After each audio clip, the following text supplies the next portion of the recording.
Chapter 26, Movement from Martha. As head maid, it was Thora's responsibility to supervise the servants of House Buné under her watchful, vigilant eye while they worked. At least when her primary responsibility, Alduin, was away. While she was observing her subordinates go about their cleaning duties, the household's young lord was currently in the process of undergoing his awakening ceremony in the company of Lord Buné himself. And as a result, Thora physically couldn't be more distressed. She knew for a fact that there were only two possible outcomes. Alduin would either come back to her with a pair of draconic horns proudly resting atop his head, or he wouldn't come back at all, and the only person she'd see step through the manor's front door would be Sebastian, who was the reason she didn't even get to wish Alduin good luck before he departed at the crack of dawn. Just thinking about the possibility of losing him was enough to make it feel as if an anchor had attached itself to her heart. She'd looked after Alduin ever since he left the womb, after all. Moreover, she'd be delusional not to admit that the distance in their relationship had closed a great deal as of late, and it was set to grow even closer, especially after Alduin disclosed the deal he had made with Serafal and Surzex to her. The fact that she couldn't even be there to support him on what could be his last day infuriated her in ways she couldn't even begin to describe. She understood that only Bunes were allowed to enter the clan's sacred grounds, but when it came to Alduin, she couldn't bring herself to sit still and be content with such a ruling even if it was handed to her by her employer. No, I have to have faith. The young lord won't lose to such a thing, he's not the type to be defeated that easily. She reminded herself, her lips quivering in anxiety as she folded her hands in front of her apron, clenching them fiercely. Almost as if she were trying to use the pain to distract herself, only to fail miserably. No amount of physical stimulus was capable of derailing her train of thought, not when it bothered her this deeply. Even the maids and butlers around her, who were all tending to the residence's furniture with mops and dusters in hand, could see cracks in her usually impeccable stone-cold expression. Of course, none of them dared to voice that observation, lest they wanted to end up with their own cleaning utensil shoved down their windpipe. Flap. Flap. Flap. Thora's ears began to twitch, the sound of a familiar pair of wings beating against the air inching closer. With a rhythm she recognized all too well, promptly she clapped her hands, demanding the attention of all the attending servants. The Lord is making his arrival. I shouldn't need to tell you what to do. Like cats that had been sprayed with water, their postures stiffened, each of them scurrying towards the front door of the manor and lining up in neatly arranged parallel rows on either side of the entrance. While Thora herself took to the center in preparation to offer Sebastian a verbal welcome, she felt her heart skip a beat. The moment of truth she had been waiting for since she opened her eyes this morning was only seconds away. Her palms were considerably clammy, the sight concealed only by their purposeful positioning. Young lord, please tell me you're safe. Preceded by a simple click, the doorknob twisted open. Welcome back, Lord Buné. Like she had done countless times before, Thora performed her typical courtly bow. Greeting Sebastian for the umpteenth time. He replied with his usual, plain hum of acknowledgement, expressing an apparent lack of interest in any of his servants, Thora included, yet she remained unbothered. In fact, her mood had improved significantly, a smile tugged at her lips, which she hid by facing the floor as she bowed. Wah wah. Put me down. Put me down. I'll burn you. Stinky geezer. Squirming around on Sebastian's shoulders was a young man who shared his likeness to a frightening, almost uncanny degree. Though his appearance had undergone a drastic change, Thora recognized him as clear as day. As expected of the young lord. It was Alduin. New, dragonified, and improved, and also a little power-drunk from the colossal surge of draconic energy that entered his bloodstream following his successful ceremony. Brat, isn't it about time you gave up? Sebastian breathed a deep, exasperated groan. It was evident that this had been ongoing for quite some time. Ha! Never! Alduin puffed his chest, his cheeks inflating like a squirrel. Whoosh! To the shock of all, the young lord unleashed a torrent of scorching, bright orange flames that spewed from his mouth straight onto his father's face. The heat of which was enough to cause each of the servants to retreat in fear of being charred, even if the flames weren't directed at them. Although Thora remained undeterred, she couldn't help but widen her eyes in awe. Instantaneously recognizing the ability Alduin had just used, one that was leagues above mere flame manipulation, it was Draconic Breath, a power unique to the apex species revered by all. the flames began to dissipate, leaving behind the ashy face of Sebastian, who clearly hadn't taken any damage whatsoever, despite taking the attack at point-blank range. Slowly, he rubbed his palm across his face, wiping off the accumulated soot and flicking it onto the floor. A vein was throbbing out of his forehead as his lips trembled in frustration. Ha ha ha ha. How do you like that? Shitty geezer. Alduin pointed at him, laughing childishly in a way that reminded Thora of his early days. As proud as she was that he was putting in the effort to mature, part of her couldn't help but miss those times in a strange way. All right, that's it. Sebastian grabbed him by the scruff, reeling his arm back and flexing his bicep. If you want me to let you go so badly, then I'll grant your wish. With all his might, Sebastian proceeded to hurl Alduin across the room like a pitcher that had just thrown his best fastball, putting his son on a hasty collision course with the walls of the estate. Wah! Thora! Help me! Sorry, young lord, but there's absolutely no way I can react to that kind of speed. Besides, I think you might be a little bit too heavy for me to carry now. Before the freshly awakened Buné could make imp act, a branch crept up behind him from the corner of the hallway, a soft bed of leaves bursting from its tip, cushioning Alduin before his back could slam against the wall. Oh, that didn't hurt as much as I thought it would. Alduin scratched his cheek, his drunken trance convincing him that his back had, in fact, collided against the wall. Bwahahaha. Old man. You throw like a girl. Young lord. Thora sighed in trepidation. You may wish to look beneath you. Huh. He did as she suggested, shocked to find himself comfortably situated on a canopy that had appeared seemingly out of thin air. Whoa. When did that get there? I don't recall using my wood manipulation. Of course you don't, foolish child of mine. Heralded by the sound of light, graceful footsteps echoing through the hallway, the lady of the house made her presence known. The only person within the Buné territory with the necessary level of casting speed to react to Sebastian's throw. Mother? What are you doing outside your garden? Hush now, your voice isn't needed today. Martha put her index finger to her lips, and within a matter of seconds Alduin's eyelids shut, sending the young lord into an immediate slumber. By courtesy of some kind of hypnotic, sage arts technique, though he didn't want to admit it, Sebastian was thankful for her assistance. Dealing with Alduin while he was still drunk on draconic energy was going to be a chore like no other.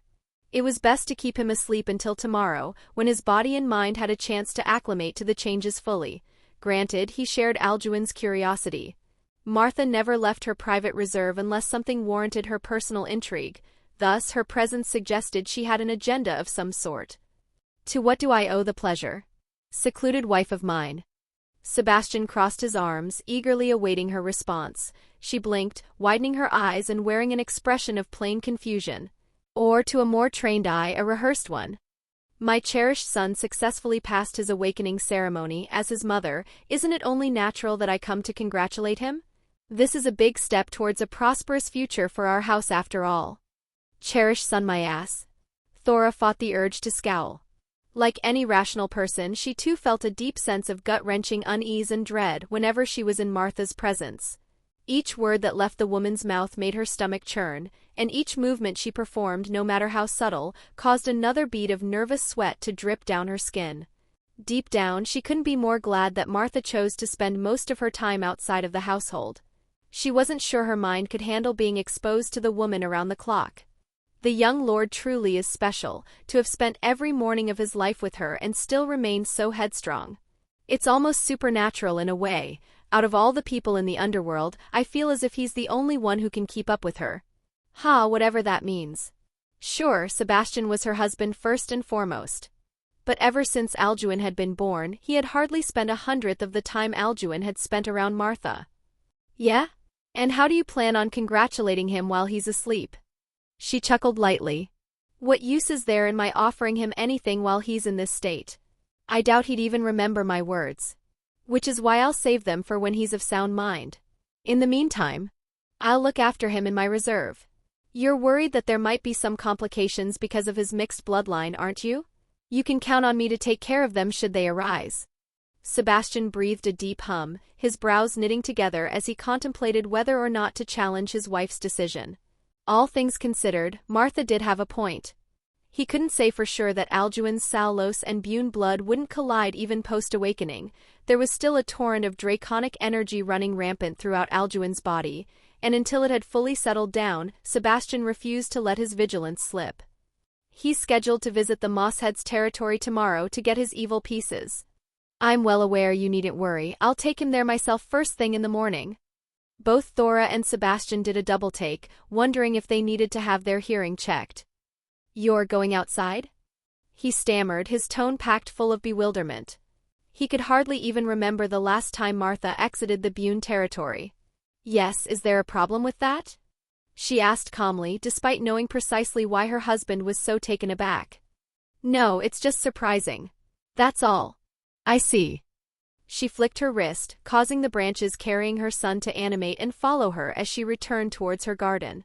But not before shooting one last, parting glance at the head maid, causing Thora's body to freeze up as if she had been encased in the Satan Leviathan's ice. With a simple action, Martha invoked a fear so primal in the maid that she could feel the life start to drain out of her legs, nearly causing her to fall flat on her rear. Martha smirked at her and simply continued to make her departure shortly afterwards. Was that? Thora shuddered, internally panicking like never before. Naturally, Sebastian picked up on her state of inner turmoil. Thora, since you apparently won't be accompanying him tomorrow, you can go ahead and discuss with the head chef to reorganize Alduin's dietary arrangement. From now on, he'll need to consume at least double the amount of food he usually eats. You understood, my lord.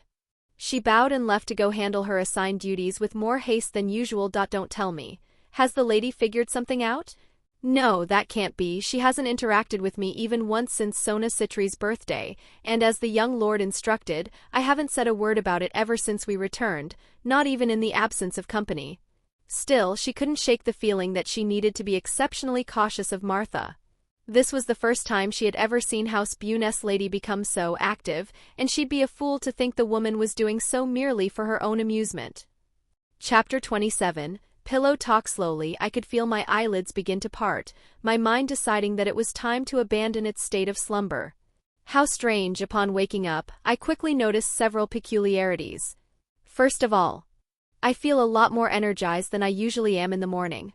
As if I had slept in late or something, which I highly doubt, since Thora would be splashing me with a bucket of cold water right about now if that were the case. My memories of yesterday are foggy to say the least. I remember going to Mount Selvero with Sebastian for my ceremony, and I definitely passed said ceremony, there's no questioning that. But everything after that? It's all a hazy blur to me. Don't tell me I got drunk somehow? Did we host some sort of a celebration when I got home? Nah, who am I kidding? This is House Buné. Fun is illegal. Second of all, this mattress clearly isn't mine. I mean that in a positive way though, seeing as it's easily hundreds of times more comfortable than the one in my room, which I like to think is relatively high quality even by noble standards. Could this be Sebastian's room? No, he sleeps on the 4th floor and there aren't any windows here, like at all. I can't even tell what time it is outside, and my phone's still in my room. Even the design of this room is somewhat bizarre in comparison to what I usually see in our manor. For starters, the lighting isn't even electrical. Vines are crawling across the walls, riddled with small, oval-shaped plants, all of which emit a faint hazel light that illuminates the room in a relatively comfortable, organic aesthetic. Honestly, I wouldn't mind having a few of them at my bedside. As a nocturnal species, dim lighting is always preferable. Come to think of it, I might have seen them in Martha's greenhouse once or twice before, but I can't say for sure. Every time I enter the place, I swear she adds another dozen new undiscovered plant species. Probably to toy with me and gloat about her botanical expertise. Wait a minute. Why do I hear breathing? I adjusted my posture, shifting my body sideways in the direction of the noise. What the fuck? Once I uncovered the origin of the sound, it didn't take long for my pupils to constrict in utter, sheer stupefaction. My breathing quickened and turned shallow, my thoughts racing at 1,000 miles an hour in an attempt to figure out what in Lucifer's name had happened the day prior. A woman was lying beside me. She was sound asleep with her ample chest peacefully rising up and down in conjunction with the rhythm of her every breath. Unkempt, luscious, verdant hair cascaded down her gorgeous figure and spilled onto the mattress, some of it pooling over my arm, allowing me to feel the softness of its texture in all its glory. This has to be a dream, right? Please tell me I'm dreaming. Thankfully, she was still clothed, wrapped in a pristine white nightdress that was a tad bit too transparent for my liking. Especially once I noticed her stark lack of undergarments. Usually, I'd be positively exultant as a man to find myself in such a situation. However, there's just one teeny-tiny problem that's bugging me at present. Even though her beauty is the textbook definition of exquisite, I want to do nothing more than avert my gaze. Why? Because the woman sleeping at my side is my mother. I have so many questions right now, I don't even know where to begin. Why am I in this situation? When did this happen? And most importantly, how did it happen? Deep breaths, Alduin, deep breaths. First and foremost, I need to calm down and think. Fortunately, I still appear to be fully clothed in the same robes I had adorned for my ceremony, scarf and all. Hence, the possibility of my having committed incest is astronomically low. Wait, is that even illegal in the Underworld? No. I shouldn't even be thinking about that. I slapped my cheeks in an effort to recompose myself, which was only marginally helpful. Perhaps this is related to the changes my body underwent after the ceremony. I don't remember anything concrete, however, I do recall a torrent of piping hot draconic energy entering my bloodstream at the exact moment of the trial's conclusion. If everything went well, I should look exactly like my dragon did when we fought. Although, I suppose there's a possibility that I still experience some complications afterwards. If that's the case, then Martha would definitely be the one to fix me up, since she's our house's leading expert on medical stuff and all. Yeah, that conclusion seems far more logical than the comparatively disturbing alternative. My body feels perfectly fine now, assuming it wasn't earlier. So it's probably for the best that I leave now while she's still asleep. However, strangely enough, I couldn't help but spare one last glance at her face before deciding to hop out of bed. I rarely ever pay attention to her appearance since I'm usually overwhelmed by her not-so-pleasant personality most of the time. Still, while she's asleep like this, she looks so tranquil. Who knew she was capable of having such a presence? Not that I plan on putting myself in a situation like this again, truthfully, this is a memory I'd much rather forget. Clench. Unfortunately, before I could take my leave, I felt a hand grab onto the back end of my robe. Fiddlesticks, I muttered under my breath. I probably shouldn't have tried to escape from a censor of her level, but it was at least worth a shot. Foolish child, since when did you get so brazen as to try leaving without my permission? The somewhat drowsy, half-asleep voice of my mother called out to me. I was just going to take a leak, haha. You know I'd never try to pull a fast one on you of all people. Oh, esteemed mother of mine. I tried to speak with assured confidence, but all that came out was a shaky, insecure voice that was positively quivering in its boots. And as I turned around, I was met with an unamused face that wasn't buying a single word I said. Oh well, can't blame a guy for trying. With a single swift yank, she pulled me right back onto the mattress back first, both of her slender arms coiling around my torso like serpents, and positioning me much closer to her than I was before, to the point where my horns were almost poking her chin.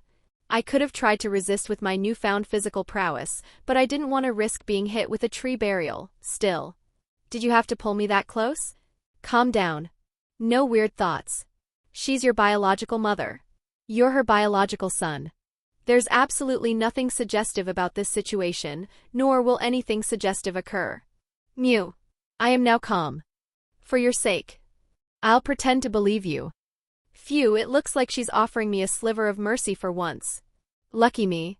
You know, you don't have to hold me this close. I won't try to run away again if that's what you're concerned about, cough. Not that I was attempting to run in the first place. I can't bring myself to point it out aloud, but the shoulder straps of her nightgown are slipping a little and giving a view of an uncomfortable amount of her cleavage. It's awfully distracting in a situation where I need to be more focused than ever. I'm your mother, I can hold you however I please. She spoke with unflinching authority, sliding her index finger up my throat and towards my chin, lifting my head and forcing our eyes to lock. Do you have a problem with that? No, of course not, I replied hesitantly. This is one awkward-ass situation, maybe I should try to steer the conversation. Just out of curiosity, where exactly are we? I don't recall us having a place like this in the manor. The basement level of my greenhouse, she proceeded to breathe a low, inquisitive hum. Don't tell me you thought I slept in the actual forest itself? Part of me feels like I should be shocked that this place has been down here all along, but the other part can't find the energy to be surprised. Martha's always been a woman of countless secrets, and I doubt that's going to change anytime soon. I mean, I assumed you were only out here during the daytime and at night you were with Sebastian. I sheepishly scratched my cheek, unsure if I had discovered something about my parents' love life I wasn't supposed to. Don't get me wrong, I knew he and Martha's relationship was by no stretch of the imagination ideal. However, I didn't think it had reached a point where they were practically divorced in all aspects but on paper. Good grief, Sebastian, isn't it about time you get your shit together? I'm the one who has to deal with your wife's frustration every morning. Useless geezer, wait, that came out wrong. Alduin, I believe I've already made it clear that you're not to comment on what happens between me and him, haven't I? Eerily, her upper eyelids dropped to the point where they were cutting the top of her pupils. Shoot!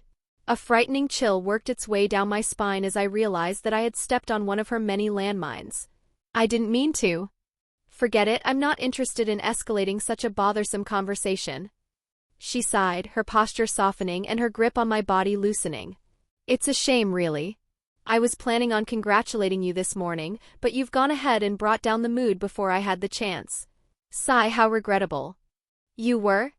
I looked at her as if she were the one who had just grown horns. Martha and the concept of positive affirmation don't exist in the same universe.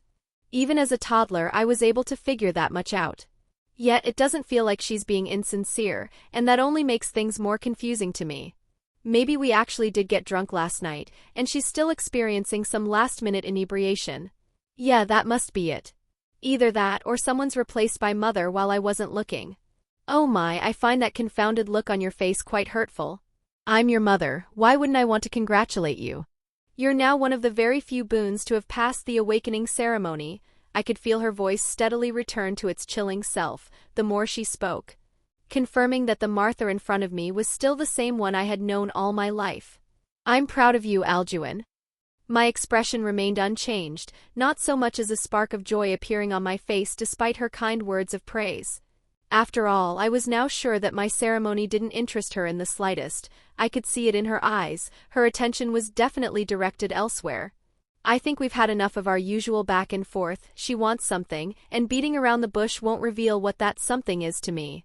Mother, why am I here? I decided to take a straightforward approach. If I try to challenge her verbally, I'll end up getting toyed with like a puppet on strings. Goodness, for you of all people to pick up on my subtle intent. Those eyes of yours must have gotten quite the upgrade. Congratulations. She chuckled in amusement, but I simply replicated Sebastian's poker face, uninterested in humoring her. The thing is, I really do wish to congratulate you. However, it's not because of your ceremony. Then? She smirked, planting her forehead against mine, the sensation of her breath hitching against my skin causing my skin to crawl. It's about Thora. In that instant I felt my blood run cold. What? Oh, sweetie, there's no need to play dumb with me. I know exactly what you've been up to with her this last month, and as your mother, I couldn't be more proud. Before I could respond, her arms shot forth, wrapping themselves around my neck and pulling me even closer, to the point where our bodies were practically grinding against one another as she affectionately rubbed her cheek against mine, an adverb I can't believe I'm using to describe her. Might I ask, what exactly it is you believe I've been doing? The worst thing I could do here is reveal information she doesn't have. As concerning as her words are, I still need to maintain my composure, or at least make an effort to. I already said there was no need to feign ignorance, didn't I? Please don't test my patience while I'm in a good mood. Her pitch dropped briefly before lightening up once more. Well, if you insist I spell it out, I suppose I can permit you a little bit of lenience on my part. I'm talking about your conversion. Conversion? I lifted an eyebrow, elated that she hadn't mentioned anything about Lady Leviathan or Lord Lucifer. Granted, I still have a feeling whatever's going to happen from this point onwards won't be in my favor. This is Martha we're talking about, after all. This whole time I believed you were predestined to end up as not more than a musclehead, but to my surprise you were just a late bloomer. Bit by bit, I watched as you continued to pull Thora towards your heart. Her smile widened as she squeezed me so tightly I could feel even my new and improved muscles begin to ache. Or should I say how you trapped her under it? She was spying on me? This whole time? I felt a pit form in my stomach in response to harrowing realization. I was convinced she had absolutely no interest in what was going on at home, much less in Thora, whom she probably deemed to be beneath her. Honestly, I didn't think you had it in you. Sebastian's absolute authority has been deeply ingrained into Thora ever since she was a child. From my perspective, someone like you had absolutely no chance of flipping her. The space between my breaths grew shorter and shorter, my mind contemplating just how much she knew about what I had done. Yet, you managed to find the one weak spot you could leverage. She started to shuffle around, exposing me to all kinds of vivid sensations as she positioned her mouth right up to my ear, reducing her voice to a low, almost sultry whisper. You grabbed hold of her heart and took advantage of her affection for you to snatch her away from your father's side. You twisted Thora's parental bond to you and warped it into a personal obligation to stand by you even when you plotted against me and Sebastian. Don't tell me, I know what you hid in your room, Alduin. You used your wood manipulation to bury an envelope with the familiar master's seal, as well as a badge belonging to the Department of Foreign Affairs. You even washed your scent off it to make sure Sebastian wouldn't find anything. It wasn't a bad effort. But you've still got a long way to go before you conceal anything from me. Shit. Shit. Shit. Shit. Shit. Shit. Fret not, I didn't open the envelope, and I didn't disclose anything to him, nor do I plan to. She ran her fingers through my hair, caressing my scalp almost as if she were trying to comfort me. Which, once again, is an exceedingly complex concept for me to wrap my head around when it's applied to someone like her. You're not mad? I asked, hardly able to believe her words. No matter how genuine she made them sound, right now it feels like my brain's being tossed around my cranium like a ping-pong ball. I can't even begin to make heads or tails of this situation, it's all way too convoluted. Touchwood, while she does seem to know about everything that went down between me and Thora at home, she doesn't seem to know the exact contents of the deal I made, which means spying on two Satans is fortunately above even her skill set. Granted, the fact that I possess a foreign affairs badge is rather telling, implying that she may already have figured out what I'm planning to do, and to make matters worse, I no longer know her stance on the rules that constrain me. Would she care even if she knew for a fact that I was leaving the Underworld? I honestly can't tell. Why aren't you mad that I went behind your back? I don't understand. Aren't you supposed to be on Sebastian's side when it comes to stuff like this? Mother, just what exactly is your angle here? Of course not, you're finally starting to show some promise.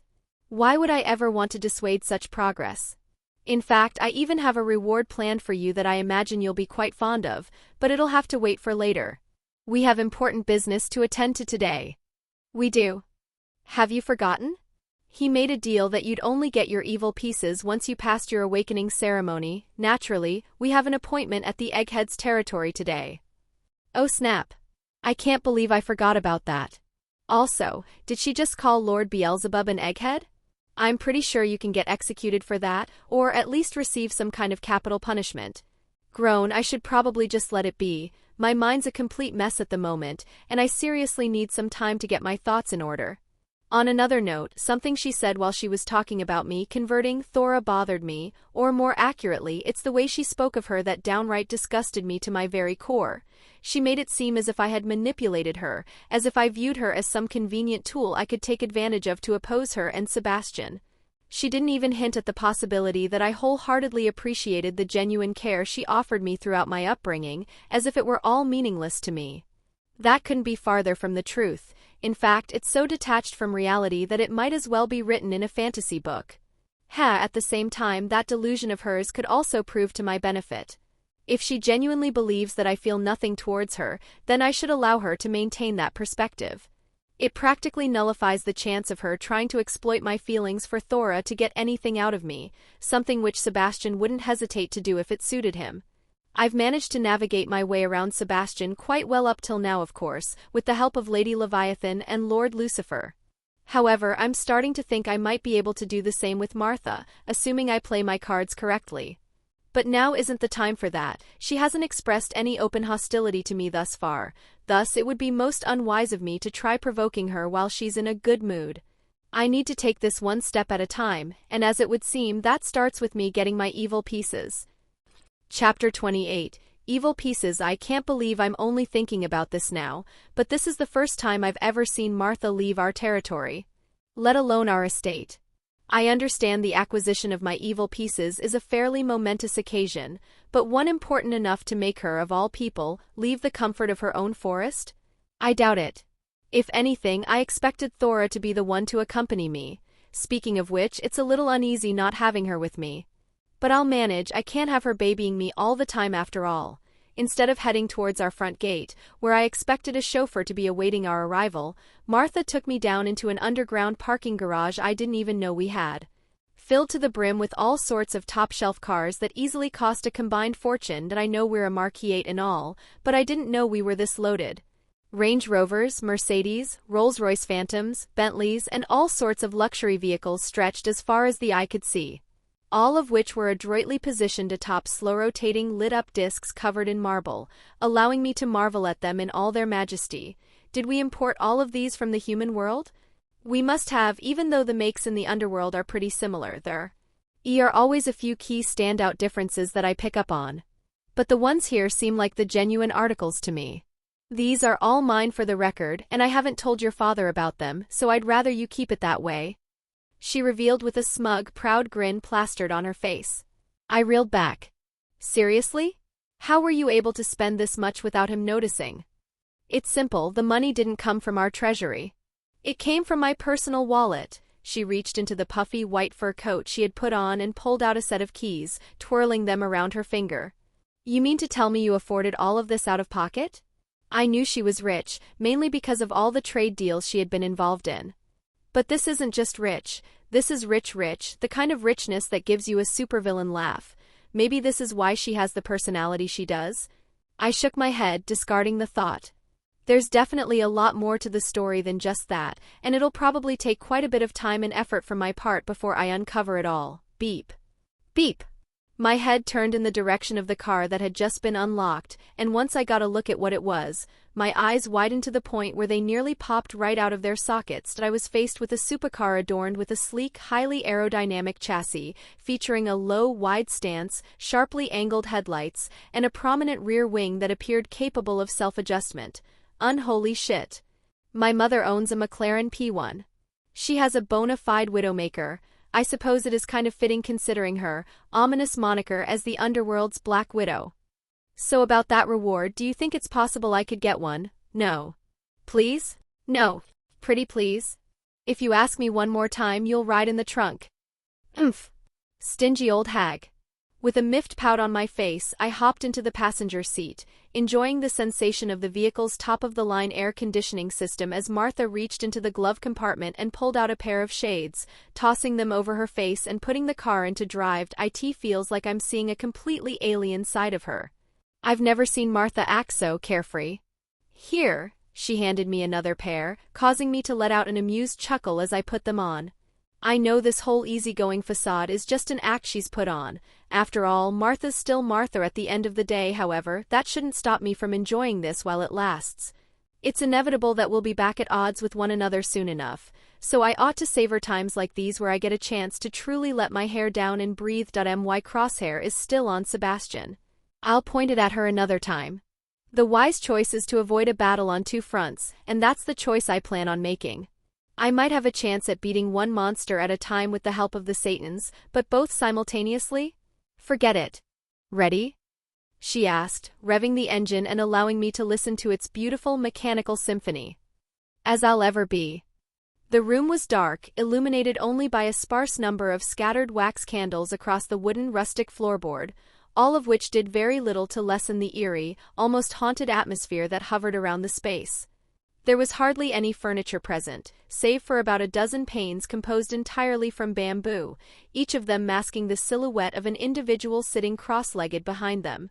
Some of whom were middle-aged in appearance and others still brimming with youth, all sat down cross-legged behind their respective panes. If one paid close attention, it had become evident that the panes were purposefully arranged at different levels as a visual show of hierarchy. Creak! A door that was clearly in dire need of maintenance slowly pried open, briefly introducing a beam of light into the gloomy area as a cloaked figure stepped inside. Well? A grizzled voice near the top of the room asked. I confirmed that there was contact between the lady and Sebastian Buné sometime yesterday, the gazes of all those present fixated on the shadowy figure, their eyes demanding a hasty continuation. His son passed the awakening ceremony and they're going forward with the marriage as planned. Well, that's certainly not ideal. A voice at the apex of the room spoke, one which none below dared to interrupt. Bediz has already abdicated his family name, unlike the lady. If the betrothal goes through, we'll no longer have any backing to resist the current government's administration. We'll be desolate, void of support. Elder, he was addressed by the figure directly below him. It sounds like you have some kind of plan in mind. It didn't make sense for the elder's voice to remain so composed in spite of the circumstances.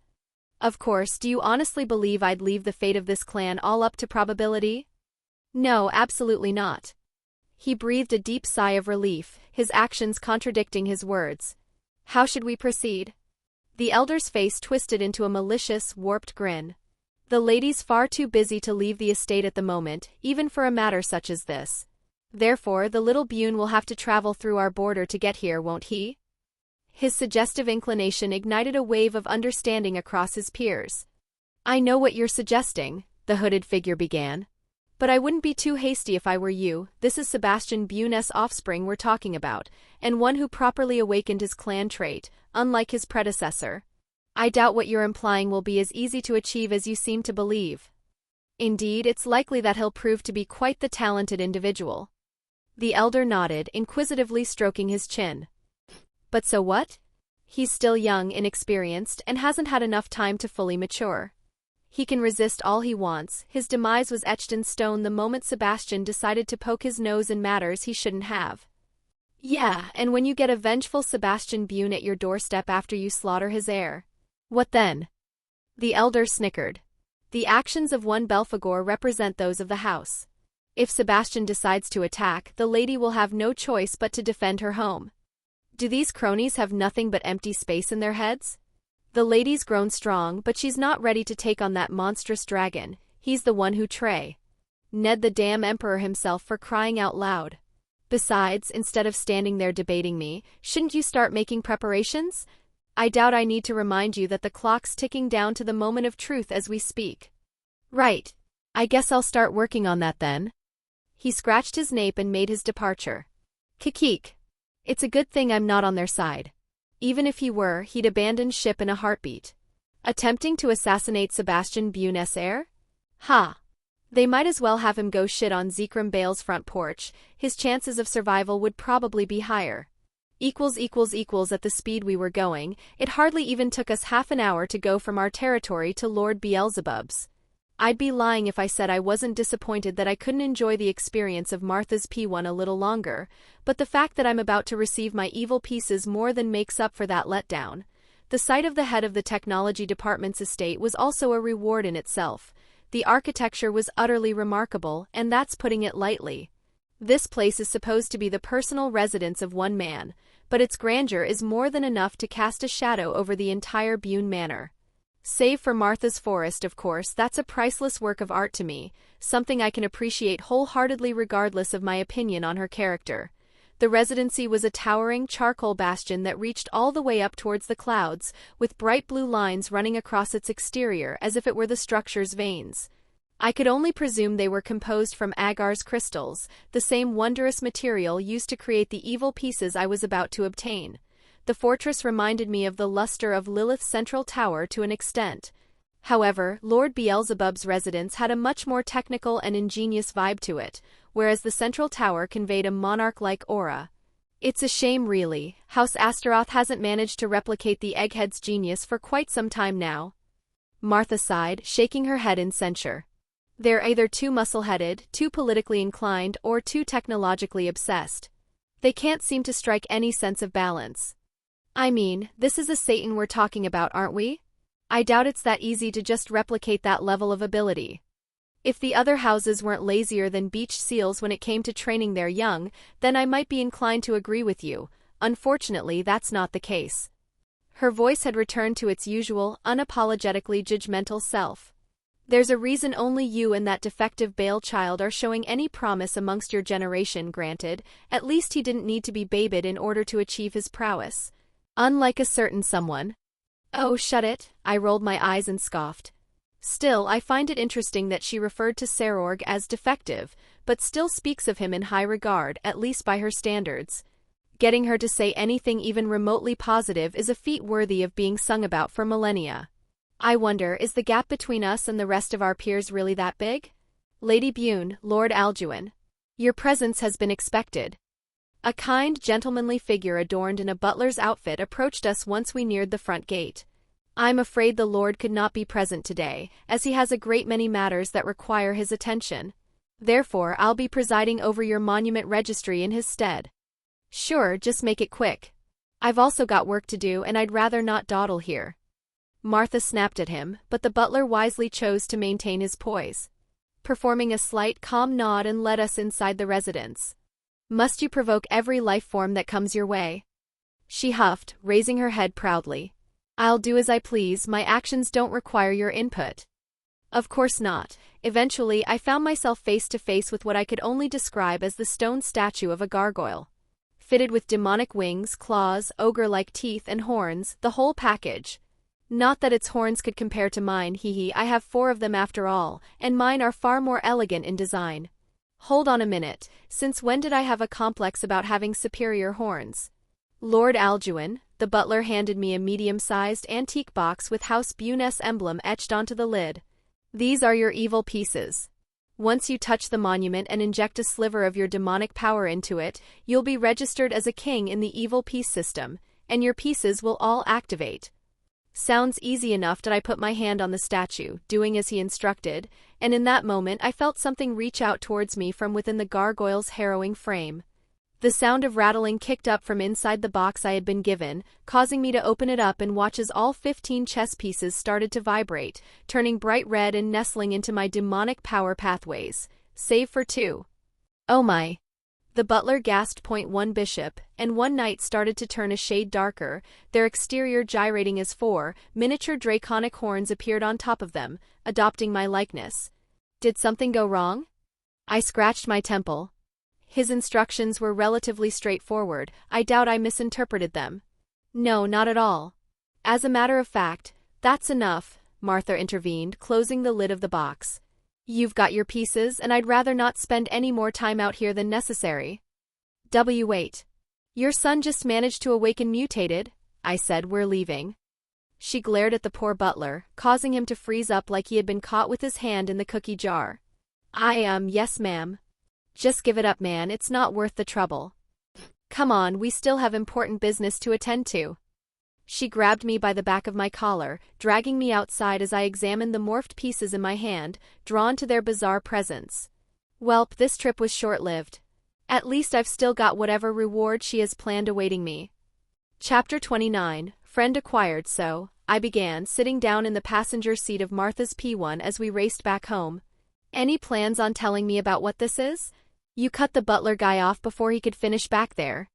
I reached into the antique box containing my evil pieces, holding out the bishop and knight that had undergone noteworthy physical Look, while they were binding themselves to me. If you've actually made it this she far glanced into at the video pieces, and you're allowing still me here, to pick up on a subtle spark of come interest on then, kindling within hit her subscribe. eyes. They're called And mutation honestly, pieces. if you It's think a technically friend of bug yours in would the evil like piece this, system, go but on the and egghead share it decided with to them. keep it in It because he really found it helps amusing. out.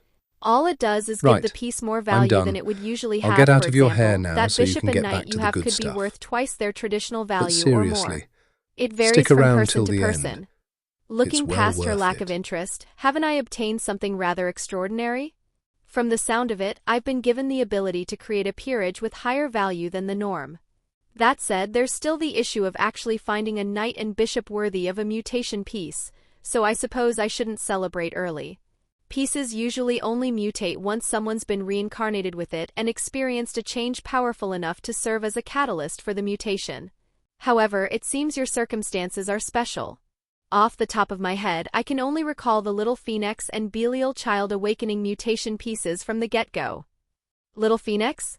Well, I know for a fact she isn't talking about Riser. His peerage might have a bit of experience under their belt, but their total value hardly equates to that of my hand.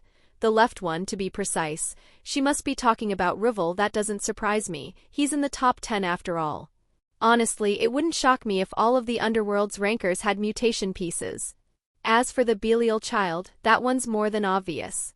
It's the Emperor himself, Sebastian's former student, Hauser Belial. Hold on a second, I stroked my chin, contemplating the realization that I had replicated a feat of 2 of the Underworld's strongest rating games participants. Doesn't that make me a genius? Ha! She scoffed, covering her mouth and diverting her gaze temporarily. You're many things, sweetie, but if I were you, I'd save myself the embarrassment and wipe that word from my dictionary. In the most condescending manner possible, she patted me on the head. Umph. You're just acting smug because you know it's true.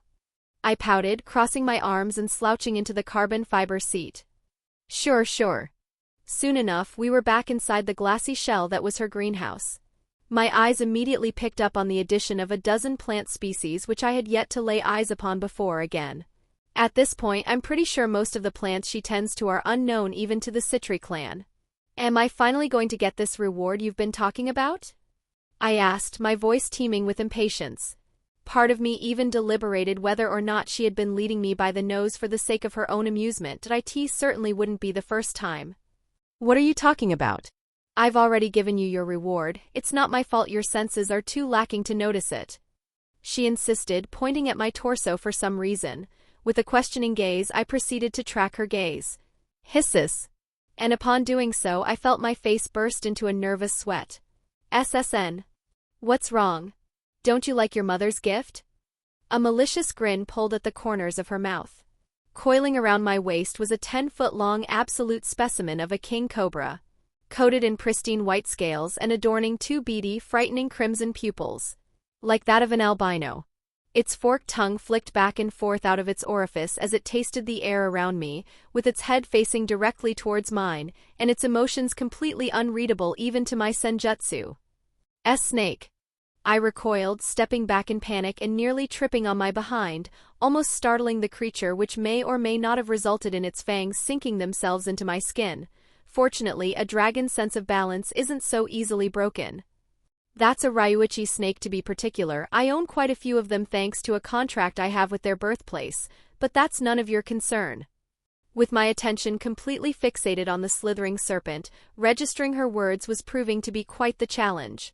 If there's anyone watching over me from above or below, please don't let me get bit. They're an exceptional species when it comes to reconnaissance, and the one wrapped around you is the most sought-after breed. It was a challenge even for me to obtain it, so you should be thankful that I did so for your sake. It continued to move upwards, tightening its length around my chest and raising its head right up to mine, flicking its tongue directly against my face. And that instant, for some reason entirely alien to me, my perception of the creature started to change. I suddenly started to find it cute. I can't really explain the feeling, but I somehow feel as if I'm compatible with it, like a feeling of kinship. I mean, snakes and dragons are often associated with one another. There might be some symbolic meaning at play. Hello?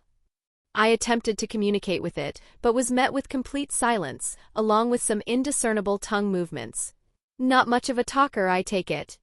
It won't communicate with you until you contract it, and by the way, it's been attached to you since morning. You don't have to worry about it attacking you or anything, it's become considerably familiar with your scent at this point. If it didn't like you, you'd already be writhing on the ground in an unimaginable amount of searing pain. Its venom isn't something to be taken lightly. I swallowed a nervous gulp, taking what little reassurance I could. Wait a minute, I did a double take, retracing what she had just told me.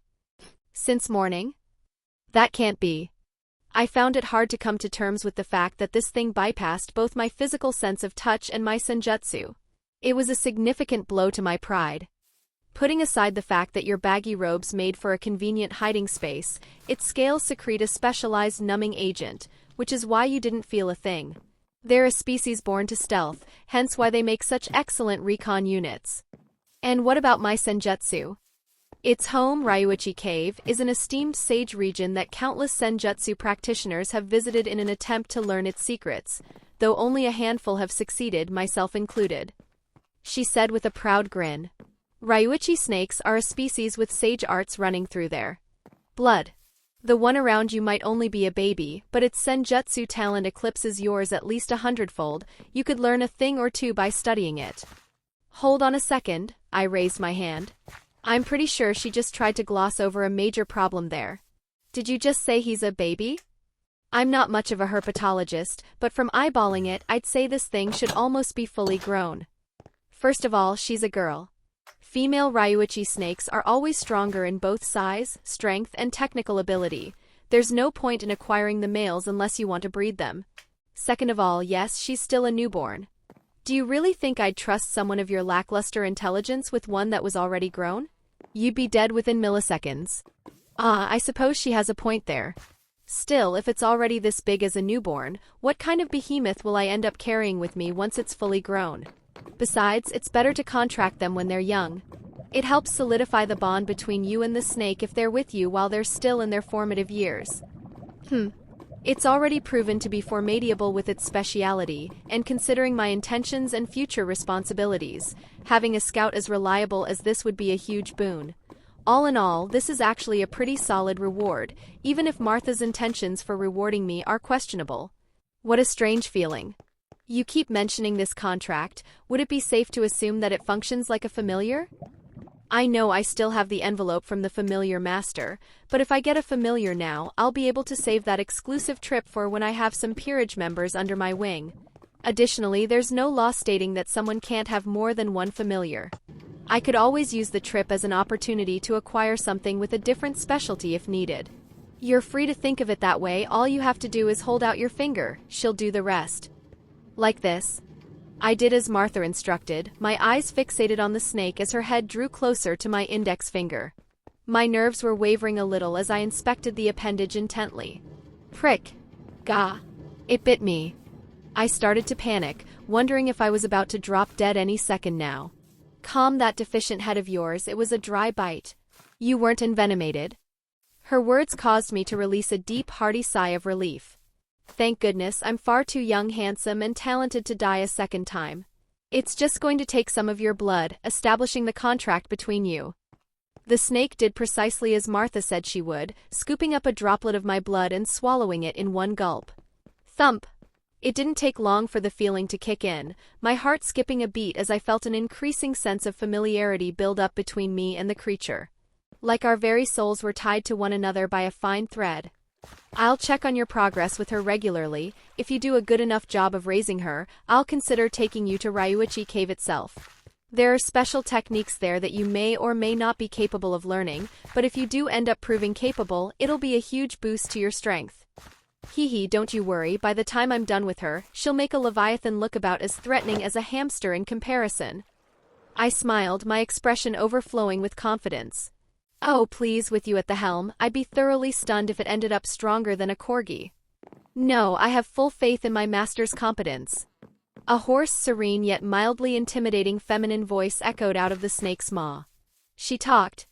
I yelped in surprise, staring at my newfound familiar with widened eyes. Didn't I just say she would once you contracted her? Martha sighed in exasperation, gripping her head. She's now connected to your demonic power, giving her access to our translation ability. Oh right, I forgot about that handy little passive trait. Indeed, my scaly little companion confirmed. It's a pleasure to be contracted, you master. I look forward to being of service. Honestly, that speech mannerism is fucking adorable. At least to me.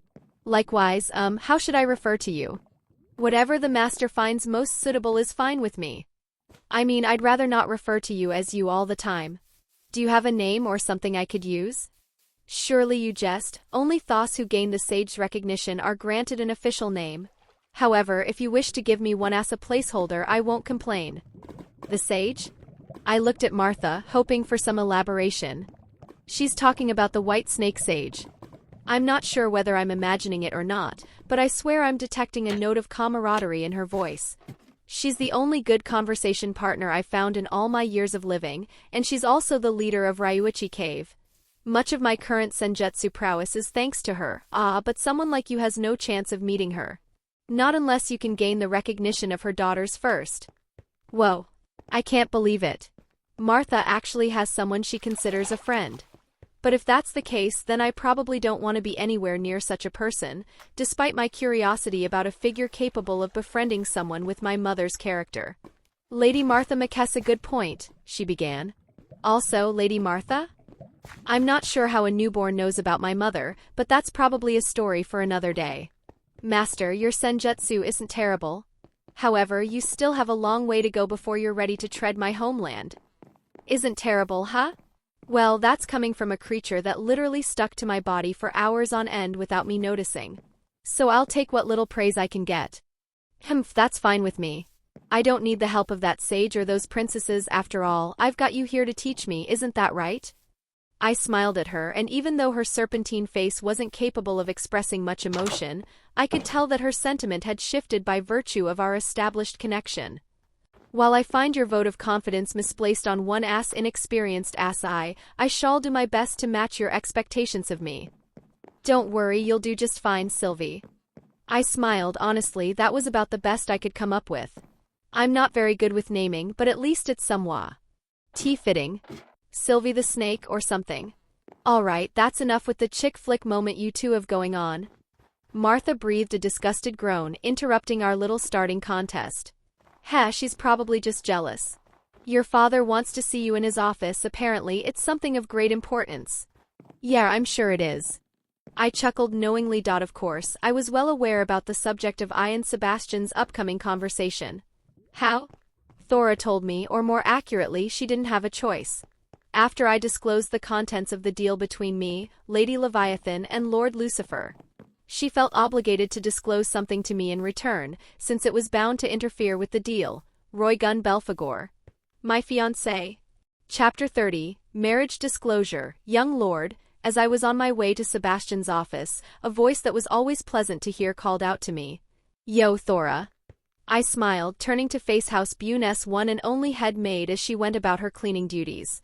I don't know what transpired yesterday, but whatever was wrong with me, I'm all better now, or at least I hope. I'm glad you're feeling better, young lord. She nodded contentedly. And while this might be a little late, congratulations on passing your awakening ceremony. You now bear the resemblance of a true Buné. She complimented while eyeing me up and down. Careful now, if you keep staring at me so intently, I might get the wrong idea. I let out a wry chuckle. As much as I don't want to credit the old man, I do have to admit that these draconic genes are quite the boon. They've upped my handsome factor like crazy. Sigh, it's only been a day since you awakened your clan trait, and you've already let it get to your head. She exhaled while pinching her nose bridge. I suppose it's reassuring to know that your personality hasn't changed. Miss Eder, might I ask who this person is? From within my scarf, Sylvie's long, serpentine figure crawled out, poking her head out in Thora's direction. I can sense a great deal of affection for her coming from your end. Since these two are going to be by my side around the clock, I should probably introduce them to one another.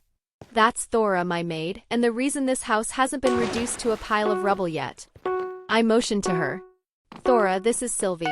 Mother gifted her to me as a familiar. As you can see, she's a snake. A Ryuichi snake, Sylvie clarified. Yes, a Ryuichi snake. I didn't think she'd have a complex about that. Cute. Lady Buné gifted her to you? Thora repeated, her expression overflowing with warranted surprise. I know, I could hardly believe it myself. But she's here now, and you two will be around each other quite often from now on, so I hope you'll be able to get along. Master, I fail to understand the need for me to get along with someone whom I can't even detect a sliver of ki from. Are you sure there's value in keeping such a person beside you? Thora's eyes were quick to narrow, her lower lip trembling in indignation. I see she's got quite the tongue for a familiar, especially considering that she hasn't served the young lord for even a fraction of the time I have. I wasn't sure if I was imagining it, but I could have sworn I saw sparks flying between them for a second there. Senjutsu isn't everything, little one. Is that so? That just sounds like a coping mechanism to me, seeing as you're the only one between us who can't ussy it. Why, you little... All right. That's enough. I glared at Sylvie admonishingly. You and she are colleagues from now on, so I'd appreciate it if you'd at least make an effort to cooperate.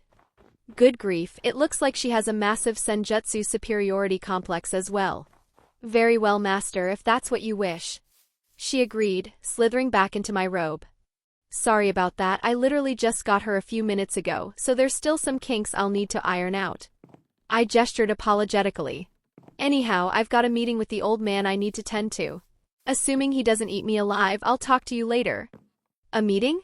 Do you think it's about that? She inquired, her posture a little fidgety. Yeah, it definitely is, but don't worry, I've already devised a plan.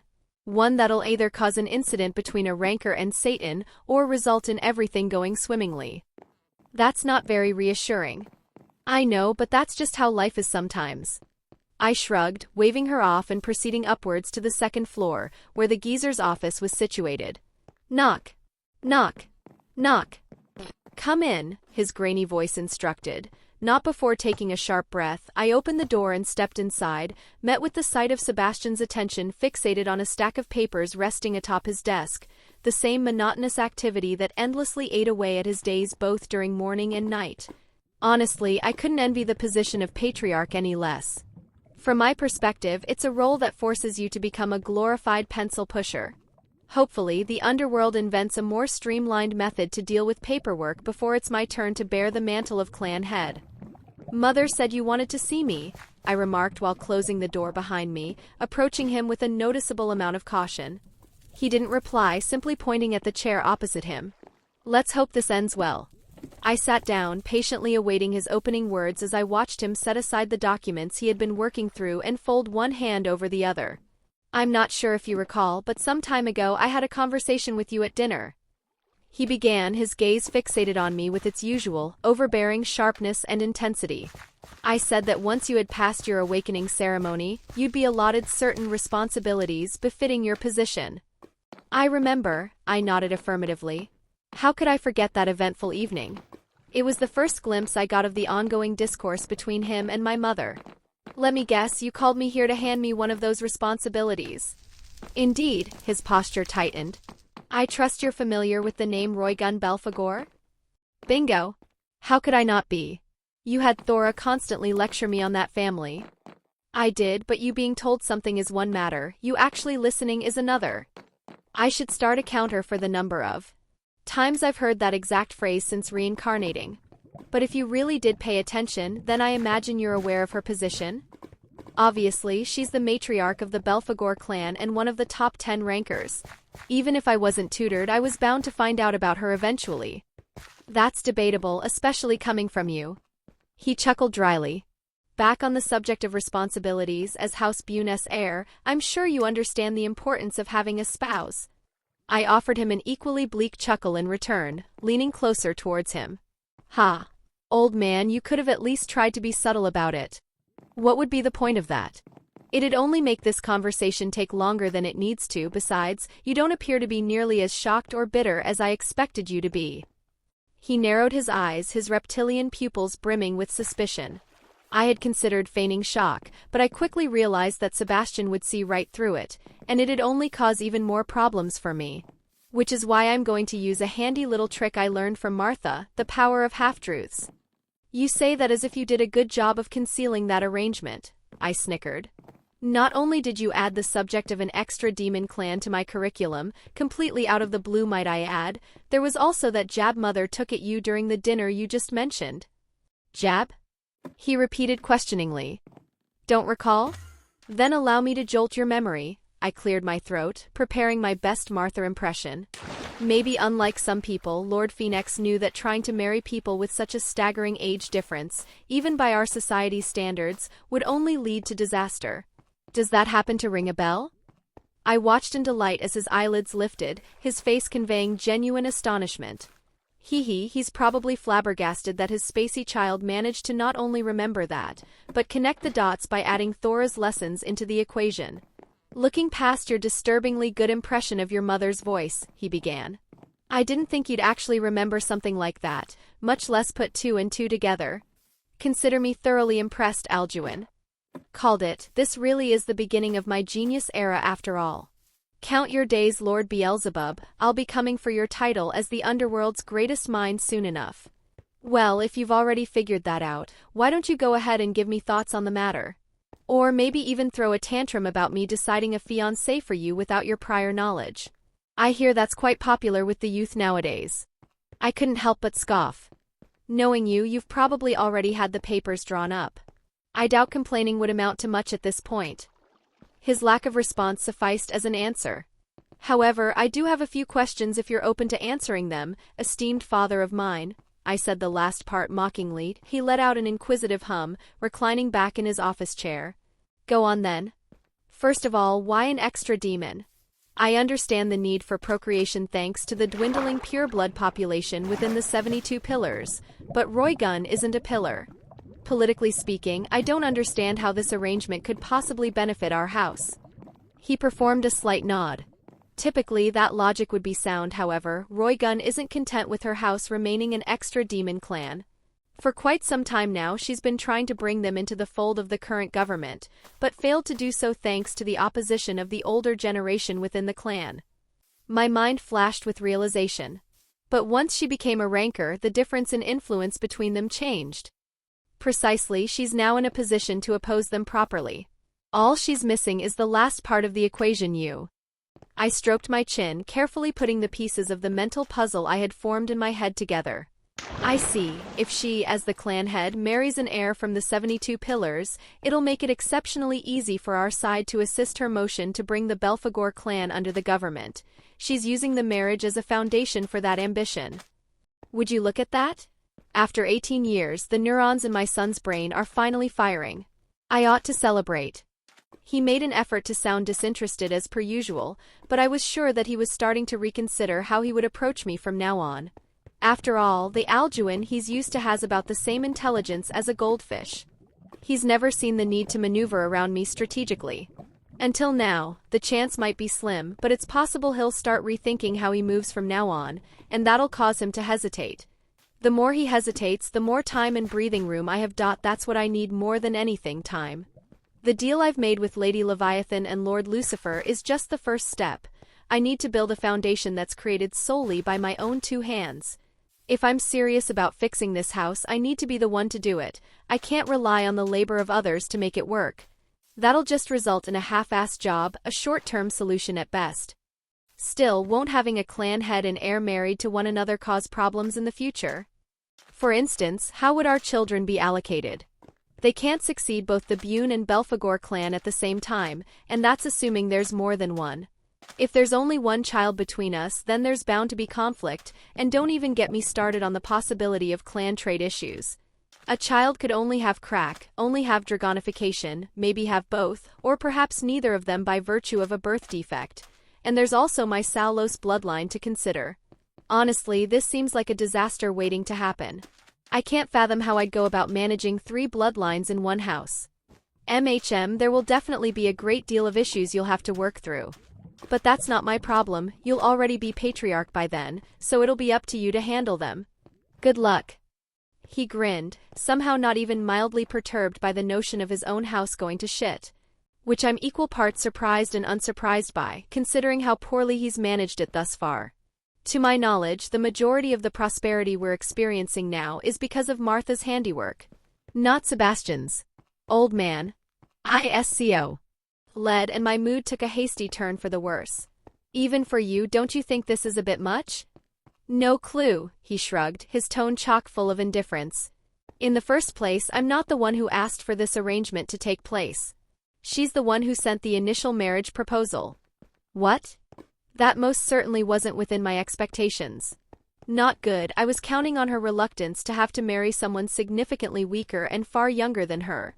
But this revelation forces me to rethink my entire strategy. I need her to be content with me basically ditching the wedding altogether, since I'm going out of the Underworld before that happens.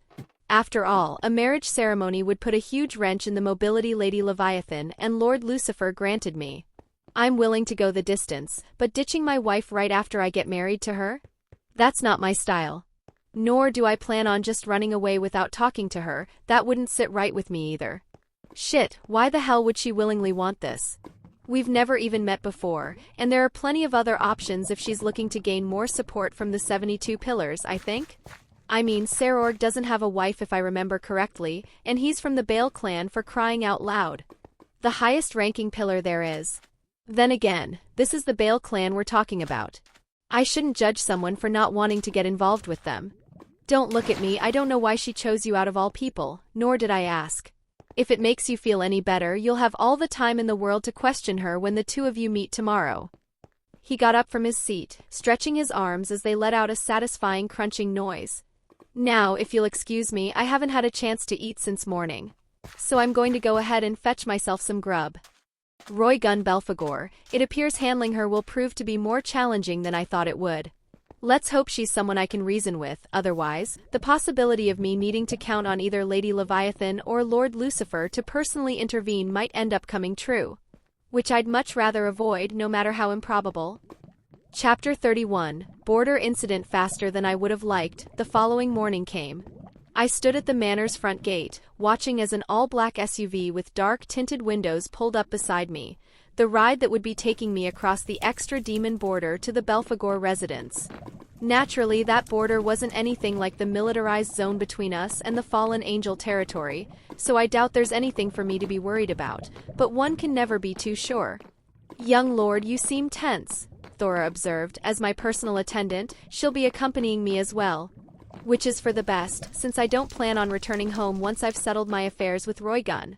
I've kept Lady Leviathan and Lord Lucifer waiting long enough. It's time for me to venture towards the surface and hold up my end of the bargain." Rias and Sona should already be settling in right about now. The place was called Kuo Town, if I remember correctly. "That's because I breathed a sigh of resignation. Father let me in on some rather vexing information yesterday, and now I'm starting to doubt that everything will go to plan." She blinked. "Information? Long story short, there's a chance Roygun won't be as open-minded as I thought she'd be." I rubbed my palm down my face in exasperation. Ever since I began this little mission of mine, my mental fatigue has been piling up like crazy. "You don't think you'll be able to convince her?" "Possibly. Young lord, if you can't reason with Lady Belphegor, won't that force you to call upon Lady Leviathan or Lord Lucifer's direct assistance?" Like me, she understood the importance of avoiding such a scenario. "It's as Lady Leviathan said, we can't let a rancor or anyone from the older generation get involved in this.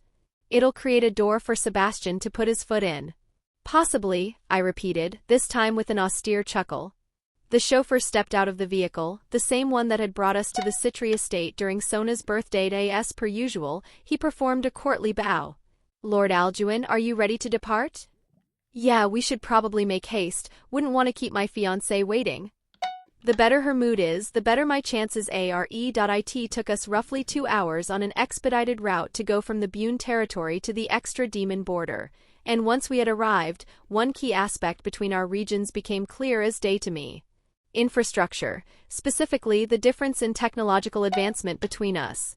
Everything over here seems antique. The design of the commercial sectors here all feel like they're at least a century behind us, and it's abundantly clear to me why that is. Since extra demons aren't affiliated with the current government, they aren't supported by our technology department.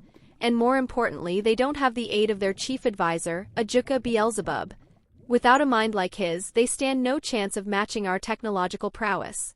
I doubt they're even capable of amassing the necessary funding for such a crucial department. Why? Because their economy is limited. There are 9 extra demon clans in total. 2 of these clans are no longer active, as House Lucifuge was disbanded after the Civil War, and House Nibiros is excommunicated. The extra demons can't replicate the same level of trade that occurs between the 72 pillars, for example, things like the Blaze Meteor Covenant between my house and Tannin, or the trade agreement between Martha and the Citri clan, could never happen amongst them. They don't have the resources that I'm quickly starting to understand why Roygun wishes to switch sides.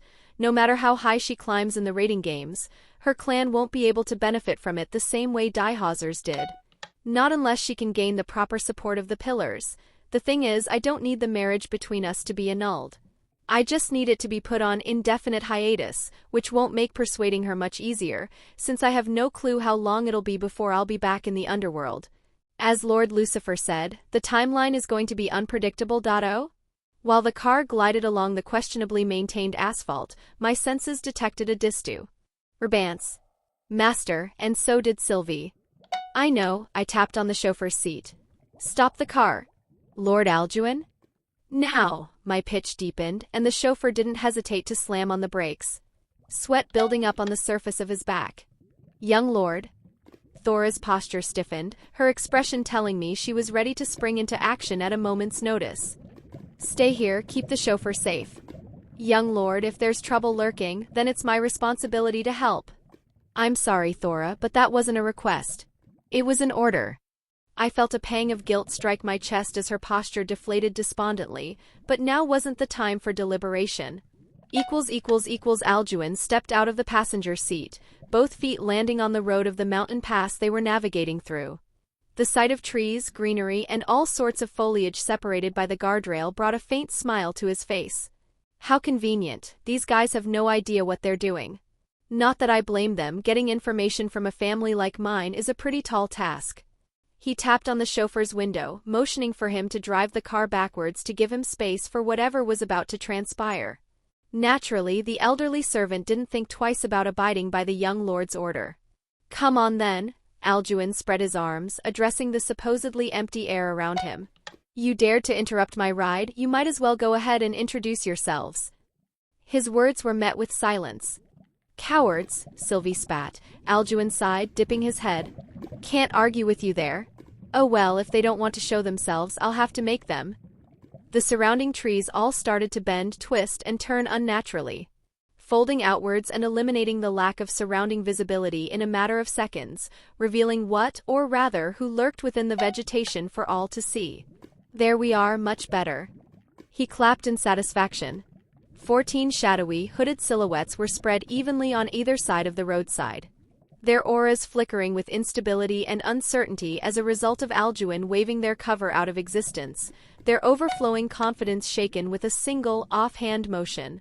The young Buné observed their unsteady postures with growing curiosity, his reptilian pupils examining them as they exchanged glances with one another, presumably deliberating their next move. Adorable, he snickered inwardly. "Still not interested in talking to me? That's a shame," he stroked his chin, pondering.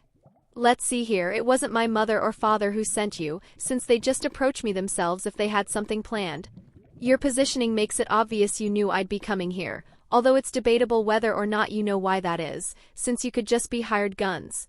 But I digress, judging from the way you're dressed and the hostile intent I'm detecting from you, I'm willing to bet that you're all assassins." Once more, they remained nonverbal. Fortunately, one of the perks of being a senjutsu practitioner was that you didn't need your target to speak to answer your question. The slightest change in their posture, composure, or aura was more than enough to decipher what you were looking for. "Kia, I can't believe this. This is the first time someone's ever tried to assassinate me. Looks like I'll be able to cross that off my fantasy world bucket list," Alduin cheered, leaving his soon-to-be aggressors positively dumbfounded. "Granted, I'm a little disappointed at how weak you all feel. I was hoping this be a prime opportunity to field test Dragonification, but it looks like I'll have to save it for another time." "That's enough," one of them spoke up. Their voice was deep and hollow, as if they were wearing some kind of a mask. "Alduin Buné, for the sake of the Belphegor clan's sovereignty, you need to perish here." A rattling noise resounded from the figure's sleeve, the product of a weaponized chain falling out from within his cloak. "Oh? The Belphegor clan orchestrated this fun little attempt, did they?" Alduin's tone turned grave, his eyes narrowing with suspicion. "I find that rather hard to believe, since your matriarch was the one who called for this wedding in the first place. Not that I blame her, I'm just so gosh darn irresistible." In that moment, he recalled something his father had revealed to him during their conversation yesterday. Her decision was being opposed, wasn't it? By the older generation of Belphegors. "I see." Alduin slammed his fist against his palm in realization. This is yet another case of old fogies being a pain in the behinds of youth. Ah, how I pity my poor fiancée, even she can't escape the meddling of grumpy grandpas and grandmas. While they wouldn't let it deter them, the assassins couldn't help but flinch, shocked that he had arrived at the correct conclusion so quickly. "You can speculate all you like, it won't change the outcome." The only vocal one among the bunch insisted, convinced that the outcome was already decided, mainly because of their numerical advantage. "Is that so?" Alduin spread his stance, leaving his guard wide open. "Then why not go ahead and give it a shot? I'm curious to see how devil assassins do battle. You see, the only people I've fought are kaijas pretending to be devils and a rooster, but that's a story for another time. Point is, I need a little variety." The assassin simply scoffed, taking a step back with complete disregard for Alduin's invitation. Welp, it was worth a shot. They all acted in unison, reaching into their cloaks and pulling out a light blue talisman with strange runic inscriptions arranged all over its surface. wisely choosing to slap them onto the asphalt instead of the foliage, which they had witnessed Alduin pry apart effortlessly. In perfect harmony, they each began to channel their demonic power, joining their index and middle fingers together and pointing them upwards, performing a hand sign. Alduin hummed, attentively watching a dense ethereal fog start to roll in at their altitude, enshrouding the assassins in a thick smog that not even his enhanced draconic vision could pierce through. It appears to be a concealment barrier technique. I've seen Martha perform a few, but she doesn't need talismans to activate them. And while his lack of vision didn't surprise him, the fact that his senjutsu was struggling to counter the barrier's masking ability most certainly caught him off guard, which meant he could only rely on his enhanced sense of smell and hearing to locate them. It seems I've been proven wrong. It turns out they did, in fact, come somewhat prepared. At least that's all he could do. Sylvie, mind lending a hand? Fortunately, he just so happened to have someone with senjutsu superior to him on his side. Certainly, ignore the footsteps you're hearing in front of and beside you, they're distractions. There are two approaching your rear, they're the Honest who intend to attack. Got it, he nodded. While still facing forwards, Alduin puffed his chest up, purposefully allowing his demonic power to flare up, convincing those in front that they were his target. Encouraging the two assassins flanking him to hasten their movements, both of them convinced that they were about to get a clean, swift opening to finish their mission early. Idiots. But at the last minute he turned around, causing both assassins to hesitate out of fear for a moment, although brief, as they watched Alduin's cheeks start to puff up, the temperature around him rising as his draconic pupils locked onto them. Swoosh. Swoosh. Out of sheer reflex, they reached into their sleeves, throwing a handful of daggers straight at their target, hoping they'd connect before Alduin had a chance to unleash the frightening amount of demonic power he was gathering at them. Unfortunately, they were a moment too late. Whoosh. Flames that seemed to burn the very air itself spewed out of Alduin's mouth like a tidal wave, blitzing towards them and engulfing their bodies whole, forcing them to experience the harrowing pain that was having one's body incinerated whole before they inevitably perished. My face. Help me. He watched as they squirmed and writhed in pain, throwing their garments aside in hopes that it would save them from their fate, but a dragon's flames weren't so easily dealt with. The fire hopped from their clothes onto their skin too quickly for them to react to.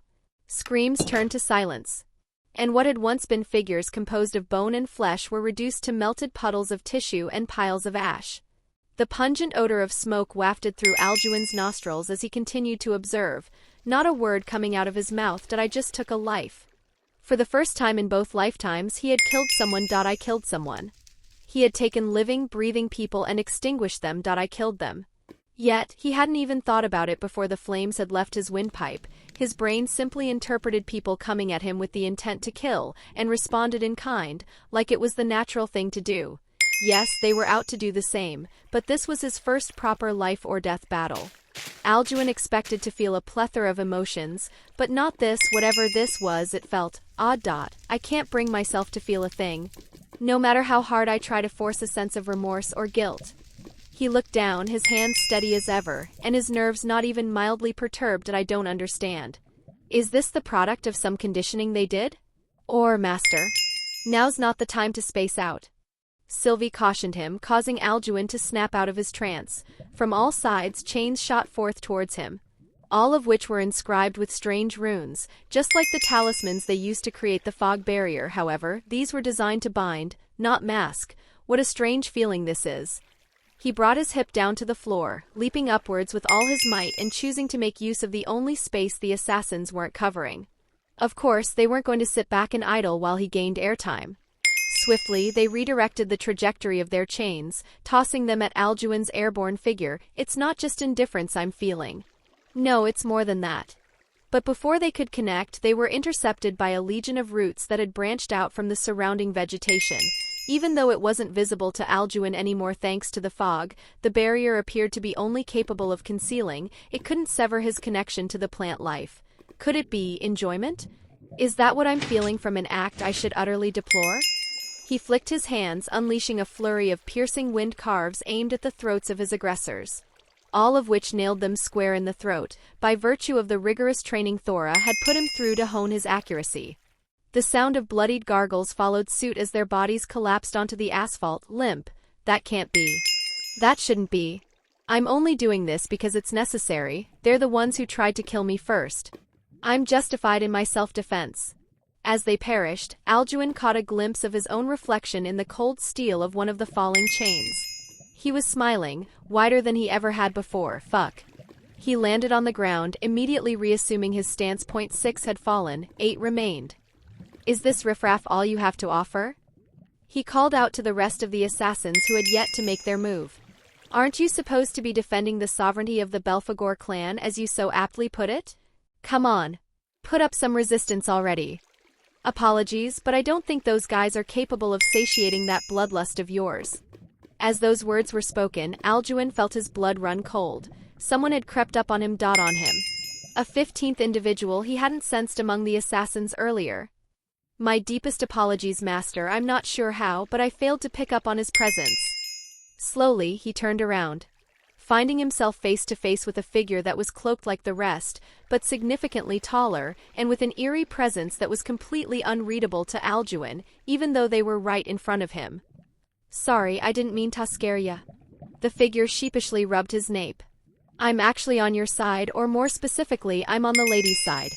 Though they don't know that, since they believed I was one of them this whole time. Kikik. I'm quite the shinobi, ain't I? Screams echoed through the atmosphere, causing Alduin's attention to snap towards the remaining assassins. His eyes widened in alarm as he found a kunai impaled into each of their chests, despite not seeing a single movement from the imposing figure standing behind him. When did he? I hope you don't mind me taking liberty of killing the rest of 'em for ya. The lady's been quite impatient recently, and if I don't bring ya home soon I'm worried I might get a fist pummeled into ma little ol' head. He chuckled lightly, completely disregarding the existence of the now fallen assassins.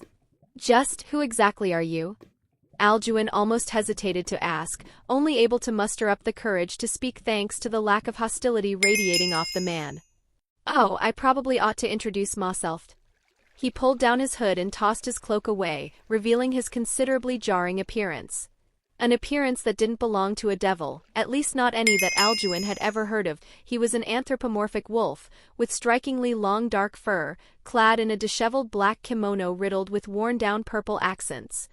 His eyes were narrowed to the point where they not more than 2 horizontal slits, and he was biting down on a golden kizaru pipe with his teeth, blowing out small puffs of smoke from it now and then. The name's Halibel, shinobi extraordinaire and the lady's one and only knight. He reached out to shake Alduin's hand. 'Tis a pleasure to meet you, fiancé Kuin. Likewise. Alduin returned the gesture somewhat anxiously. By the lady, I'm assuming you mean Roygun? It wasn't hard to connect the dots after Halibel referred to him as fiancé Kuin. Yup. Now I'm sure ya have an ocean of questions you want to shoot my way, but I'm afraid you'll need to wait until we're back at the estate. The lady's patience is starting to run thin, and I'd rather not push my limits. I'm sure you understand. Halibel casually patted him on the shoulder. Yeah, of course. Alduin wasn't sure what to make of Halibel's eccentric demeanor, but he didn't seem to carry any malice, thus he didn't see a reason to refuse him. Chapter 32, Roygun Belphegor. Apparently, my previous hypothesis was right on the money. The assassins were on the payroll of the Belphegor clan's elders and were ordered to eliminate me to prevent the marriage between me and Roygun from going through. Unlike her, they have absolutely no interest in joining the 72 Pillars. But that's not what I'm particularly interested in. They were all feeble at best anyway. In hindsight, their mission failed the second it was assigned to them. Clearly, they expected my strength to be high class at best. Unfortunately for them, after completing my awakening ceremony, I took my first official step into the realm of ultimate class. Although, as much as I hate to admit it, I'd be remiss not to say that Martha and Sebastian's constrictive treatment kinda came in clutch here. It prevented them from getting any information on me and my exact strength level beforehand. Sure, they could research the abilities of the Buné and Salos clan if they wanted to, and while that might seem beneficial on paper, in practice, fighting those clan traits is an entirely different story. But I digress. What I'm really interested in is Roygun's involvement in all this. Halibel's presence makes it abundantly clear that she knew what they were plotting in advance, and I'd like to know what's going to happen from this point onwards. Halibel, would it be safe to assume that you were watching the whole time? I asked the wolfman as we strolled through the hallways of the Belphegor estate. As expected, the architecture was quite rustic and antique in nature. It was still a residence that most certainly belonged to a noble, but it wasn't of the same caliber as the one that a pillar would own. Much less a pillar that managed to climb its way into the Underworld's top 10, there was only one aspect of the estate that managed to catch my attention. The trees. Composed of a smooth, dark bark, with small raised pores all over its surface. The flowers varied from different shades of pink to a pristine white color, most of which contained 5 petals per flower, save for some that had experienced a double bloom and grown to 10 or even 20. They were cherry blossom trees. A species I didn't think even existed down here. One truly worth marveling at. I'm even considering negotiating with Roygun to see if we can bring a few over to our estate. I'd be more than willing to trade for them. Although I probably should focus on the more pressing matters at hand. Yeah, I was watching ya, he confirmed offhandedly. I lifted an eyebrow. And you didn't think to intervene until I had already killed 6 of them? Hey, don't get snappy at me for that. I was simply following the lady's orders. He shrugged, taking an extended drag from his pipe. She wanted me to get a read on your skills while the opportunity was there, but once I realized that those goons weren't going to be able to test much, I decided to end things early. She let it continue on purpose. My eyes narrowed. I'm not sure how I feel about that. What's the harm? They clearly weren't capable of really threatening you in the first place. Even if they were, your good pal Halibel over here would have dealt with them lickety-split. He pointed at himself, chuckling.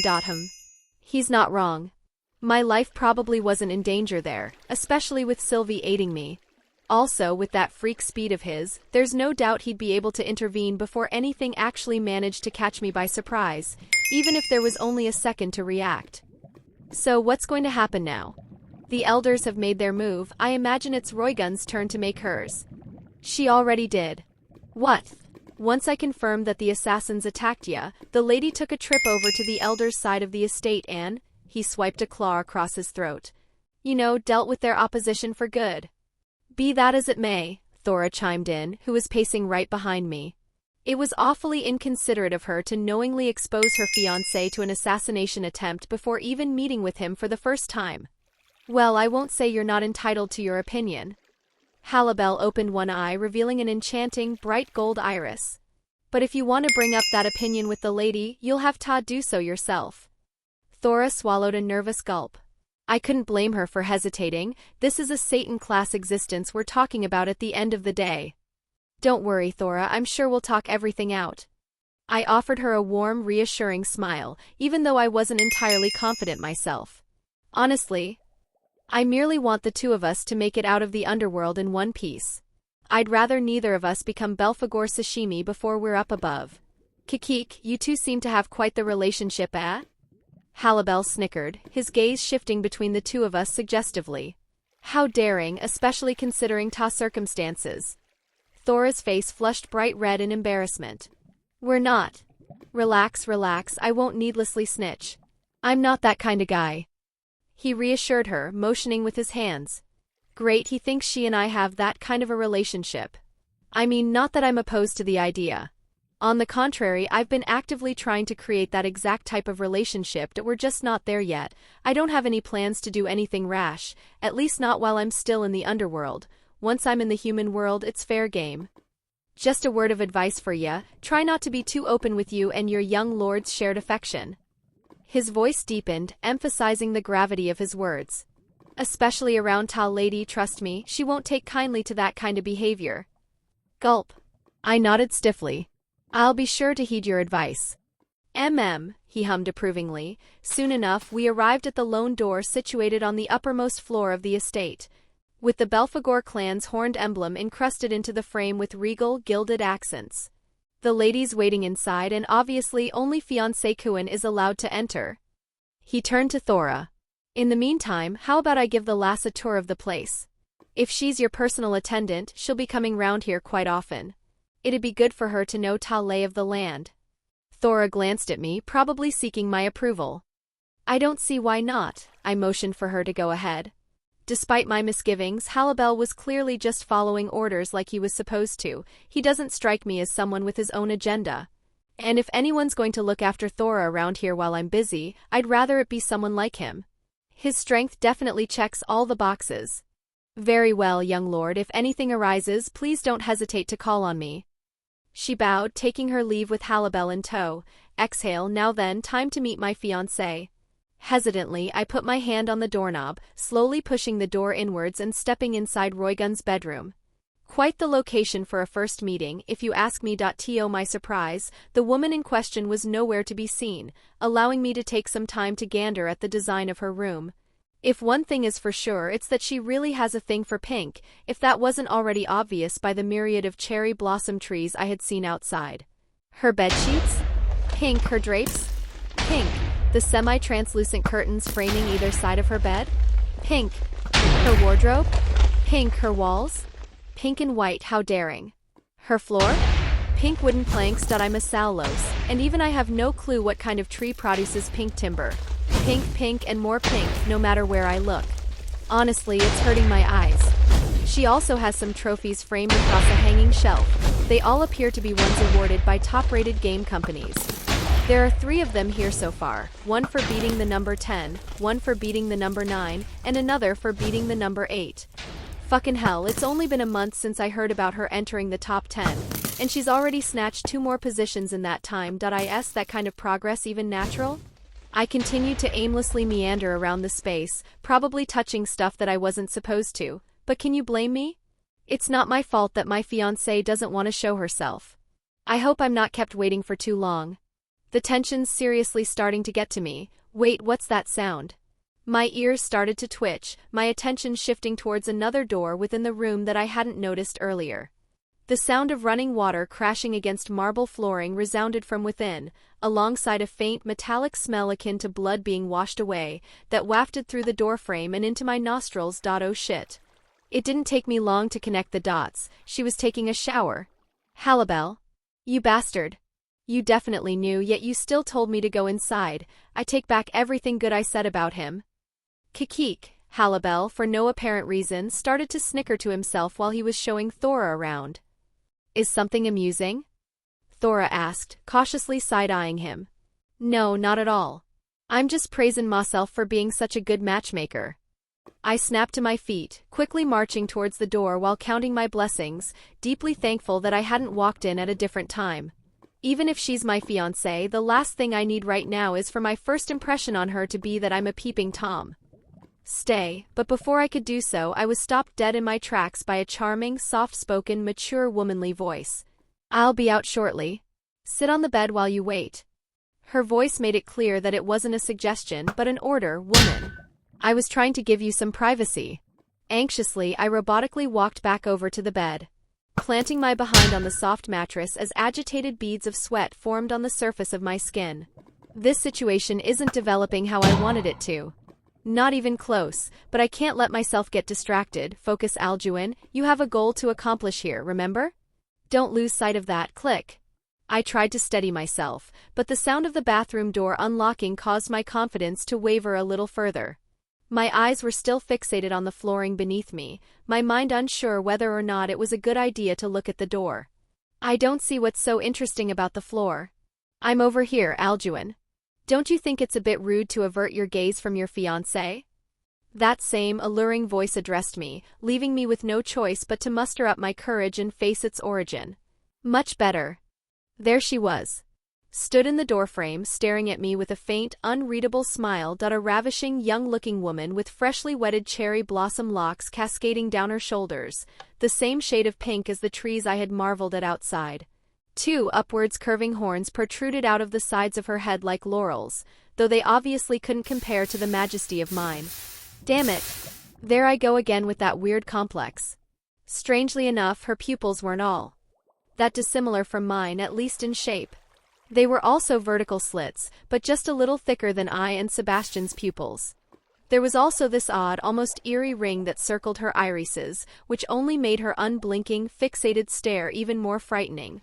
Then there was her slim, slender, hourglass figure blessed with broad, childbearing hips and her wonderfully endowed breasts that would make for a pair of heavenly pillows, all of which was covered solely by the fluffy white bathrobe she adorned. Shit, she's smoking hot. Oh my, you're even cuter in person than in the pictures your father sent me. she said playfully, patting her soggy hair down with a towel. The horns are definitely a nice addition, full points. Thank you, I replied, somewhat muddled. You're most welcome. She started to approach, her hips gracefully swaying from side to side as she strode towards me, an effort that almost seemed purposeful. I know your father kept it a secret from you, but I've been looking forward to this meeting for quite some time. Longer than I would have liked, to be frank. I noticed her calm and collected demeanor falter for a second. She sat down right beside me, slowly folding one leg over her supple thigh, causing me to inhale the sweet aromatic scent that lingered around her body, and catch a glimpse of her cleavage sandwiched in between the puffy fabric of her robe. She's got fucking mountains. But you're here now, and for that I'm glad. She simpered, supposedly waiting for me to pick up the conversation. All right, Alduin, you can't afford to flounder here. No, the pleasure's all mine, Lady Belpheg. Don't call me lady, I hear that title enough times on a day-to-day basis to drive me mad. She frowned, pushing a nervous gulp down my throat. I'm referring to you by name, it's only proper that you do the same. She drew her face closer to mine, wearing a distinct, fairly adorable pout on her face. Sorry. Roygun. Again. I blinked. Pardon? Say it again. Roygun? Again. Roygun, one more time. Roygun. Her posture softened, her smile brightening as her mood underwent a drastic improvement, her expression happy as a clam that I don't understand what just happened, but it seems to have worked out in my favor. The better her mood is, the smoother this conversation will go, specifically the part about me shelving our wedding for an unknown amount of time. I like hearing you say my name. Make sure you keep using it from now on, all right?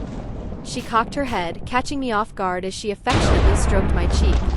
Her eyes sparkled with a distinct warmth that caused my chest to tighten, making it harder to deliver the news I needed to convey. Get it together. All right, I cleared my throat, nodding my agreement. I'm glad that her mood has been uplifted, but the atmosphere is a bit too casual for my liking. I need it to become more formal for this particular conversation. You're probably already aware, but before I arrived here I ran into an incident of sorts. Yes, I'm well aware. She rested her chin on her hand. You were attacked by assassins sent by my clan's elders. Halibel told me everything. But you needn't worry any longer, I've dealt with the issue. Her tone told me all that I needed to know. The blood she had just washed off was, in fact, that of the perpetrators, just as Halibel told me. Good riddance. I see. About Halibel, what about him? She interrupted me, scooting closer as our shoulders and thighs brushed against one another. Halibel's done his job. Now you're with me, this is an opportunity for us to get to know each other as future husband and wife. Don't you want to know more about your fiancé? Go on, you can ask me anything. That wasn't the kind of reaction I was expecting. I don't know if it was just my imagination, but for a second there she sounded unstable. Believe me, I've got plenty of personal questions I'd like to ask you, but there's also a myriad of formal ones I have on my mind. Would it be all right if I asked those first? I did my utmost to sound as affable as possible. This is the first time we're meeting face to face, so I'm trying my best to form a profile of her personality as we converse. The more I understand her, the easier it'll be for me to reason with her. She narrowed her eyes, exhaling with reluctance. Fine. Thank you, I gestured appreciatively. For starters, Halibel told me that you used the assassins to gauge my strength. Is that true? Alduin, she crossed her arms. I'm not sure I like how you've worded that, it almost sounds like you're trying to vilify me.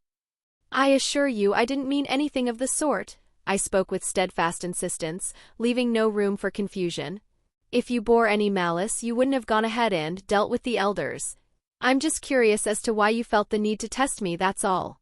She paused momentarily, presumably determining whether I was being truthful or not. In that case, the answer's simple.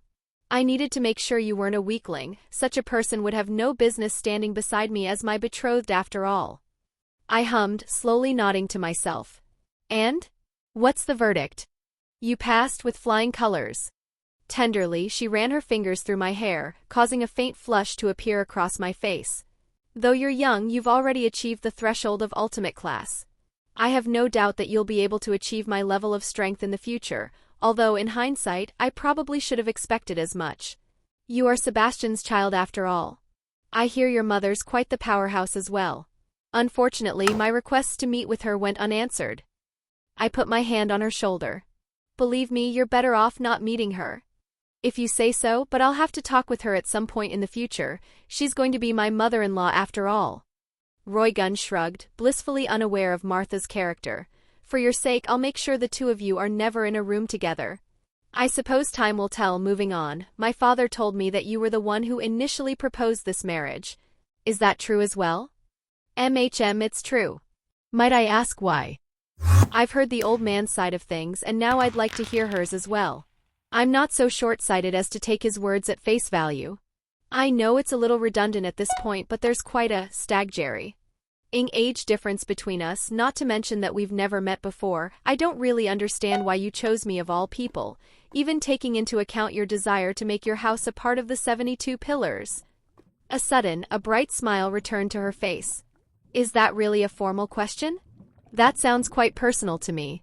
Frankly, I'm not entirely sure I feel like answering that.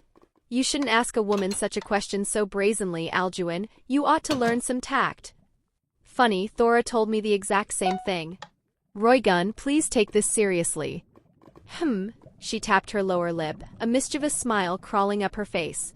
Well, I might be willing to answer you on one condition. Go on. I don't have a good feeling about this. She flopped onto the mattress back first, rotating herself sideways and spreading her arms out in my direction. Clearly expecting something. Cuddle me. I blinked repeatedly, taking a moment to process her words. I beg your finest pardon? You heard me. You can either come over here and cuddle with me, or this conversation's over. Your choice. Usually I'd shrug something like this off as a joke, but from the way she's talking I can't help but feel like she's being genuine, for better or for worse. Roygun, I'm fairly certain I just asked you to take this seriously. I am being serious. Now hurry up and make a decision. Of course, if you're feeling shy, I could come over there, push you down and straddle you. You'll be pleased to find that I'm a fairly understanding woman. Once more, her words felt disturbingly truthful.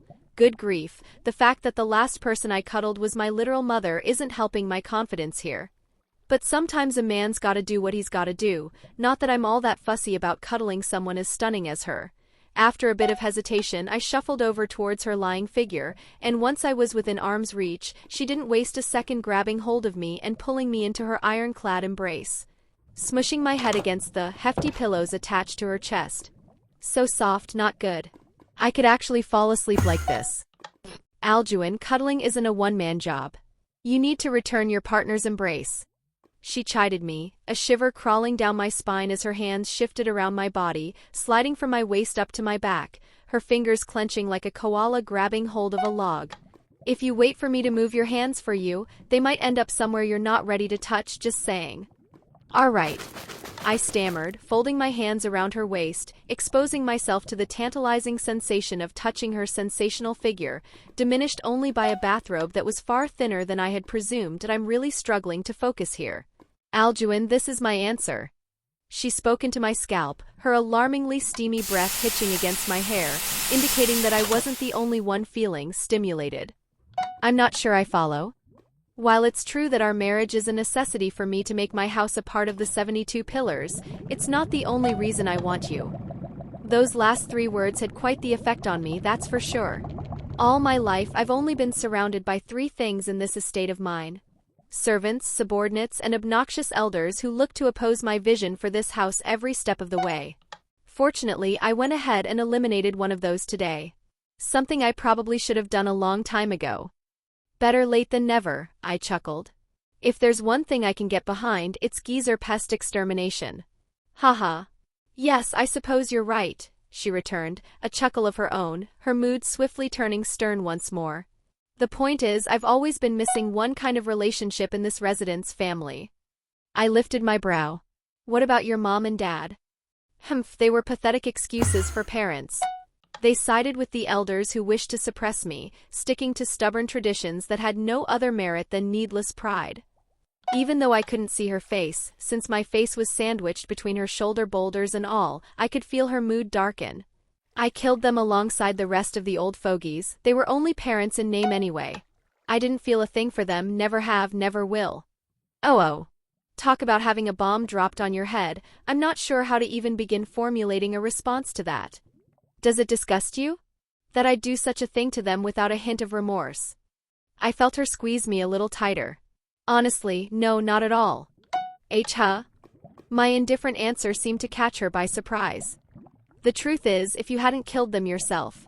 I was planning on doing it myself, even though it isn't really my place to waltz in here and execute the elders of your clan. They did try to assassinate me and all, as you can imagine, I'm not exactly fond of them. But, I know that's not what you're asking. I exhaled calmly, tilting my head upwards and making direct eye contact. Roygun, your actions don't disgust me, not even remotely. They were your parents, you're the one who experienced life with them, not me.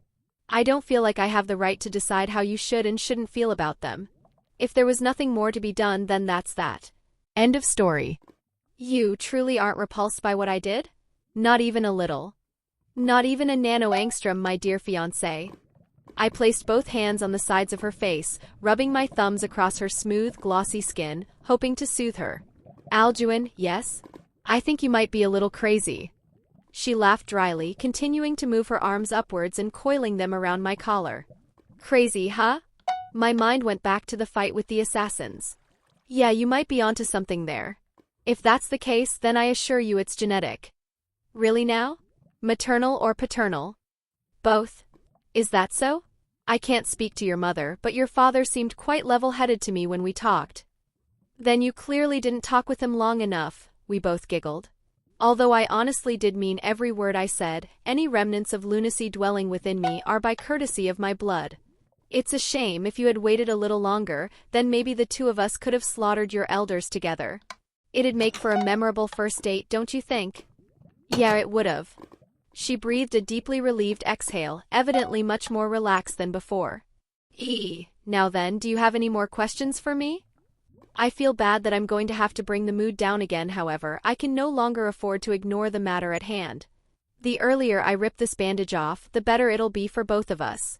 I do, and while I won't ask you not to get mad, I would appreciate it if you could bring yourself to avoid killing me, or putting me in the hospital for an extended amount of time. Alduin? Understandably, that question derailed her peace of mind. It's about our marriage. She paused, taking a deep breath. I see. Chapter 33, The Wits of Older Women. Slowly, I started to disclose everything me, Lady Leviathan, and Lord Lucifer had discussed. I mean, not everything. Me obtaining a free ride to familiar forest and Tiamat's blood is my personal business. Point being, I made it clear why the marriage couldn't happen, at least not for now. I couldn't allow myself to be bound to the Underworld, especially not by a marriage that would swamp me with countless responsibilities I'd need to handle. Like the shitty old man said, having a clan head and heir married to one another wasn't going to be an easy marriage to work out when it came to sorting all of the formalities. It's not as if I could just put a ring on and bolt into the human world the following day. That'd leave Roygun with a truckload of work to handle on her own, while she's in the midst of pushing through the top 10 ranks. As you'd imagine, that's not an endeavor you can pursue while multitasking. Furthermore, I'm not the patriarch yet. From the groom's side, this marriage is still being overseen by Sebastian. Similar to Ria's situation with the rooster, I'm not the one in control here, and I doubt he'll be in high spirits if he finds out what I'm planning before I'm actually out of the Underworld. However, unlike my future student, I'm not looking to have this marriage annulled. I have no personal grudge with Roygun, nor do I take issue with being married to her. She's powerful, exceedingly beautiful, and even though we haven't talked much, her personality seems quite compatible with mine. That's just how marriages are in Devil Society. You don't need to be head over heels for your fiancé/fiancée from the get-go. Love can come later. What's important is that the two of you can get along with each other to a point where your house doesn't end up like, well, mine. Cough, cough, Martha and Sebastian. Roygun? Since I spilled the beans, my fiancé's been eerily silent. Are you all right? She's staring at me with even more intensity than before, her pupils darting from side to side. It's almost like she's trying to read my mind. She remained mute, shuffling over to the other side of the mattress and reaching into a drawer below her nightstand, pulling out a claret bottle of wine, the brand unrecognizable to me, and in one swift motion she flicked the cork off with her thumb and took an alarmingly long sip. Alduin? Why, yes. I flinched, noticing her tone grow noticeably more threatening. I'm going to ask you something, and I expect you to answer with complete and utter honesty. Otherwise, I'm not so sure I'll be able to abide by your previous request. Right, I asked her not to eviscerate me on the spot. Of course. Tell me, she set the bottle aside, staring me dead in the eyes. Are you planning to detach yourself from your house? Because the way I see it, you're giving your father every reason to disown you. I shook my head. No, I'm not. I understand why you might think that, but I assure you that I have absolutely no intention of relinquishing my last name. You may find this hard to believe, however. I'm actually doing this for my house's sake. That is hard to believe. She nodded, crossing her arms. Even if I were to assume you're being truthful, it doesn't eliminate the risk of your father dropping you, and if that were to happen, moving our marriage forward would prove to be quite challenging. That won't happen. Oh. Roygun, for a Buné clansman, do you have any idea how rare an existence like mine is? I began, my confidence in my ability to convince Roygun rising. Not only did my father purposefully get with my mother to have me possess her clan trait, but I'm also one amongst a handful of boons to even successfully awaken my paternal clan trait in the first place. Throughout the Underworld, there's a grand total of one pure-blood devil who possesses 2 clan traits at the same time. Me. You're saying you're too valuable for him to give up? Is that it? Yes, that's precisely what I'm saying. Besides, I don't think making another heir is an option for him anymore. He and Martha definitely aren't on sleeping terms, and she doesn't strike me as the kind of woman to permit a mistress. Him having a successor without her blood would diminish her standing after all. She hummed, her posture softening slightly, which made me think she was starting to become a little more agreeable. You do realize that you aren't only betting your future on that claim, but mine as well. Her eyes narrowed, her demeanor pressing the gravity of the situation down on me. I know if I'm not heir, you won't be able to turn your house into one of the 72 pillars. But I'm not making this claim lightly. Putting aside the support I already have, I won't let you lose out on. Is that all you think I care about? She frowned, glaring at me with fierce disapproval. If my sole desire was a status change, there are other ways for me to achieve that goal. If you honestly think that's the only thing I'm after, then I'm afraid you've sorely misjudged me. Roygun, I wasn't trying to call you shallow if that's what you thought. Quiet, I'm not done talking. She crawled over towards me, planting her hands on my shoulders and effortlessly pushing me down onto the mattress, looming over me with a firm, fixated gaze. I told you, didn't I? I have no family within these walls, just subordinates and servants. I'm nearly 4 centuries old, and in all that time my bedside has remained cold.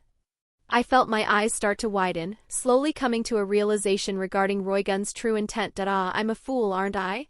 I was so tunnel-visioned on the political aspect of all this that I overlooked the person in question. Alduin, I want a family. I don't want to be alone anymore. I'm tired of it. Day in and day out I train, give ord. Handle paperwork, and then go right back to sleep just to repeat the same monotonous routine the next morning. I felt a knot form in my throat as her lower lip trembled, filling me with all kinds of complex emotions. I'm just so fed up with it all. I hesitated before speaking, grasping just how decisive my words from this point onward would be. But why me? I couldn't help but ask. Most of the Underworld was, and probably still is, convinced that I don't even exist. Knowing my mother and father, there's no way you would have known anything about me beforehand. So why? Why did you choose me of all people? I don't know. Her voice quietened to a low whisper overflowing with uncertainty. What? I said I don't know. She buried her head into my chest, completely catching me off guard as her nails dug into my shoulders, causing me to suck my teeth in pain. Still, the sensation of pain was nowhere near to that of the confusion coursing through my mind. You don't? I whispered back. I didn't like any of the other options I examined. I even considered relinquishing my search for a fiancé altogether, but I was desperate, so very desperate. I heard rumors about House Buné's urban myth and I thought, what the hell? If I end up not liking him, assuming he's real, I'll just cancel the engagement. Honestly, I'm not sure if I was even sober or not at the time I sent your father the letter. She nuzzled further into me, my face burning up to the point where it felt as if it had been doused in a vat full of lava. But now that you're here and I've had a chance to get to know you, even if only slightly, my mind's made up. She lifted her head, drawing her face so close to mine that even the slightest shift would bring our lips together, her wine-scented breath hitching against my skin. I've decided that you're the one I want. I know that you and I will only grow more and more compatible as we get to know each other. There's nothing you can do to shake that belief, nothing at all. Roygun. I didn't know where to begin. How was I supposed to find the right words to respond to such a confession? You understand, don't you? Why it's hard for me to accept that our marriage has to be delayed, especially when you yourself don't even know how long it'll be. I've waited a lot longer than a month for this, Alduin. I may as well have been waiting my whole life. Reflexively, I reached out, tenderly stroking her cherry blossom locks. Yeah, I understand. I made an effort to sound comforting, but I've never been in a situation like this, so honestly, I have no idea what I'm doing. I'm sorry, but I know you made that deal before you knew about me. I'm not holding that against you. I lifted a brow, wearing a playful smile. All right, maybe a little. She chuckled dryly. You said you were doing this for the sake of your house. Care to elaborate? For your fiancé's sake. I nodded, taking a deep breath. From the outside, House Buné looks stronger than ever to the Underworld. Notably because of our somewhat recent promotion to Marquis, which was mainly my mother's handiwork. And now that I've passed my awakening ceremony, I'm sure that image has only gotten stronger. Are you implying that isn't the case? It couldn't be farther from it. House Buné is a castle of glass. I spoke steadily, my tone firm with resolve. My father's pulling on one end of the rope, my mother's pulling on the other, and soon enough, it's going to tear. Of this I am certain. I need to find a solution before that happens, and I can't do that while I'm being constrained by them. You believe putting yourself under the leash of two Satans is a better option? Oh? For someone so keen on becoming a pillar, she doesn't seem to fancy them very much. You can call it that if you like, I shrugged. From my perspective though, it's an awfully thin leash. If even one at all. Honestly, I found their deal fairly reasonable. What I was asking for wasn't a small matter, and they even threw in some hefty rewards on top of it. Rewards that are bound to help me both in the short and long run. Such as? Clearly, she was full of doubt. Oh well, if it helps get her on board, I might as well tell her. I've already disclosed all the super important bits anyway, I smirked. Tiamat's blood. The strongest dragon king? She bellowed, positively flabbergasted. The very one, I affirmed. For a Buné, such a thing is a top-shelf resource among top-shelf resources. After being offered that, how could I refuse? And before you ask, I already confirmed that they do, in fact, possess it, so I'm not worried about it being a scam. I see, she stroked her chin, seemingly content with my rationale. You said that once you activate the Foreign Affairs badge, Serafal will come to pick you up, right? MHM. She refers to Lady Leviathan by name, interesting. She hummed. Do it. I want to talk to her. You heard me. But now. I gulped nervously. Yes, ma'am. I reached into my robe, pulling out the badge I had brought alongside me. Let's hope this doesn't end badly. Hesitantly, I allowed my demonic power to trickle into it, causing the badge to emanate a soft ice-blue glow as it registered itself to me, marking me as an official member of the Department of Foreign Affairs, or as Lady Leviathan put it, a representative.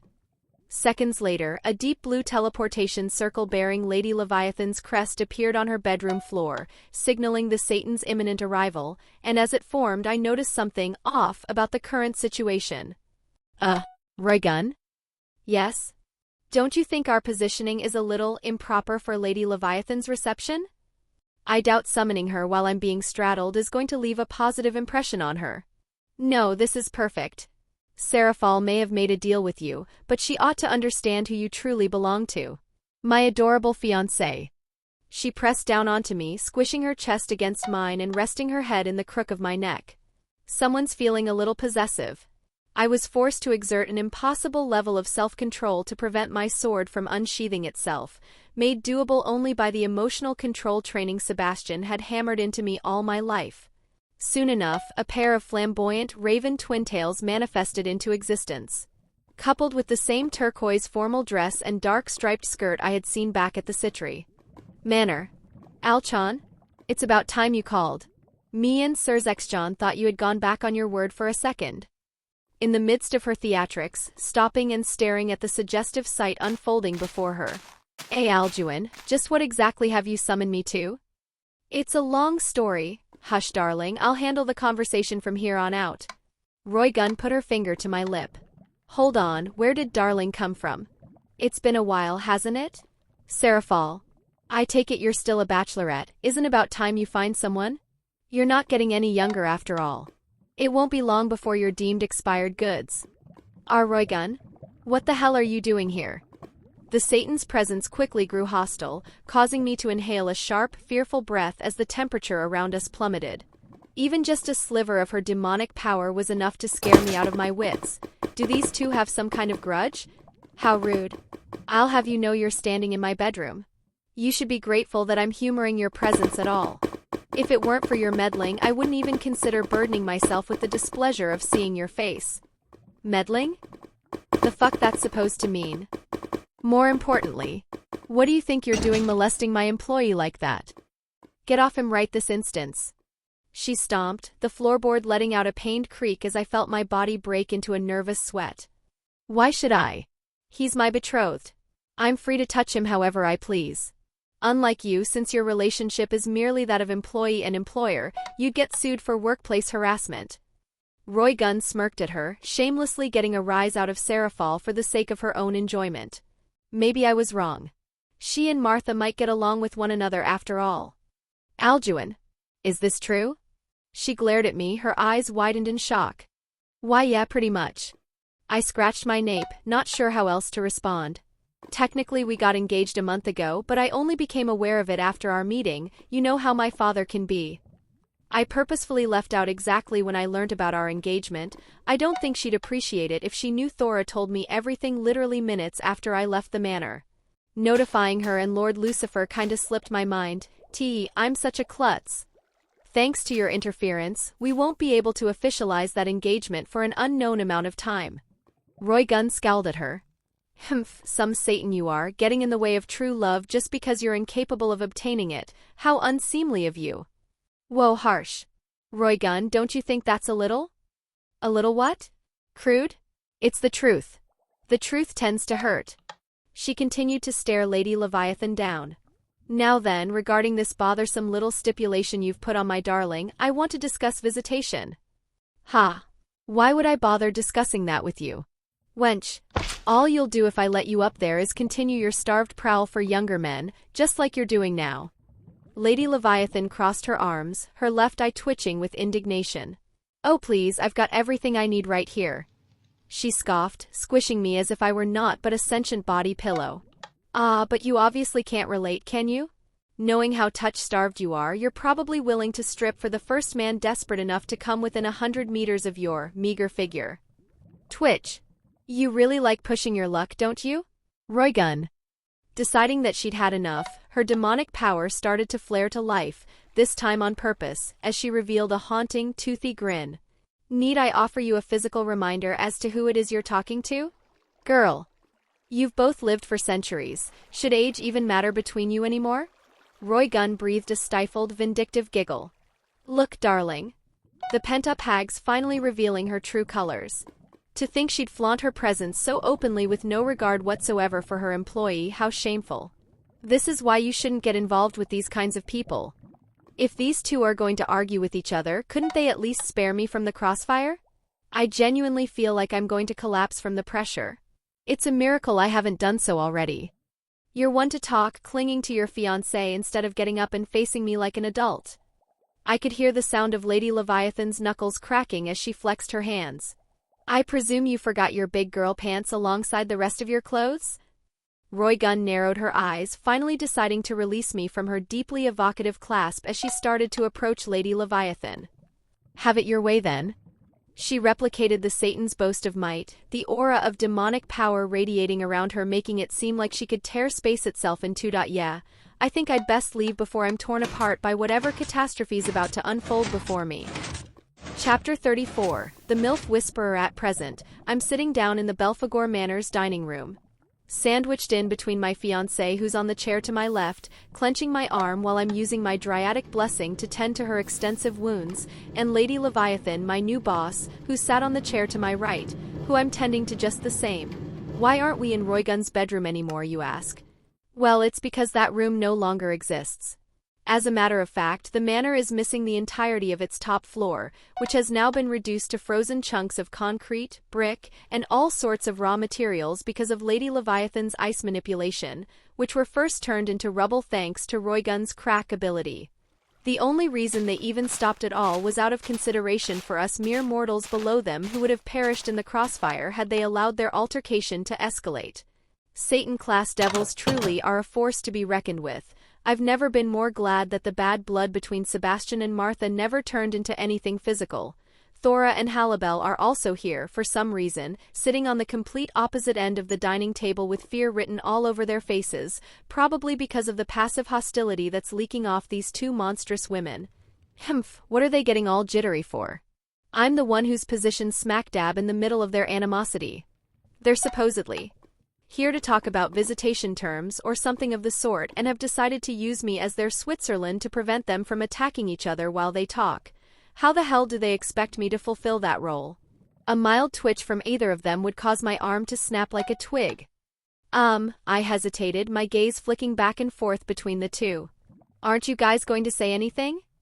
The terms aren't going to negotiate themselves, ladies. Why should I? Roygun scowled, continuing to stare Lady Leviathan down with immense scorn. All she has to do is nod and the conversation will be over. You're my fiancé, it's only natural that I'm allowed to visit your territory whenever I please. Even if it's in the human world. First of all, the Satan glared right back. Kuo town doesn't belong to Alduin. It belongs to my little sister and Surzex. He's stationed there as their protector on my behalf since he's my employee as a representative in my Department of Foreign Affairs. Petty semantics, Roygun muttered under her breath. Second of all, you're not even a part of our government yet. You should be grateful that I'm even taking this into consideration at all. By law, I could arrest you for trespassing if you were to even breathe on Kuoa's soil without my direct permission. Oh my, I'm terrified. Whatever will I do in the wake of the 5-century-year-old virgin? Roygun replied dryly, her upper eyelids cutting her pupils. Crack. The wooden surface of the dining table split right open as Lady Leviathan's twin tails started to rise upward, her body enveloping itself in a dark, ghastly aura that made me think she was about to run it for a second time. You're lucky your fiancé's shielding that cowardly shell of yours, Roygun. But to my immense delight, she ultimately chose to relent and cast aside her animosity, at least for the time being. Thank Lucifer. Sure, whatever you say, Femsel. Once I have the chance, I'll definitely ask them what the root of all this contempt is. Also, where the hell did Roygun learn what a Femsel is? Devinet doesn't exist in extra demon territory, that's for sure. A result of paranoia about our government spying on them. Would you stop with that already? I'm willing to bet the two of you haven't done it yet. She slammed her palms against the table, causing it to shudder and splinter even further. If believing that makes you feel better, then be my guest. Goodness me, my fiancé's proving to be quite the provocateur, isn't she? Now hurry up and tell me what your frivolous conditions are. Me and my fiancé have important business to attend to, of course. It's all stuff you wouldn't understand, so I won't bore a spinster like you with the details. Spinster? Lady Leviathan clenched her fists, her face turning beet red like a tomato. I have no idea what that word means, but clearly it was enough to render her positively outraged. Good grief. I'm going to have to find a way to keep these two separated from now on, aren't I? Sigh, just another addition to the endlessly increasing pile of tasks I need to handle. Spinster? I don't recall saying such a thing. You must have imagined it. Roygun insisted, showcasing some of her gaslighting abilities as well. Hurry up and tell me what your conditions are already. Like I said, I've got work to do. Why you? Ugh. Please hold it in, Lady Leviathan. The rest of us non-Satan class devils here would like to continue living if possible. Fine. Firstly, you can't enter Kuo town without notifying me beforehand and getting my explicit approval for you to enter the area. Roygun furrowed her brow. Why should I inform you? My fiancé's the one guarding the territory on your behalf, isn't he? But Lady Leviathan scoffed in return. Don't make me laugh. If I put him in charge of clearing you, you'd just pressure him into accepting every time you made a request, regardless of the circumstances. Her eyes narrowed. Similar to how you were pressuring him back in your bedroom. Humph, I've never pressured my darling into doing anything. As a matter of fact, he enjoyed what we had going on back there, isn't that right, darling? Roygun's arm snaked around my neck as she leaned in close, staring at me with an expectant gaze that dared me to give her an answer she didn't like. Aren't you literally pressuring me right now? You, But but at the same time I was getting a similar look from Lady Leviathan. I think this is what they call being stuck between a rock and a hard place. I said, isn't that right, darling? She repeated, sending beads of sweat dripping down my face. Oh, fuck it. Thora and Halibel obviously can't do anything about these behemoths, so I might as well use what I've learned from Sebastian's mistakes. Happy wife, happy life. I cleared my throat. Why yes, that's right. Sorry, Lady Leviathan, but I've got my priorities. It's not like I'm even lying, cuddling her was quite the experience if I do say so myself. See? Roygun beamed, squishing her face against mine. Now that that's established, you can go ahead and continue with your trifling little list of demands. Secondly, honestly, the fact that Lady Leviathan hasn't burst into a fit of rage yet is deserving of my utmost respect. You can only visit Kuo on your own. No peerage members, servants, or acquaintances can accompany you. You're only there for visitation purposes, nothing more. That's fine with me, she shrugged. I'm the only face he needs to see. Anyone else would be needless baggage. Isn't that a little harsh? Your knight's sitting right there. Oh well, it's not my place to get in between her and her peerage. Thirdly, while you're there, you're required to respect the authority of our little sisters. They're the overseers of Kuo, which means whatever they say goes, regardless of your ranking as an ultimate class devil. Understood? Lady Leviathan seemed particularly adamant about that stipulation. That's not surprising. She clearly cares deeply for Sona. Yeah, understood, Roygun replied offhandedly while checking her nails, clearly not paying much attention. Is that all? No, there's one more condition. The Satan's gaze steeled, stressing how important the final term was. Under no circumstances are you to engage in combat with anyone in the human world, especially non-devils. I'm sure you understand how disastrous the ripple effect would be if a Satan-class devil were to start a CONF. Licked up there? I know. Roygun met her with an equally hardened stare. However, what if I'm attacked first? And possibly by a Satan-class existence? Would you have me sit there and take it? As satisfying as that'd be, she snickered. No, if such a disaster were to occur, your priority would be to take everyone stationed there and help them flee back to the Underworld, where they'll be safe. That's our responsibility as the older generation, isn't it? To protect the future. Roygun huffed. I don't need you to tell me that. Lady Leviathan nodded approvingly. Of course, if retreat isn't an option, then you can go ahead and fight, assuming it's truly the only option available. However, I expect you to prioritize my precious Sotan's safety above all. I imagine Sirzex will presume the same for Rias. And what about my darling? He's strong, but he's not Satan-class, she proceeded to smile warmly at me. Yet? That's quite the expectation, but I appreciate the vote of confidence. Then again, I did promise myself I'd climb my way up to Martha and Sebastian's seemingly out-of-reach prowess, didn't I? It might sound a little arrogant, but for what it's worth, I am the first among my generation to become an ultimate class existence, even if I'm currently at the bottom of the barrel within that echelon. If anyone has a shot at breaking through the infinitely taller wall that is the barrier between ultimate class and Satan class, I think it might be me. Granted, I'd be remiss to forget that lion, the only one who can match my foolishness. What was the saying again? Hard work is a talent in itself. Like me, he decided to set a goal for himself that gives him no other option but to reach that realm, or perhaps even one that lies even further beyond. Alduin's there as Rias and Sona's guardian, she turned to me. You understand what that means, don't you? Her gaze was firmer than steel, and I met her fixated stare in kind. Roygun, Lady Leviathan's right, I assured her, my demeanor unwavering. I promised to be their guardian in the presence of both her and Lord Lucifer, not just as a flimsy title, but a responsibility. One I intend to fulfill. If worse comes to pass, then it's obvious what needs to be done. Everyone already knew what I was talking about, so I decided it was best not to state such a thing aloud. Immediately, I sensed Roygun's stark disapproval. That may be, but you have another responsibility to fulfill to me. Her posture grew heavy. You're my fiancé. Your life doesn't solely belong to you anymore.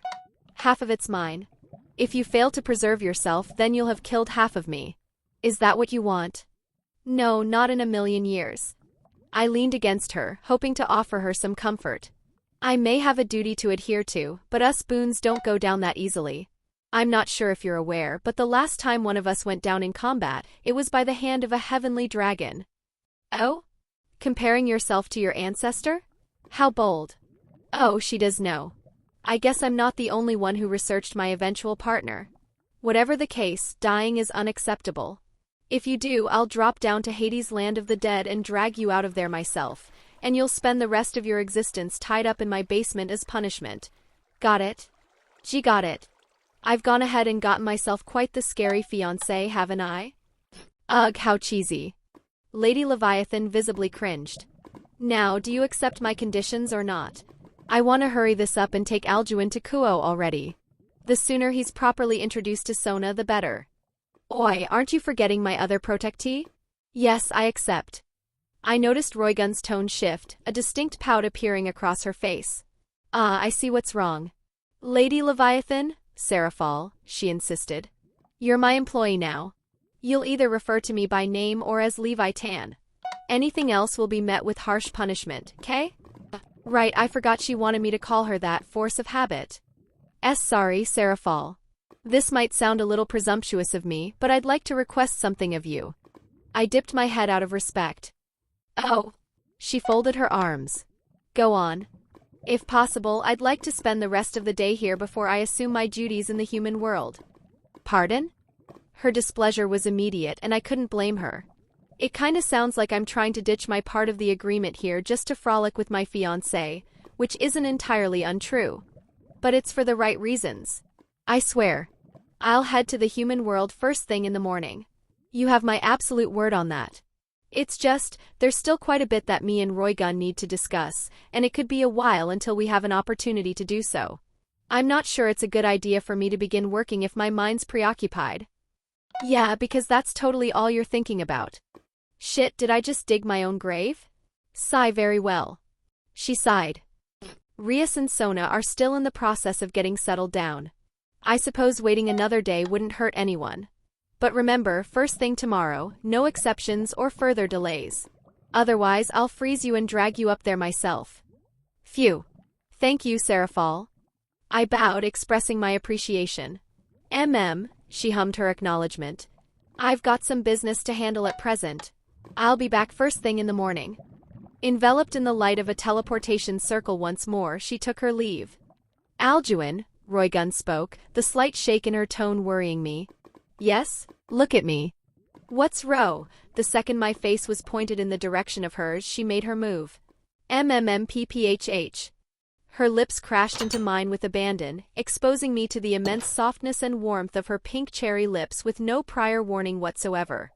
Her hands latched onto my face as she pressed the kiss deeper, giving me no chance to speak as her tongue slid its way in between my lips and into my mouth, pushing it in with a kind of ferocity I hadn't expected even from her, especially not out of the blue. I'm sorry, Thora, I can't even imagine how awkward this must be for you. Ha. Roygun, that was a little sudden, don't you think? I muttered as she finally decided to give me a breather, pulling away and leaving nothing but a trail of saliva that connected the tips of our tongues. Talk about erotic, I'm obviously not going to say it aloud in the presence of Thora and Halibel, but I enjoyed tea. Fuck out of that. I'd just rather have it happen in a more private setting. I'm sorry, Alduin, but you brought that on yourself. I couldn't help it. At least her mood's doing better, a lot better, evidently. Would you look at that? Your young lord's already managed to charm Ta Lady on his first day here. Quite impressive, don't cha think? Halibel spoke to Thora, audibly enough for both me and Roygun to hear, which I'm willing to bet was done purposefully. It's not my place to comment on such matters. The number of times I've seen Thora break character can be counted on one hand, but watching our kiss seems to be enough to add another count to the tally. Sorry, haha. I wasn't sure what else to do but apologize and chuckle nervously that I can't believe I'm only realizing this now, but getting closer to Thora from now on is going to be far more difficult than I imagined, isn't it? Chapter 35, Dragonification Clan. You sure about this? Fiancé Kuin. Halibel bellowed, taking a drag from his pipe as he stood in the estate's courtyard, his posture easygoing as ever. I'm not one to pull my punches, honestly. I ain't even sure if I know how to do that in the first place. Never been in a situation where I needed ta before, you know? I'm an all-or-nothing kinda guy. At Alduin's request, Halabel had decided to humor the young Buné with a spar that the former intended to use to test out his newly awakened clan trait, the very one responsible for his father's immense physical prowess, Dragonification. A power that could either propel one to the heights of the supernatural world's supreme species, or drown them in its overwhelming luster. Since Alduin hadn't had the chance to do so against the feeble operatives the elders had sent at him, he believed now was a good time to remedy that missed opportunity. At least to help him get a little bit of experience with it before heading to Ko'o Town. It'd be pretty embarrassing if it were to backfire if a situation arose when he needed to use it after all. "Don't sweat it," he chuckled in return, a sliver of nervousness leaking out of his tone. "I don't really know what's going to happen either. Dragonification's supposed to be quite the unstable power in the hands of a rookie like me. I doubt I'll have much control over it, especially on my first attempt." Halabel stroked his chin, examining Alduin's expression. "Oh? Fiancé Kuin's genuinely scared of his own power, interesting. I ain't ever had the chance to witness his old man in action. Assuming we'll end up at odds with Ta Geezer, this could be a good taster. Well, I am Ta Lady's humble servant and she wants you strong." Halabel shrugged. "I'll do my utmost to give you a good run for your money. You can go ahead and let her rip, Fiancé Kuin." "Thanks," he smiled appreciatively. Alduin took a deep breath, closed his eyes, and focused his concentration. Unlike with his Dryad abilities, he didn't need to be taught how to activate Dragonification. It had been implanted into his mind after he completed his awakening ceremony. It was instinctual, all he needed to do was will it, and the draconic energy coursing through his blood would respond to him. It had been there ever since he left Mount Salvero. He was simply hesitant to activate it. Unfortunately, getting Sebastian to hand him some tips and tricks wasn't an option. He didn't have enough time left before he needed to head to the human world, where he'd basically be entirely on his own when it came to mastering his Dragonification. Then again, he was no stranger to challenging himself. Crack. Halabel breathed a bemused chortle, observing as radiant, verdant wisps of draconic energy flared to life around Alduin's being. The knight senses as a wolfman, a rare species of yokai capable of using jujitsu, kicked into overdrive. His canine nose twitched intensely as he felt the changes occurring in Alduin's body. Fascinating, it seems his body's altering the balance between his devil and draconic blood. In his passive state, I'd say it's around 80% in favor of his devil side, but now that's starting to reverse during the activation process. He let out an inquisitive hum, his curiosity in Alduin's paternal bloodline rising by the second. But there's something else mixed in there, could it be? Though Alduin himself didn't seem to realize it, at least not immediately since he was fully immersed in transforming himself, the grass, foliage, and all sorts of vegetation, including that of the cherry blossom trees Roygun had implanted in the courtyard, began to undergo a shift. So that's what your old man had in mind. Natural energy was being sucked out of the greenery around Alduin, and being absorbed straight into his body despite him making no active effort to do so. At least that was as much as a lesser senjutsu practitioner could decipher. Halabel, on the other hand, could see a step further. He could see precisely where the ki was flowing within him. It's headed straight towards his noggin. That's the most dangerous area a senjutsu practitioner can direct their ki to, since it's the most delicate. Even the smallest misstep can lead to permanent brain damage. But not only is he pulling it off, he's doing so subconsciously. Halabel chuckled again, only this time he seemed more shaky. The ki inside Alduin's brain was targeting his amygdala and prefrontal cortex, the components responsible for regulating one's temper.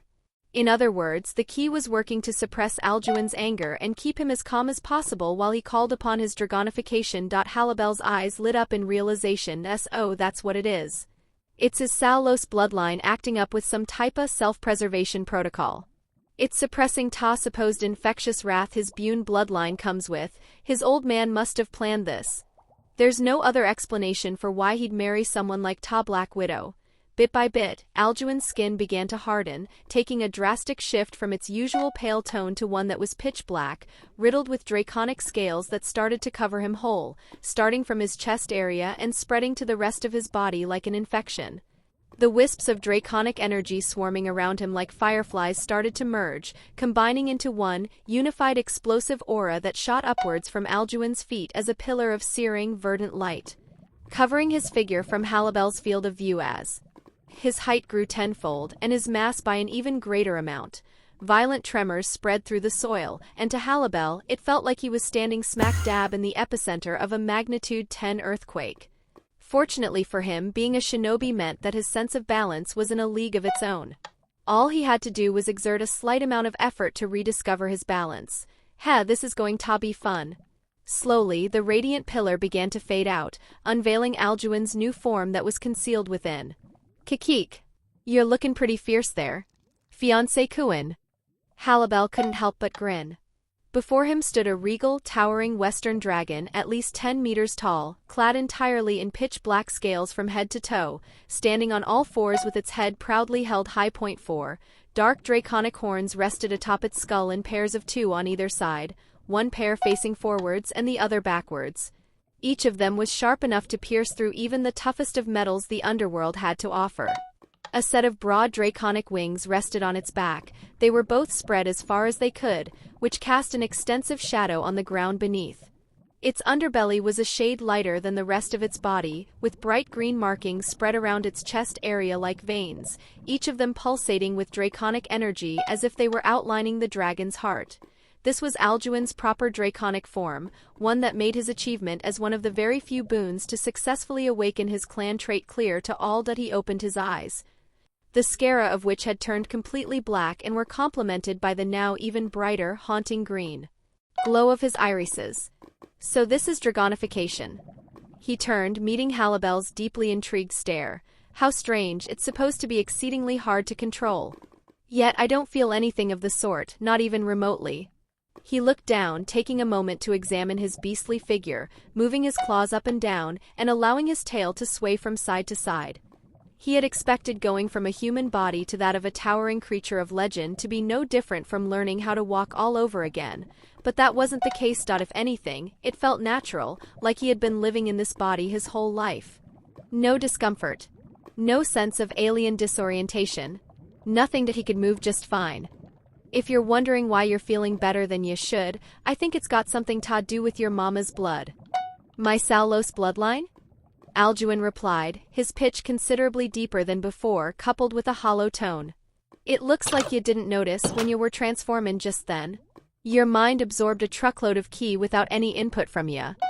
It's keeping you all calm and composed right now, even though I'm guessing ya should be rampaging around like a dragon that just had their treasure stolen. Even though Alduin's current scaly face wasn't capable of expressing much, Halibel could tell he was taken aback. You mean to tell me my body did it completely on its own? Is that even possible? He queried, realizing that his father's decision to unite Buné and Salos blood had been right all along. That seems to be the case. You'll probably have to ask your mama about the specifics, since it's her cells that are doing all ta work. Halibel shrugged. But that's a problem for another time. You wanna test your might against me, don't ya? The wolfman grinned, his golden irises glimmering with excitement. Yeah, he breathed a low cackle. I do. Alduin's wings flapped downwards, propelling him against the ground and up into the air where he could look down on the wolfman from above. Halibel narrowed his eyes, noticing Alduin's demonic power start to converge around his throat. The dragon's chest puffed and his cheeks started to inflate. Kikik. Is it just me, or is it getting a little hotter round here? Hee, you're imagining it. Whoosh. Bright green flames came crashing down from Alduin's maw onto the ground below him, the intensity at least 5 times as strong in comparison to when he used his draconic breath against the assassins, and naturally, the coverage was greater, far greater, enough to engulf the entire courtyard in a sea of fire. Yet strangely enough, the trajectory of his masterfully controlled draconic breath seemed to avoid all of the cherry blossom trees below him. Those are some good survival instincts you got. Their fiancé Kuin, the lady would slaughter ya if you burned those. Halibel could see the confusion in Alduin's eyes as the flames remained only seconds away from scorching him whole. After all, the wolfman had made no apparent attempt to defend himself. The current strength of Alduin's draconic breath was enough to threaten even more experienced ultimate-class devils, especially one like Halibel that didn't specialize in defense. So why wasn't he making any attempt to raise his guard? The searing flames washed over the grassy expanse, entirely and utterly eviscerating every little piece of vegetation unfortunate enough to have been swallowed by them. Something's off. Immediately, Alduin's suspicion was aroused. I was tracking his key signature carefully, but I still didn't sense anything even at the moment of impact. His eyes continued to survey the battlefield, centered around where Halabel had been standing. "Lookin' for little ol' me?" Halabel spoke from a position Alduin couldn't even begin to fathom that he was standing on his back. "How? Nothin' much, just a simple cloning trick, that's all." Halabel snickered while spinning his Kizaru between his claws. "Cloning my ass? The key signature coming from you and your clone down there was the exact same. It's almost like it was, just as strong as me." Halabel cut in. "Yeah, that's because it was." "What?" Alduin was no stranger to cloning techniques. His mother had taught him how to create wood clones after all. However, techniques in that category usually came at a cost, forcing the caster to split their power to create versions of themselves that were actually capable of physical interaction with the world. For the clone on the ground to have the same amount of power as Halabel was unthinkable. Sure, illusionary clones also existed, which didn't require a power slip at the cost of not being capable of any physical interaction, hence why they were illusionary, but Alduin was more than capable of discerning the difference between them. "You see, my folks are kinda special even among yokai. I usually specialize in curses by infusing ma fur into weapons and such, but they also taught me some other fancy tricks when I was a youngster. For example, we can use our fur to create hollow and physical clones, though most of them can only make one. I, on the other hand, can make two kikik, quite impressive, ain't I?" Alduin was left speechless. Sure, merely 2 clones sounded underwhelming on paper, but these were actual clones. The technique Halabel just described had nothing to do with splitting one's strength. On the contrary, the Wolfman was straight up increasing it. "If you're interested in learning it, I'm afraid I'll have to disappoint ya. Our cloning is more of a bloodline trick. It's not something I can teach, so ta say." "I see why Roygun chose you as her knight." He had yet to meet the rest of her peerage, but if they were anything like Halabel, her blitzkrieg-like advancement through the Underworld's top 10 was significantly more understandable. "I'm guessing your piece has mutated if you've been serving her all this time with a power as ridiculous as that?" Halabel frowned. "Ridiculous? You got some nerve saying that after transforming into a fucking dragon. Also, I think you mean pieces, not piece. Granted, only one of them mutated. I'm still trying to figure out how to get the other to do so. It ain't an easy endeavor, you know. Sometimes a single evil piece isn't enough to reincarnate someone, requiring the use of multiple to compensate for the target's higher value. However, only multiple of the same piece can be used, and in Halabel's case, Roygun had used both of her knight pieces to reincarnate him.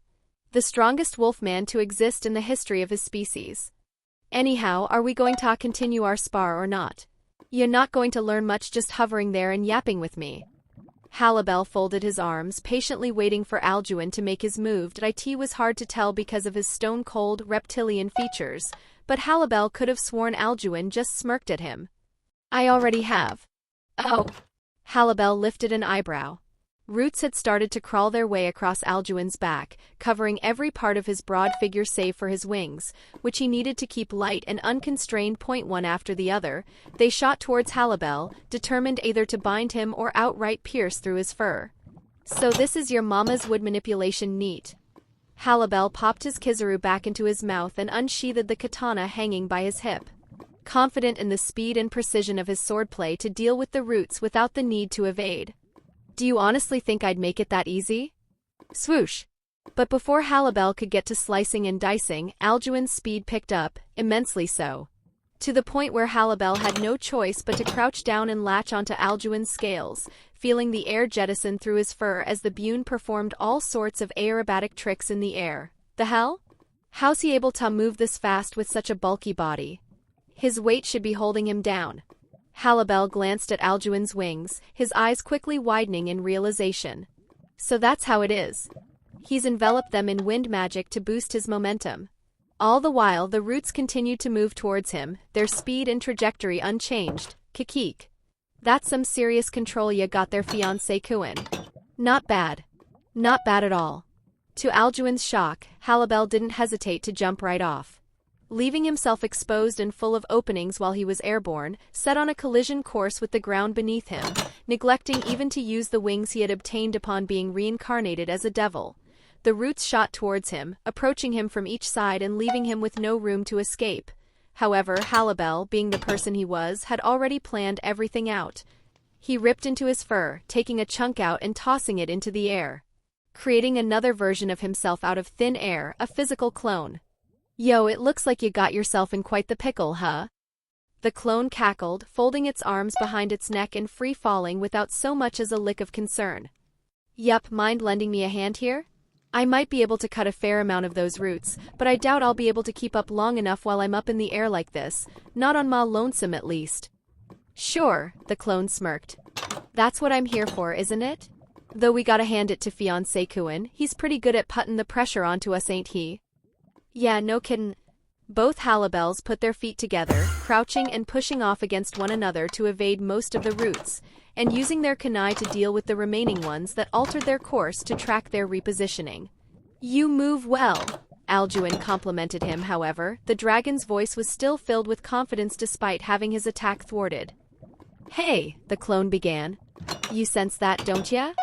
I do. Halibel sighed, gracefully landing back on the courtyard's grassy surface.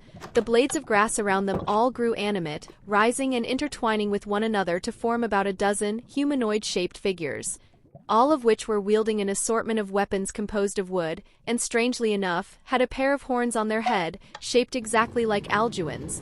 He was using the grass puppets that his mother had once used against him, or more accurately, bullied him with, as per usual. Oi, original me. The clone narrowed its eyes. These golems, they're all imbued with draconic energy, aren't they? That would appear to be ta case. Mama and Papa Buné clearly trained him well. Having this level of mastery over his bloodlines is one thing, but knowing how to combine them as a unified force is another. Halibel let out a thoughtful hum. Honestly, I don't think it'd be a stretch to say he could compete with some of Ta top 10 pawns in a genuine battle. You could be right, the clone nodded, though only half convinced. Though I'd argue he's still lacking a bit of experience, those guys can be quite tricky when it comes to their tactics. True dat, Halibel affirmed. You know I can hear you too, right? Alduin landed beside them, standing only a few feet behind his summons. Yeah, I know, Halibel replied. I was just taking a little breather. He rolled his shoulders, a satisfying pop resounding from his joints. Ow, are we gonna continue? Or are you just going to pose there all menacingly and whatnot? Hey, I was just showing some manners by not going too hard on you, old man. Wouldn't want to bruise your ego too much. Since you're about to learn I'm capable of a lot more than challenging a top pawn Knight San. Oh. Halibel pulled out another chunk of fur, summoning his second physical clone. Bring it on then. Chapter 36, His First Lover's Spat. Young lord, how many times must I advise you not to overdo it before you learn? Thora breathed a frustrated sigh, tending to the extensive bruising, blemishes, and open wounds covering my skin for the umpteenth time. A result of getting a little bit too excited during my spar with Halibel and burning through my demonic power reserves, also for the umpteenth time. Maybe a few thousand more. I chuckled lightly that I couldn't help it. It's the first time I've had a sparring partner that doesn't pummel me into the ground within a few milliseconds, cough cough, my parents. I didn't want to waste the opportunity. I don't mean to sound arrogant, but I doubt anyone I'll be responsible for in Koa will be able to keep up with my dragonification. You're hopeless, she groaned. Don't I know it? I smiled in return. Every inch of my body hurts like hell, but I get to hog even more of Thora's attention than usual in return. Seems like a fair trade to me, all things considered. Young lord. Yes? I hope you know that you can talk to me when something's bothering you, she said, completely out of the blue. You've done so before, haven't you? After a moment of stunned silence, I let out a half-surprised, half-relieved exhale. She saw right through me as per usual. I'm shocked, not even Roygun noticed anything amiss with me. We did share quite an intimate moment with one another, yet somehow I still managed to mask the emotions that had been plaguing me upon arriving here. I don't mean to slander Lady Roygun, but she's only known you for a day. I've known you your whole life. Is it so hard to believe that I picked up on something she didn't? She smoldered, probably insulted that I even felt the need to ask. No, I suppose it isn't. I nodded my agreement. The day after my awakening ceremony, Mother said something to me, and for some reason it's only really starting to bother me now of all times, right as we're about to leave for Koa. I propped my hand up against my chin as the words left my mouth. I could feel Sylvie start to shuffle around beneath my robes. She didn't say anything because she simply didn't need to. She had been there the whole time I was with Martha that morning, after all, the woman herself told me. Already I could feel Thora's mind start to build with discomfort. Just mentioning Martha alone was enough to throw her off balance. Of course I don't blame her. That's the reaction everyone seems to have when it comes to that dismal mother of mine. What did she tell you? She almost hesitated to ask. She said I manipulated you, I spoke bluntly, leaning closer towards Thora. She said that I twisted your emotions to make you help me as I went against my father's wishes. I folded one leg over the other. Thora's immediate unease was apparent to me, but I needed to get this off my chest. Is it true?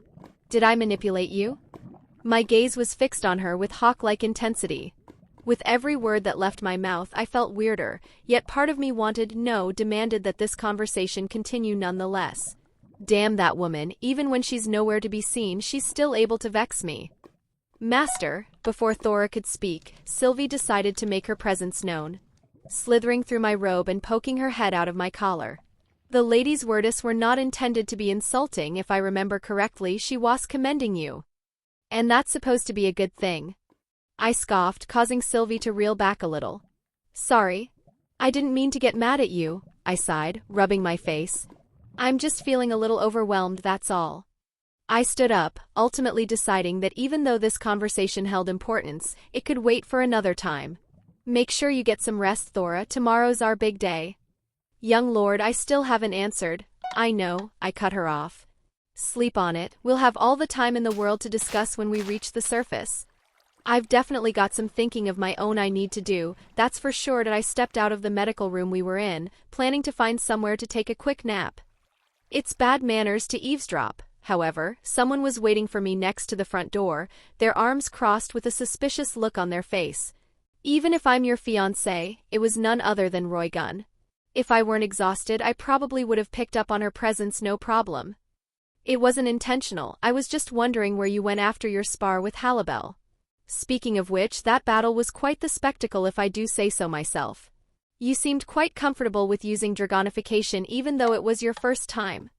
I just got lucky with the genetic lottery and there's still plenty of room for improvement, I replied dryly, making it clear that I wasn't happy about her listening in on I and Thora's discussion. I'm guessing you were looking for me? Pretty much. I would have come to see you immediately after your spar concluded, but these construction works are proving to be a serious pain in the ass, pestering me for each and every little thing. She clicked her tongue. It's like they expect me to be their foreman or something.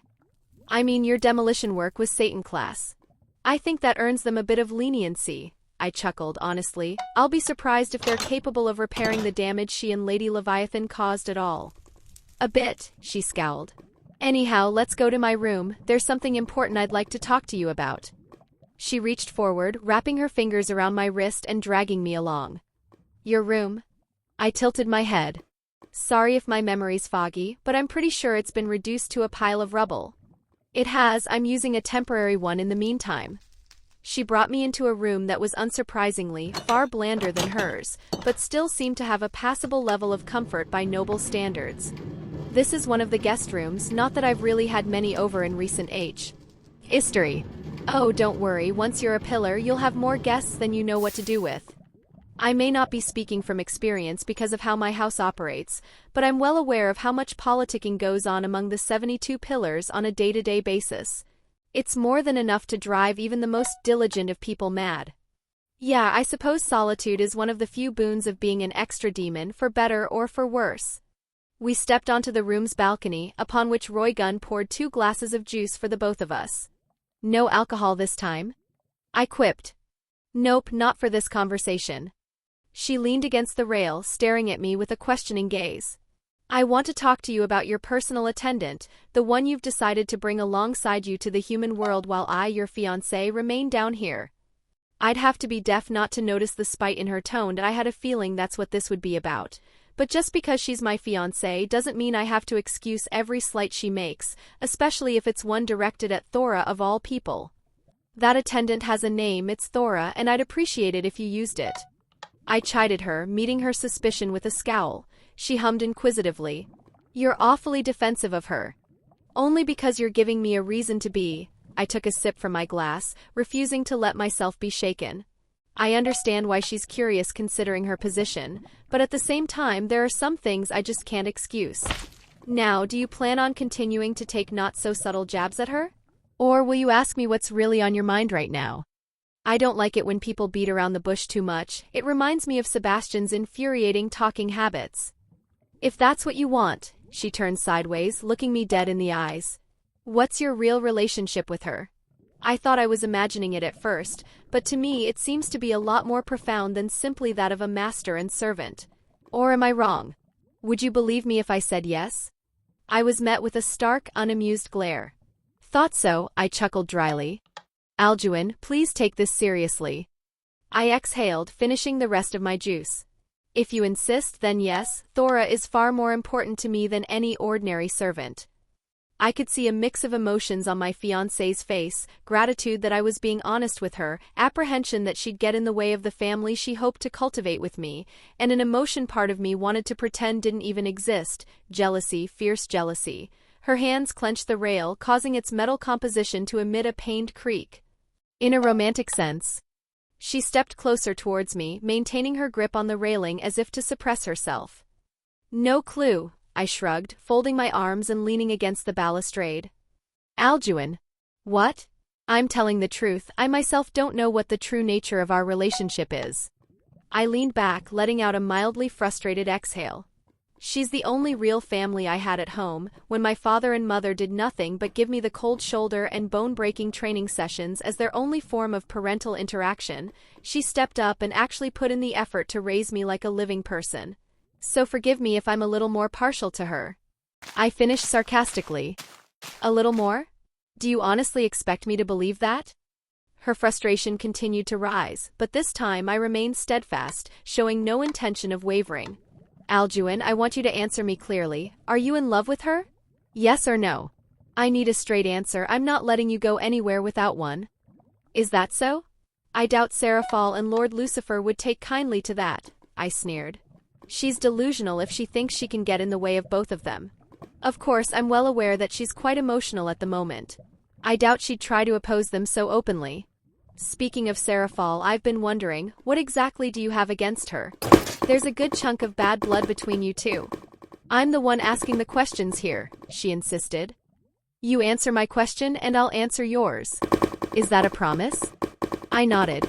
Yeah, that's a promise. Fine, she took a deep breath, calming herself. It's because I don't acknowledge the crap she and her peers spout about equality in the underworld or whatever. Sure, they're strong, immensely so. I'm not delusional enough to deny that. However, they aren't fit to lead. I mean, just look at them, all that power, and they can't even manage a wrinkly old man cooped up within his castle. Wrinkly old man? Ah, she's referring to Zikram Bale. They say they want to improve the situation of low-class devils struggling under our society's traditionalist system, but they don't know the first thing about struggle. Her voice was packed with venom, each syllable conveying her deep-rooted disdain for them. How could they? They were all born at the top of the world with their convenient little mutations, perfect houses, and silver spoons crammed into their spoiled mouths. Humph, equality this, equality that. They've had more than 5 centuries and fucking nothing to show for it. Yet somehow they've deluded themselves into believing what they're doing is leadership. It's revolting. I hummed, mulling over her words momentarily. I do have some mixed opinions about what she just said, however. A debate's not what I'm currently interested in. You say that, but you're still trying to become a part of the government they're in charge of. Why's that? I tilted my head, genuinely interested in her response. She huffed. I'm the matriarch for a reason. I don't have to like someone to work with them. Even if I disagree with their governing style, the benefits of becoming a pillar drastically outweigh any qualms I have with them. Her gaze steeled. Now then, it's your turn to answer. I inhaled sharply, readying my answer. One that I doubt she's going to like, but one that needs to be said nonetheless. Yes, I love her. Snap. The tension building up within Roygun reached an all-time high. Her strength caused the railing she was holding onto to break right off. Oh boy, I sighed inwardly, watching as she bit down on her lower lip out of frustration, with enough force to draw blood and cause a line of it to trickle down her chin, her expression darkening to an alarming degree. alright, I guess it's time to find out whether I have what it takes to be. With a possessive, somewhat clingy, significantly stronger, older woman. Oh Lord Kakio and above, grant me strin, OW headache. I forgot we're not supposed to pray. I know it might sound a bit callous coming from me, but you should try to calm down. I place my hand on her cheek, putting my thumb right up to the tooth mark on her lip and mending it with my Dryadic blessing. Calm down? She grabbed my wrist before I could retract my hand, her nails digging into my skin with abandon. However, I made no attempt to heal myself, nor was the pain much of an issue since I've been through far worse, more times than I can count. I have only one goal now, and that's to make sure the jealousy she's expressing doesn't affect Thora in any way. That's my responsibility. Where do you get the nerve to ask me something like that? She dug harder, yet I maintained my still silence. You're supposed to belong to me, not her. How the hell do you expect me to remain calm after hearing that my fiancé has feelings for another woman? And a mere servant no less. Good grief, is this really how we're doing this? First of all, I suggest you start addressing Thora with more respect lest you end up not having a fiancé in the first place. Immediately, she took a step back, her eyes widening in shock upon hearing such words come from me of all people. I mean, I have been pretty lax with her thus far, but boundaries need to be set. Second of all, she's been with me my whole life, I haven't even known you for a full day. What right do you have to deny what I feel for her? I say that, but technically speaking, she has every right, even in a polygamy-supporting society like ours. While it's true that noble pure-blooded devils can take more than one spouse for the sake of improving our declining population. However, therein lies the problem. Thora has no noble background whatsoever, there's no justification for me to push Roygun to let me have her, especially in an engagement with circumstances like ours. She's the Belphegor clan's matriarch, and a Satan-class devil who's a part of the Underworld's esteemed top 10 rankers. I don't get to just tell her what to do, not that I would want such a one-sided relationship in the first place, but my point still stands. My hope is that Roygun's no different from me in that aspect. That's the foundation of all the courage I'm mustering up to confront her so brazenly. If she genuinely wants to create a proper family with me, then she won't be the type to just throw her authority around to get what she wants out of me either. Her fist shook with extensive frustration, her whole body practically trembling as her aura told me just how conflicted she was feeling. I could feel my back start to perspire out of anxiety, part of me concerned that this was about to get physical. Have you done anything with her? Are you asking if we've had sex? I can't afford to allow for there to be any misunderstandings between us, everything needs to be crystal clear. I'm asking if you've done anything. If you've held hands, kissed, lain with one another. I want to know. No, I demand to know. She stomped, nearly causing the floor of the balcony to crumble under her brute strength. I scratched my cheek. I mean, I did take her on a date to Lilith one time, but as far as physical intimacy goes, nothing's really happened. She paused, attempting to read my expression before speaking. You're not lying to me, are you? It was clear to me she was taken aback by our lack of experience. No. Honestly, I'm not sure what you were expecting. I've always been trapped under my mother and father's watchful gaze. There wasn't much of an opportunity to make anything happen. It's not like I could take her out anywhere either since they preferred keeping me under lock and key. I shrugged, being completely transparent with her. All right, I suppose that's true. Her posture softened, probably because she finally realized that she had been too hasty with her anger. I think I'm feeling a little mischievous for some reason. Hey, Roygun, I spoke with a soft, almost seductive tone. Are you asking me that because you want to make sure you're my first? What? No. That's not it at all. She flushed with bright red embarrassment. Oh my, I didn't think she'd have such an adorable side to her. Unfortunately, I'm paying more attention to her aura right now than I am to her words. There's no use in her trying to hide her feelings from me. I don't mind, you know? I don't wish to be unreasonable with my feelings for Thora. Thora's always been level-headed, and in a matter as delicate as this, I'm sure she'd understand. In the first place, I'm not the type to disregard one over the other. I like to think I'm someone who knows how to strike a balance. You're my fiancé, it's natural for us to do stuff like that, isn't it? I motioned to the bed situated only a few feet away from us. Alduin. You can't be serious. She stammered. I didn't think my willingness would be that shocking to her. Strangely enough, seeing her like this only makes me want to egg her on even more. Like some kind of impulse I can't seem to suppress. Can I? You already stole my first kiss when you had me pinned in your bedroom. Why not just go the full distance with me? Step after step, I cornered her towards the edge of the balcony, slipping my arms around her hips, causing her to experience a faint shiver. Unless you don't want to? I tilted my head and pouted. Oh, of course I want to. But I don't want you to do it with me just because you're feeling pressured. She clenched her arm, guilt written all over her face. You're doing this because you're worried I'll do something to Thora, aren't you? I don't want that to be the basis of our first time together. No, I'm not worried about that. I smiled warmly, gently moving my hands up her back as if I were massaging her. I trust you, Roygun. I know you're not the type to do something that selfish. I'm not explicitly interested in her well-being, I also want you to be happy. You want to create a family with me, don't you? Last I checked, children don't just create themselves. In truth, I don't know why I'm being so forward with her. Nonetheless, I can't seem to stop myself.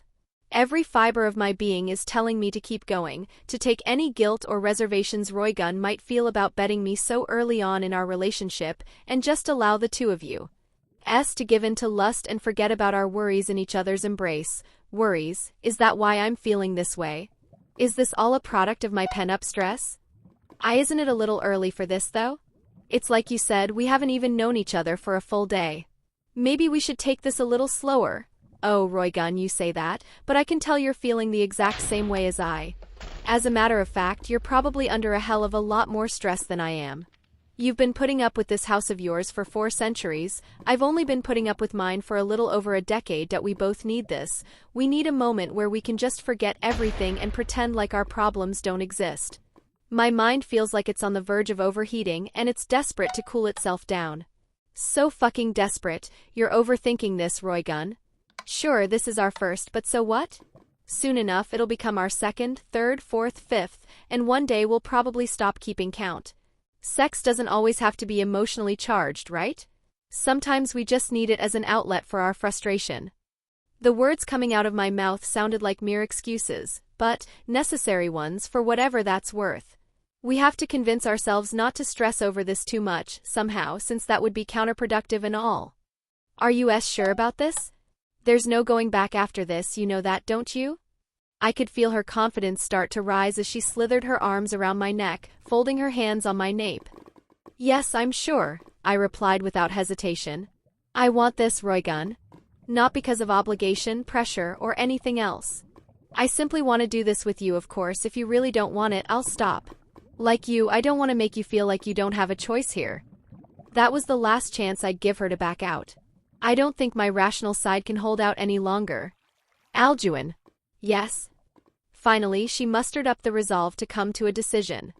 I want this too. As if their thoughts were perfectly aligned, the soon-to-be husband and wife pair moved at the same time, leaning in close towards each other and allowing their lips to touch and letting their tongues freely swirl around within their conjoined orifice. The sensation of their warm, dripping saliva leaking down each other's throats caused their hearts to pound with increased fervor. Roygun, Alduin bit back a moan. The way he uttered her name with such need drained her already faltering constraint even further. Sure, she had been lusted after by plenty of men before, but this was different. This was someone she also wanted to belong to her, someone whose heart she wished to possess for the rest of time, to fill the dull bleakness the walls of her estate had plagued her heart with throughout her entire life. Why yes, my love, she rasped, her breath shaking like a reservoir on the verge of bursting with pent-up arousal. All of which would come crashing down on Alduin's figure with abandon, and her fiancé was no different. He also had a load weighing on his heart, a load he wanted to merge with hers and give life to one they'd carry together. Come, we've kept the bed waiting long enough. With purposeful slowness, his fingers trickled down her arm and interlocked with hers. He started to pull her away from the balcony and towards the queen-sized mattress awaiting them in the guest room. As wonderful as she found the feeling of his tender, affectionate touch, she couldn't help but feel a little ashamed. She was the older one between the two and by no small margin. It was supposed to be her responsibility to take charge in a situation like this, wasn't it? Yet, Alduin had assumed that role as if it were completely natural. Alduin? Curiosity was eating away at her, she just had to know. Can I ask you something? Of course, whatever's on your mind. She hesitated upon hearing the unwavering, loving trust in his voice. Still, she decided it was a bit too late for her to pretend like nothing was on her mind. Leaving him on a cliffhanger at this stage was bound to ruin the mood between them. How would she ever be able to cope with a blunder of that magnitude? Is this really your first time? He lifted his eyebrows. It is. I believe I already told you that, didn't I? I'm not trying to doubt you, it's just, you seem a lot more confident than I thought you'd be. Roygun tried to avert her gaze, disappointed in herself that she even questioned him like that in the first place. However, with her emotions running as high as they were, clear thinking was a luxuried in response. Alduin simply breathed a low, unreadable hum. One that she could discern neither displeasure nor the absence of it from. I see you're still overthinking this. Without warning, he placed his palms atop her pillowy thighs and pushed her down so she was seated on the bedside, which startled her in a way she found both alarming and exciting. The truth is, I don't know why I'm acting so self-assured, and frankly, I don't want to think about it either. Roygun, you're the only thing I want on my mind at the moment. So would you do your fiancé a favor and save your questions for a later date? She swallowed an anxious gulp. She could feel the pressure of Alduin's intense, almost haunting verdant stare piercing through her. A stare that dared her to test him any further. Yes, Suri. Don't apologize, he didn't hesitate to admonish her once more. Granted, the sternness in his tone didn't last for very long. You don't need to say anything, our actions from here on out will more than suffice as communication. Lightly, he brushed his hand against her cheek. His mouth moved right up towards her neck, letting her savor the sensation of his breath hitching against her skin before proceeding. He stuck his tongue out, the length of which thoroughly enthralled Roygun. Sure, she had felt it on the multiple occasions she had French kissed him thus far, but seeing it out in the open was another matter. If he wanted to, he could have suffocated her each time she was daring enough to push her lips against his. Alduin. She breathed. Her body jittered as his membrane dragged itself across her neck, starting from the base and slowly making its way up to her chin. She couldn't help herself. She reflexively threw her arms around his back and clawed into his skin, even though he was simple. Why teasing her a little, Roygun had gone almost 4 centuries without feeling someone's touch. No matter how small the advances he made were, they were bound to entice the unfathomable amount of backed-up sexual frustration stored within her. Frustration that she couldn't avoid expressing somewhat aggressively. It's all right, he whispered reassuringly, unfazed by the pain. You can be as rough as you need to be, I don't mind. Not in the slightest. There was nothing but raw, compassionate understanding to be found in his voice. He knew everything that was going through his partner's mind, and was more than happy to accept it whole. But what if I end up hurting you? She gritted her teeth, still trying to see if it was possible to hold back on her instincts. Despite him giving her the green light to do as she pleased, he chuckled. The only thing I find hurtful is you attempting to hold out on me, he smiled warmly. He leaned back, kneeling down in front of her and slipping his fingers into her waistband. But I digress, I think I've teased you more than enough. You're probably in the mood for something more concrete, I imagine. What are you doing? She asked, despite knowing full well what he was about to do. She simply didn't expect someone of Alduin's age to be so thoughtful in the bedroom. She half expected a supposedly hormonal youngster like him to pounce on her the second the opportunity arose, ravishing her with little to no regard for his partner's pleasure. Once again, she believed it her responsibility as the older one between the two to handle the more delicate aspects of lovemaking, not his. I don't plan on being a selfish lover, Roygun. I made it clear that I want you to enjoy this as well, remember? Those weren't just empty words. He tugged at her trousers, allowing her to rest her legs atop his shoulders for support as he gently dragged her pants downwards, continuing until they were pooled at her ankles. I know, but you don't have to do something like that if you don't want to. Oh. He lifted his head, staring her dead in the eyes. I have the face of someone unwilling, do I? I wasn't aware. He quipped sarcastically, posing a rhetorical question. Are you sure? As much as she tried to downplay the situation, deep down, she knew how eager she was. After seeing the full length of his tongue hanging out in front of her, she was practically dying to know what it felt like when it was directed at her other mouth. I'm sure. He redirected his gaze to the thin piece of black-laced underwear guarding her private area, running his tongue in between his lips in a way that forced Roygun to accept that he was doing this out of his own volition. Her face flushed beet red in a mix of inexperienced embarrassment and desperate desire for her beloved to hurry up and give her what she wanted in a careful, deliberate fashion. He started to peel the undergarment of its wearer, watching as her lewd, sticky bodily fluids attempted to cling to the thinly woven fabric as he did so, only to ultimately fail as her panties ended up within his hands, unleashing the pungent, sweat-riddled aroma of her scent into his enhanced nostrils. Immediately, he could tell that her womanly side had flared to life, that all his teasing hadn't been in vain.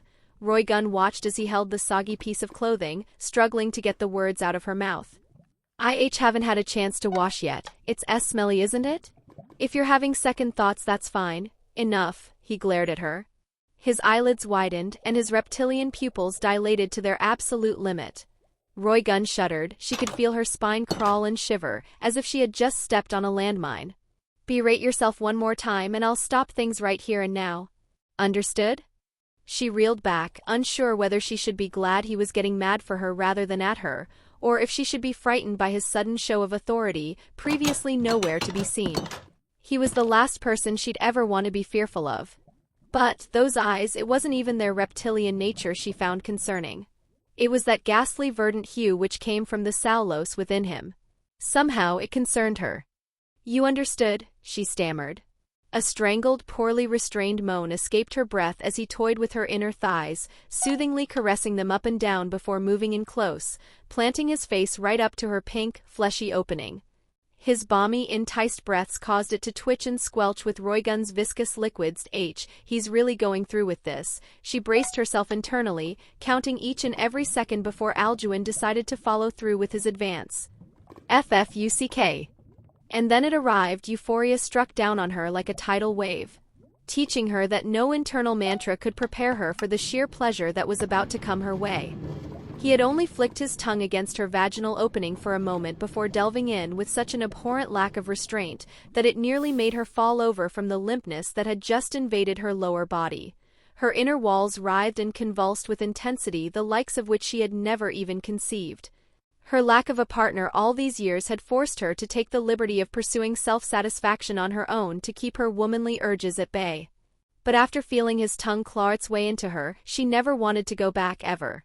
Every time he licked, sucked, and shoved his membrane further in, she felt the stress draining out of her body like it wasn't even there in the first place. Alduin. She purred his name. Speaking had never been so difficult for her before. Her mind was being assaulted in a way that made her heart burn up to volcanic levels, ready to burst onto the man currently servicing her at a moment's notice. I can't. It's fine, he murmured in between tongue movements. Wrap your legs around my shoulders, I'll support you. He was well aware that she was on the verge of toppling over him, but he wouldn't allow that to happen until he deemed himself finished. Thank you. She obliged, doing precisely as he instructed and crossing her heels over his nape, using her body to pull herself even closer to him and give his tongue the room it needed to snake closer towards her cervix. Forcing a bout of uncontrollable, steamy moans out of her throat, instinctively she lifted her hands off the mattress cover. She had been clinging to like a lifeline, cupping one hand over her breast and groping it, while using the other to rub her stiffened nub. Her mind growing dizzier and dizzier with each passing moment as she teetered around her imminent climax. Darling, I think I'm almost at my limit. A fire was building up around her lower abdomen, ready to turn into an inferno of orgasmic pleasure. Go on then, he fixed his gaze onto her. Come for me. At long last she released. Uuggh. A torrent of vaginal juices squirted out of her, pouring onto her beloved's face like a broken faucet. She clenched her thighs as tightly as she could, reeling in the unparalleled sensory pleasure she was experiencing. Had Alduin been any weaker, his head would have popped like a watermelon, but even after being doused in a pleasure like that, only one thought occupied her mind. She wanted more. She wouldn't be satisfied with just her lover's tongue alone. She wanted to feel every square inch of his body, to burn the feeling into her memory for all eternity. And she expected the exact same in return from him. Goodness, how about giving me a little warning next time? Just suggesting that there would be a next time alone was more than enough to cause Roygun's lust to spike tenfold. Darling. She cooed. Yes? Come here. She grabbed him by the folds of his robe, making full use of her brute strength to slam him down onto the mattress and pin him by his wrists. Her eyes were filled with a carnal, almost animalistic desire to copulate with him. One that put a wry, provocative smile on Alduin's face. "Someone's eager," he teased, the glint in his eyes beckoning Roygun to up her aggression, as if it was exactly what he wanted from her. This was what he had been waiting for all along, the moment when his fiancée would let go and allow their worries to be washed away amidst their shared yearning for one another. "You're one to talk," she teased right back, grinding her oozing nether region against the tent his lower body had pitched up. "I wonder, is it supposed to be this big? You seem plenty eager yourself." Like he had done, she tossed away everything that was covering his crotch. "My word," she gasped, smitten at the sight of his fully erect, stiff member standing below her like a proud flagpole. "Well, you're not wrong," he said playfully, biting his lip in fierce anticipation. Roygun lowered her hips, allowing the outer folds of her pussy to rub against his shaft. She could feel it twitch and pulsate upon contact. The musky, aromatic smell of built-up sweat in the atmosphere called to her, instilling her with an ache that demanded she seal the deal. That she did as she had promised and made him hers. "I'm going to put it in," she raised herself ever so slightly, aiming her hole directly on top of his tip. Her body fluids dripped down onto his cock, serving as natural lube. "Why yeah, do it." He nodded for her to go ahead. Squelch. "Auuh." They both let out a loud, sharp grunt in unison. The bliss penetration offered them was, heavenly. No, even that was an understatement. It was something otherworldly. Like pure lightning was coursing through their point of union. Roygun's inner walls throbbed, almost violently so. Her flesh clamped down on the entirety of his length, vacuuming it in further and further into her abdomen, refusing to let it go until all of his seed had been pumped into her. Her mind was hit with a hazy fog that felt like it was prying out the last embers of reason from her. Like it was beckoning her to once again just let go. "Darling, I'm never letting you go. Not ever. You're mine. You're my fiancé. My husband. My lover. Understood?" She started to unload her feelings onto him, clawing at the sides of his face with their mouths only a finger's space away from each other. He coiled his arms around her waist, continuing to support her. "If you want to make me yours, you're going to need to work for it, honey." He let out a low, seductive whisper straight into her ear, and just like that, an evening of ferocious lovemaking that'd begin in the afternoon, bleed into the night, and end only once dawn had broken across the horizon had begun. Good grief, master. Sliding across the hallways of the Belphegor estate was none other than Alduin's slithery companion Sylvie. Would it kill you to be a little more mindful? Of course, she was smart enough to make her leave the second her master and his fiancé started flirting with each other on the balcony. She had no interest in becoming a voyeur after all. Chapter 37, Aftermath. Haltingly, my eyes began to open as traces of purple light pierced the blinds of our bedroom windows, waking me to the sensation of strained, aching muscles and thick strands of hair the color of sakura flowers tickling my nose and skin that had been caked in nail and tooth markings, as if I had just survived a gruesome mauling at the hands of a wild animal, coupled with a fair amount of hickeys here and there, mainly around my neck area. I know I said she could be rough, but I didn't think she'd be so animalistic. Good grief. I smiled softly, gently brushing my fingers against the purple, bruise-like blotches covering my form. In all fairness, I am the one who kept egging on my Satan-class fiancé. I probably should have thought that through a little better. Oh well, what's done is done. It's not like I didn't enjoy myself, quite the opposite really. I was given a first experience far more memorable than anything I could have ever expected. I imagine she feels the same way. No, I know she feels the same way. She was far too passionate for that not to be the case. And like me, I could tell that she worked off an immense amount of steam as I watched her bare figure lie soundly asleep, curled up right next to me with her arms coiled tightly around my torso, and her head buried deeply within the crook of my neck. The sweat we had exerted still clung to both our bodies, polluting the bedsheet and atmosphere with our musk, and causing the surfaces of our skin to stick to one another as if a thin layer of glue had been woven between us. It's a good thing this room's temporary. I doubt even a whole week's worth of non-stop cleaning would be enough to wash the smell out, and definitely not the fluids staining the fabric. Cough, cough. Her chest pinged calmly at a resting pace. Her peace of mind was made clear to me by the look of absolute serenity on her sleeping face, as if nothing in the world could even remotely bother her that we had encased each other in our own little bubble, where we could pretend, even if just for a moment, that the ocean of problems revolving around us didn't exist. It was a chance for our minds to reset, and I couldn't be more thankful.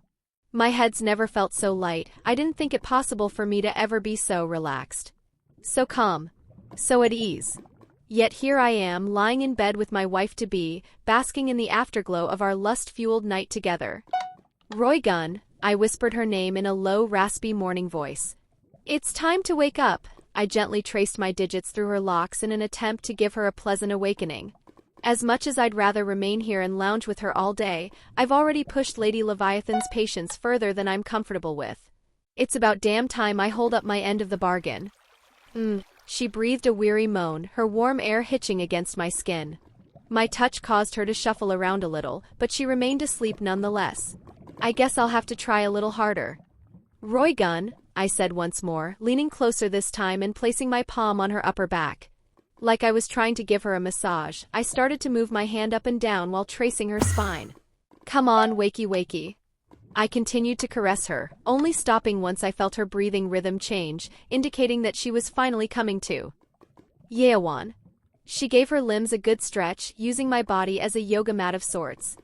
Is it morning already? She rubbed her eyes, cleaning out all of the accumulated eye dust before smacking her lips together. Yes, it's morning. I adjusted the unruly bedhead she had developed, making sure her hair wasn't blocking her face. Did you sleep well? Better than I ever have, she replied, offering me her soft, tender gaze that told me more than words ever could. And you? About the same, I said with a faint yet cheery smile. Although I am feeling a little sore thanks to a certain someone. I wore a feigned pout, letting out an excessively dramatic groan as I rolled my shoulders. I should be able to mitigate the strain with some nifty key circulation, but it might take a while. Oh? Aren't you the one who said I could be as rough as I wanted to be? What happened to all that bravado? She chuckled, her eyes drifting towards the myriad of markings she had engraved into me with such lustful abandon last night. All that really happened, didn't it? Her voice turned somber. It did, I confirmed with pleasure. Having regrets? Absolutely fucking not. I'm insulted that you'd even ask me that. She scoffed, shooting me a harsh, admonishing glare. You better not be asking me that because you're feeling that way. Need I remind you that you're the one who'd... No, I don't regret a thing. I cut her off before she could continue. Sheesh, I should really watch myself with how much I push her buttons. It'd do me good to remember that she isn't the most composed person around when it comes to, well, me. I feel like I've been given a second wind because of this. It's like every fiber of my being has been refreshed, so much so that I can't even fully put it into words. My voice was practically oozing with passion, as embarrassingly corny as it sounded, it didn't make it any less accurate. Good, because I feel precisely the same way. She nodded contentedly, cupping my face and slipping a pleasant, loving kiss into my mouth, one which I didn't hesitate to respond to in kind as if it had already become natural to me. Alduin, she deliberately started to circle her index finger around my chest. Part of you now belongs to me, you understand that, don't you? She pursed her glossy, cherry-colored lips. Of course, I nodded promptly. You're my wife after all, I wouldn't have it any other way. I watched her tremble with delight in response to me referring to her as my wife. Technically it's improper, but I honestly couldn't care less since we've already gone ahead and consummated our engagement and all. Not that I've ever been one for formalities in the first place. I'm pleased to hear that, believe me, I really am. I tilted my head, sensing a but coming. But there's someone else you also wish to give a piece of you to, isn't there? I didn't think she'd be the one to bring that up first. Still, it's good that she did. This is a conversation I'd rather have before I leave for Kuo Town. Yes, I meant what I told you yesterday. I'm in love with Thora, and I plan on getting closer to her while I'm absent from the Underworld. I affirmed with steadfast resolve and crystal-clear honesty. Anything less would be an insult to Roygun. It might be rash of me to think that I can love both of them at the same time, and maybe even a bit outlandish, but my feelings are my feelings. I have no interest in lying to myself. I see, compared to yesterday, Roygun's reaction was definitely a lot more tame. You've loved her for quite some time, haven't you? She continued. I found it mildly disturbing that I couldn't discern whether I'd get a positive or negative response from her, but I remained firm. I have. How could I not? She's the only reason I haven't turned out like Sebastian or Martha. She was the one who was always there to pick me up each time I was on the verge of crumbling under their pressure. Always. Even now when I'm opposing them, people she has every right to be scared shitless of, she's still standing by me. To say I'm fortunate to have her would be a criminal understatement. And you truly believe she's earned your love? You hold no doubts about that whatsoever? None at all. The real question is, have I earned hers? She's done more than enough for me, and I want to make sure I return the favor 100-fold. I see, she repeated. You love her, yet you still decided to give your first time to meet. It was your first as well, I clarified. Shooting down any chances for her to develop any sense of guilt, I thoroughly enjoyed last night, and I won't let her have any misunderstandings about that. It was, her tone lightened up a little. I know this is a little hypocritical of me to say, but aren't you worried that she might be unhappy with this? Assuming your feelings are mutual. Oygun, before I say anything. Are you bringing this up because you've, I paused, taking a deep breath, changed your mind? I thought about it right before I fell asleep. Yesterday you decided that you wouldn't be selfish with your feelings for her, and you proved that those weren't just empty words, there's no denying that. Now I think it's my turn to do the same with what I feel for you. My eyes widened, my mind already deciphering what her following words would be. After everything you've told me, it's become abundantly clear that she's someone capable of properly caring for you, and while I'd rather not give her all the credit, I suppose she's partially responsible for you becoming the man I've fallen for. I imagine she'd be flattered, I quipped. Don't let it get to her head, she chuckled lightly. Point being, I think it was rather unfair, and frankly a little childish of me to dismiss the prospect of you two having a relationship. Which is why, yes, I've changed my mind. As your wife, I'm giving you my blessing to pursue her romantically. Roygun, thank you. I'm not finished, her voice sharpened, which caused my posture to stiffen in response. I want to make sure you understand that I'm allowing you to be with Thora, and Thora alone. If I find out that you so much as touched another woman while you're up there, without my explicit permission, I'll hurt you in ways you couldn't even imagine. Are we clear on that? Gulp. Sea crystal. Good, she breathed a satisfied hum. There's also one more thing you ought to remember. I know it's not something I can make happen immediately, but I will make you love me as much as you love Thora. I'll never be truly satisfied with anything less, you understand that, don't you? Yeah, I understand. I let out a soft exhale, leaning forward and planting a gentle peck on her forehead. You're already off to a great start. I doubt it'll be long before you succeed. I know, I'm irresistible after all. She huffed, earning a playful chuckle from me in return. Now then, you've got an appointment with Seraphal to adhere to, and I've got one with Surzex later in the day, so it's probably for the best that we get moving. I'm glad Lord Lucifer's the one handling the Belphegor clan's conversion into one of the 72 pillars. He and Lord Beelzebub are without a doubt the only people in the underworld capable of making Sebastian behave, and more importantly, keep him from trying anything. As for Martha, I'm not really sure what her angle is anymore. I suppose I'll have to wait and see. I'd love it if she just continued to sit in her forest and pretend like everything around here doesn't even exist, but that'd be wishful thinking. I know for a fact she's going to do something. The problem is finding out what that something is before it's too late. Probably, I agreed. We both took a not-so-quick shower, together of course, hoping to rid ourselves of the built-up sweat and pungent odor clinging to our bodies. I'd rather not appear before Seraphal looking like I just went 10 rounds with a demonic beast in the octagon. Obviously, my robes were no longer in any condition to be worn, not without extensive cleansing. Fortunately for me, Roygun was kind enough to hand me one of the plain white dress shirts she owns alongside a set of black slacks. Since we're around the same height, they fit me pretty well. They were just a little loose around my chest area and buttocks for obvious reasons. Alduin, you can go on ahead and find Thora. I'm in a pretty good mood today, and I'd rather not ruin it by forcing myself to look at Seraphal's face. Yeah, that's understandable. Just out of curiosity, when do you plan on visiting? I asked. The first chance I get, obviously. She scoffed, as if the question itself was redundant. Don't worry, it won't be long before you see me again, and when you do, I'll be expecting a healthy serving of nighttime care to make up for our time apart, got it? She smirked. Got it, I smirked right back. I'd be lying if I said I wasn't looking forward to it as well. Besides, I'm the one who promised her we'd share countless nights together. I plan on being a man of my word. I spread my key throughout the entirety of the Belphegor estate, quickly picking up on the two presences I was looking for, Thora and Sylvie, both situated in the lobby.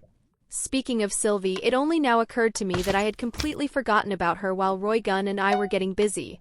Hopefully, she had a chance to leave before we went from the balcony to the bedroom. That was a serious oversight on my part. I should really be more mindful next time.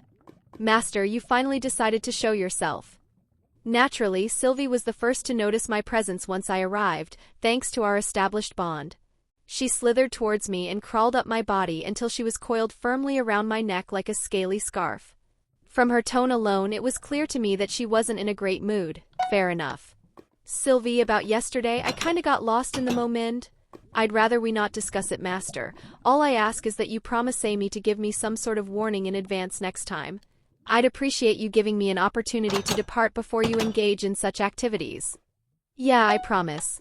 According to Martha, Sylvie's still a newborn, so I'd rather she not see anything graphic at her age. Especially if it's me. Wait a minute, how did she even know what Roygun and I were about to do in the first place? A child shouldn't have that kind of knowledge. Who dared to fill my baby's head with such lascivious information? I'll have them incinerated. I happen to agree with the little serpent. I flinched at the sound of Thora's voice. I was wondering where you had gone after your spar with Lady Roygun's night yesterday, only to pass by a room where interesting sounds were being made. She cleared her throat, side-eyeing me with a look that told me I heard everything. Ah, that wasn't exactly how I wanted her to find out. While I'm sure we have much to discuss, she continued, I suggest you start by informing Lady Leviathan that you're prepared to depart. You've certainly kept her waiting long enough. We'll have all the time in the world to talk once you've settled into Kuo. Right. I suppose I should. I'm a little hesitant to put a conversation as meaningful as the one we're going to have on the shelf, but it'd probably be better to have it once I've dealt with all my more immediate matters. I pulled out my Foreign Affairs badge. Apparently, now that I've been registered to it, it also serves as a direct, private communication line between me and Seraphal. Completely off Devinet's grid. All I have to do is inject my demonic power into it whenever I want to ring her. Of course, she's able to do the same. I allowed a sliver of my energy to trickle into the badge, only to be met with silence. She's not picking up. I scratched my head, wondering if it had malfunctioned somehow or if Seraphal was preoccupied with something. She is a Satan after all. I probably should be a little more patient. Oh, I guess she'd rather talk face to face. I pursed my lips. Instead of picking up, Seraphal chose to teleport directly towards me, illuminating the room in a dark blue hue as her magic circle appeared behind me. It's about damn time, her voice muttered as she materialized into the room, already dressed in her usual turquoise semi-casual dress. I trust there aren't any more last-minute delays you want to throw my way, Alduin? She isn't even remotely interested in showing off her usual theatrical demeanor, which alone speaks volumes to the status of her patience. No, there aren't. I'm ready to go, I nodded firmly. Good. Briefly, her eyes started to scan our surroundings.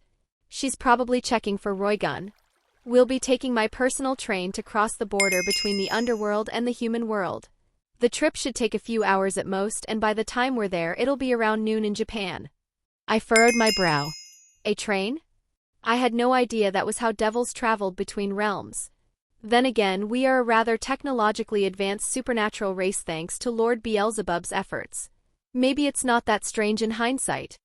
Young lord, I've already educated you on the subject. Thora frowned at me, clearly displeased. It must have been a subject we tackled before I reincarnated. I wasn't much of a diligent learner back then, or much of a learner at all if I'm being completely honest.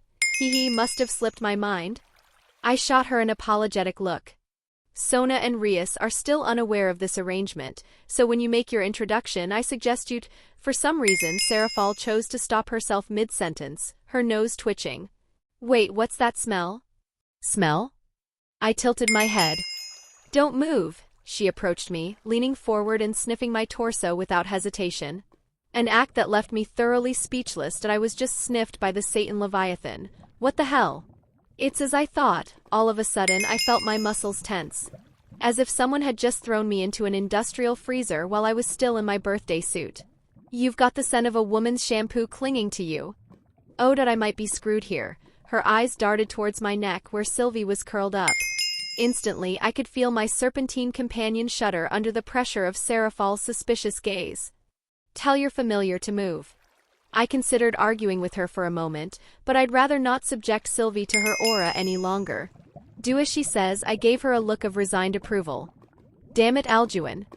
She groaned in frustration, now able to see the plethora of markings Roygun had left on me. Some of which faded thanks to my regeneration factor and some of which hadn't. I was fine with you staying with her for a little while longer as a courtesy, but I didn't think you'd actually go ahead and sleep with the hag. Aren't you older than her, though?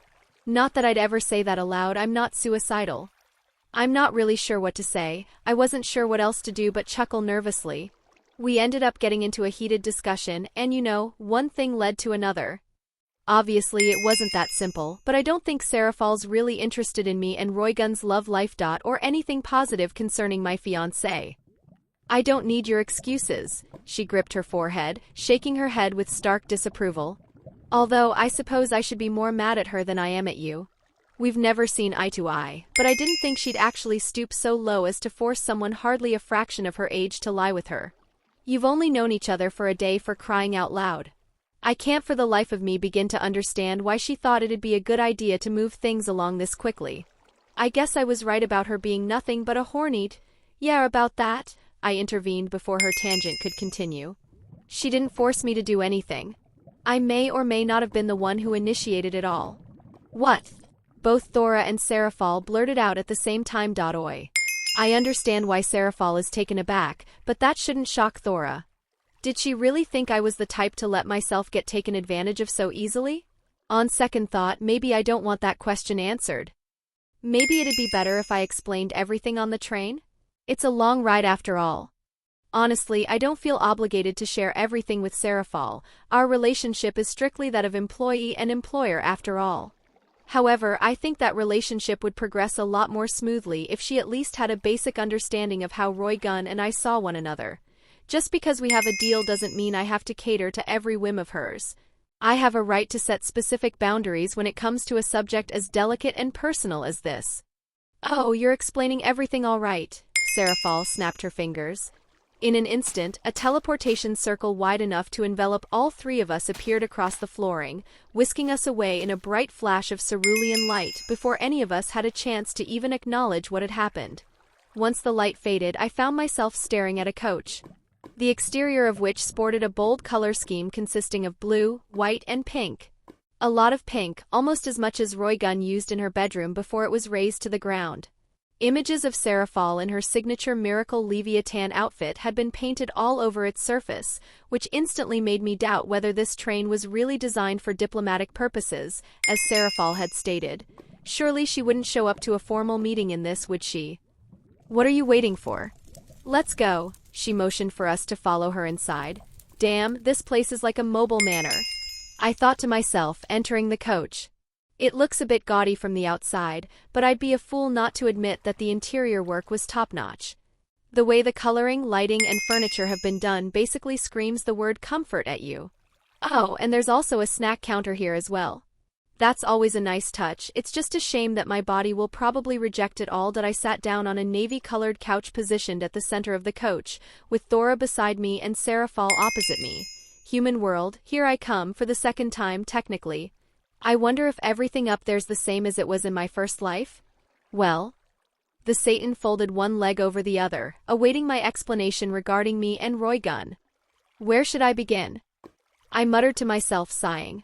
For starters, you should probably know that Roygun's not just interested in me for the sake of becoming a pillar. I began, deciding to focus mainly on the more professional aspects of our relationship, while only briefly touching on the emotional side. That part is for Thora's ears only. Chapter 38, Bakuwa Tobi. So she really didn't force you? Not even a little. Serafal narrowed her eyes, suspicion written all over her face. No, not even a little. I nodded firmly, appalled by how difficult she was finding it to believe what I had just told her. Long story short, I explained that what had happened between me and Roygun yesterday was nothing more than a simple agreement between two consenting adults. We both had needs, and since we were now engaged, there was no reason we couldn't tend to one another. It was bound to happen eventually, and in all fairness, what good would I be as a guardian if my lower half were distracting me the whole time? Of course, Serafal wasn't immediately sold, seeing as I only just became an adult, whereas Roygun's been one for significantly longer, but therein lies the beauty of half-truths. I disclosed merely a fraction of the whole picture, but because that fraction was completely truthful, she has no reason to doubt me or question me any further without it appearing like a blatant intrusion of my privacy. There's no way a diplomat of her caliber doesn't understand that. After all, this is just personal curiosity on her part, stemming from her relationship with Roygun, or rather, her opinion of her. There's nothing official about this, as it has nothing to do with Rias or Sona. I don't understand, she sighed in resignation, massaging her temples. What could you possibly see in someone like her? What could you have learned about her in such a short span of time to make you want to sleep with her? I wore a faint, confident smile and leaned into the soft embrace of the pillow propped up against my back. Who's to say? Maybe it was love at first sight. I shrugged, which was my way of saying it wasn't any of her business, and judging by her knitted brows, I think she got the message. Frankly, I think we've discussed my love life enough for one morning. Isn't it about time we get to business? If you insist. She reached behind her, pulling out a dossier and sliding it towards me. Before you begin training Rias and her subordinates, Sirzex wants to make sure you aren't working in the dark. I lifted my eyebrows in intrigue, flipping to the first page of the file. Oh. Immediately, I realized what Serafal had just handed me. I wasn't expecting to be given access to information this sensitive so early on. I'm honored Lord Lucifer has chosen to place such trust in me. If you'd like to maintain that trust, I'd advise you to make sure that information remains accessible to you, and you alone. She cautioned me, to which I responded with an understanding nod. I had been given a file on each member of Rias Gremory's peerage, containing evidently sensitive information on them that was being kept by the Domestic Affairs Department. Lord Lucifer's in charge of. Let's see here.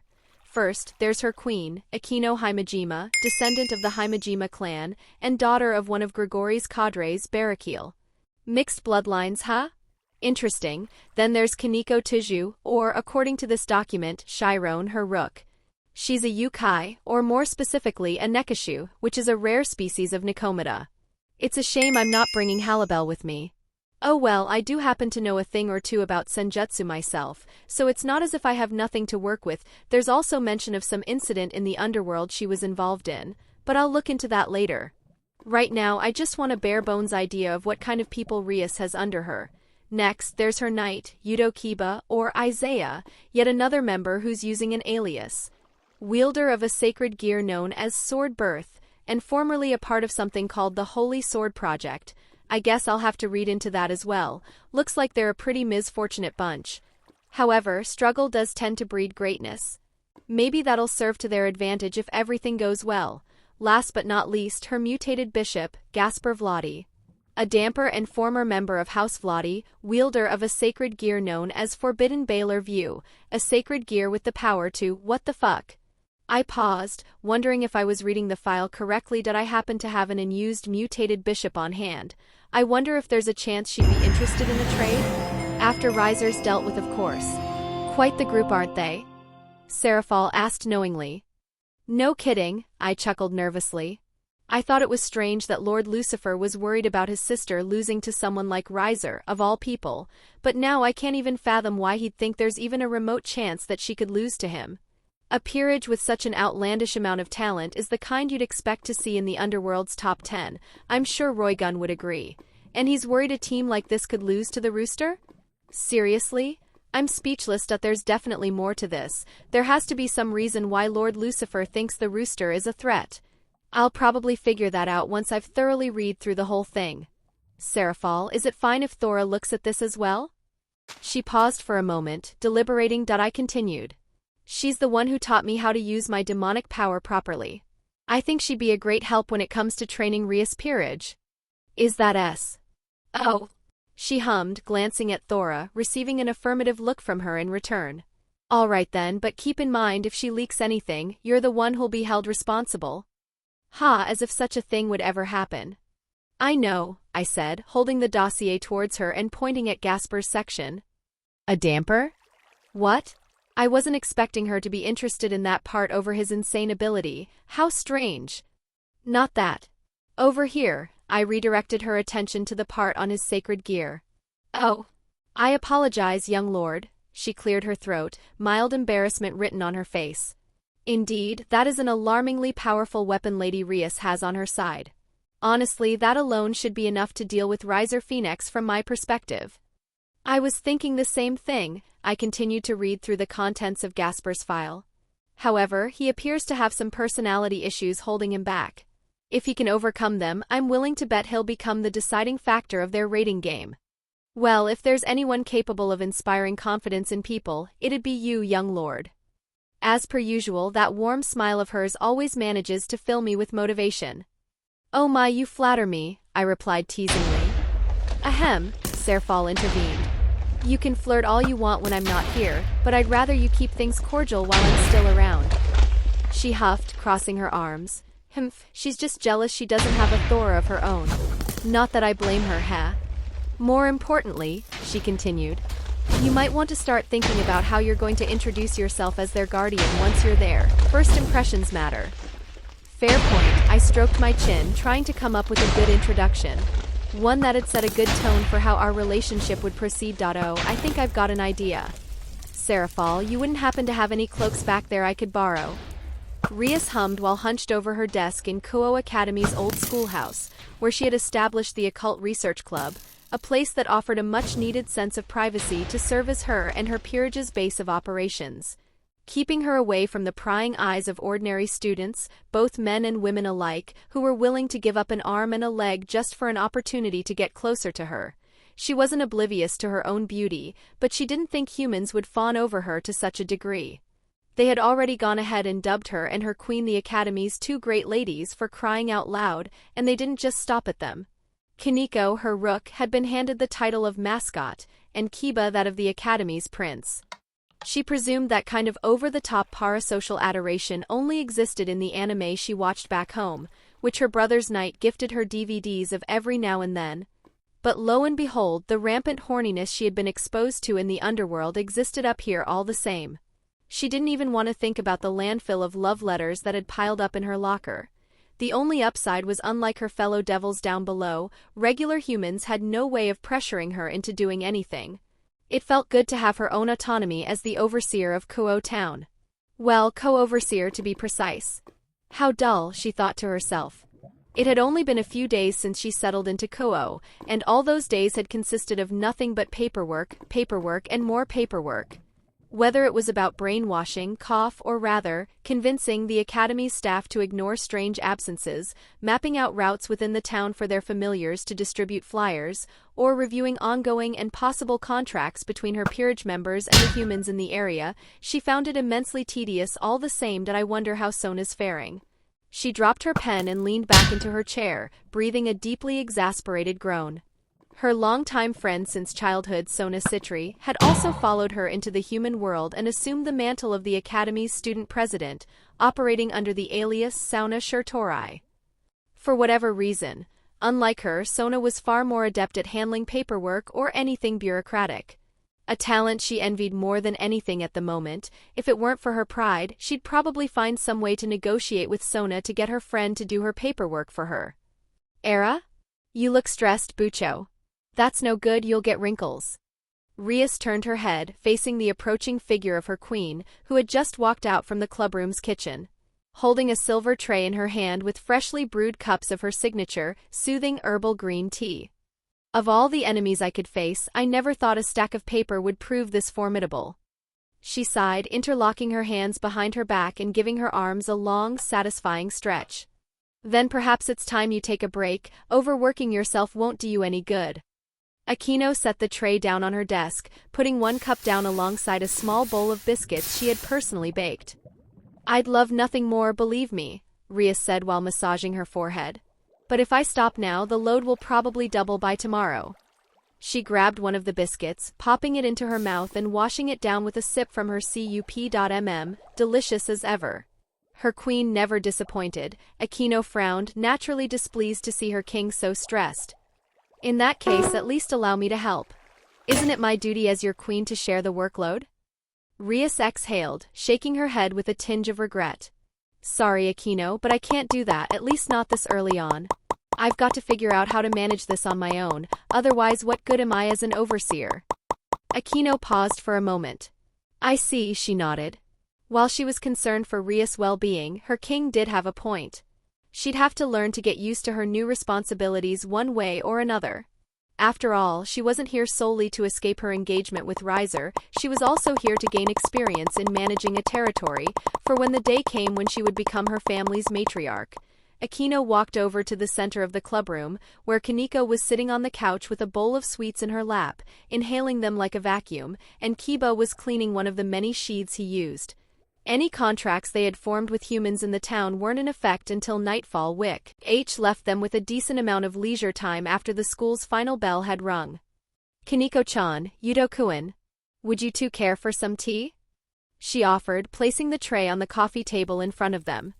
Of course, thank you, Aquino-senpai. Kiba was quick to indulge. You'd have to be a fool to reject an opportunity to enjoy Aquino's refreshments. Kaneko was no different, only she couldn't speak while her cheeks were stuffed with cookies. It's my pleasure, Aquino smiled warmly. Since she had yet to find someone capable of contracting her in Kuo Town, her schedule had ended up being far emptier than she expected it to be. Small delights such as catering to her king and juniors were always the highlights of her day. Kaneko-chan? And because of that, picking up on whenever something was off with those close to her had become second nature. What's wrong? Like how the rook's attention had shifted entirely from the bowl of sweets she was holding to the window positioned right behind her. All plants held traces of natural energy within them, though they were faint. Anyone with a decent amount of senjutsu prowess could detect those traces. Kaneko was no exception, and just now she could have sworn she felt the vines crawling all over the old schoolhouse's exterior move. I sensed something. Outside. She spoke in her usual, soft, whisper-like tone. Kaneko put her bowl aside and leaned over the couch, opening the window and poking her head through it, shifting her gaze from side to side in search of whatever had aroused her suspicion. Her attention was fixated on whatever vegetation she could fit into her field of view. Her words aroused the immediate suspicion of her peers. Kaneko's senses were by far the most acute among them. They had never taken Nekish's intuition lightly, and they weren't about to start now.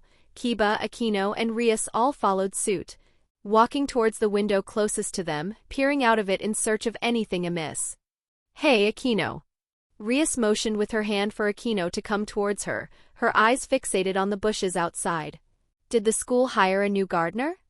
Strangely enough, they had all been freshly trimmed, to near perfection no less.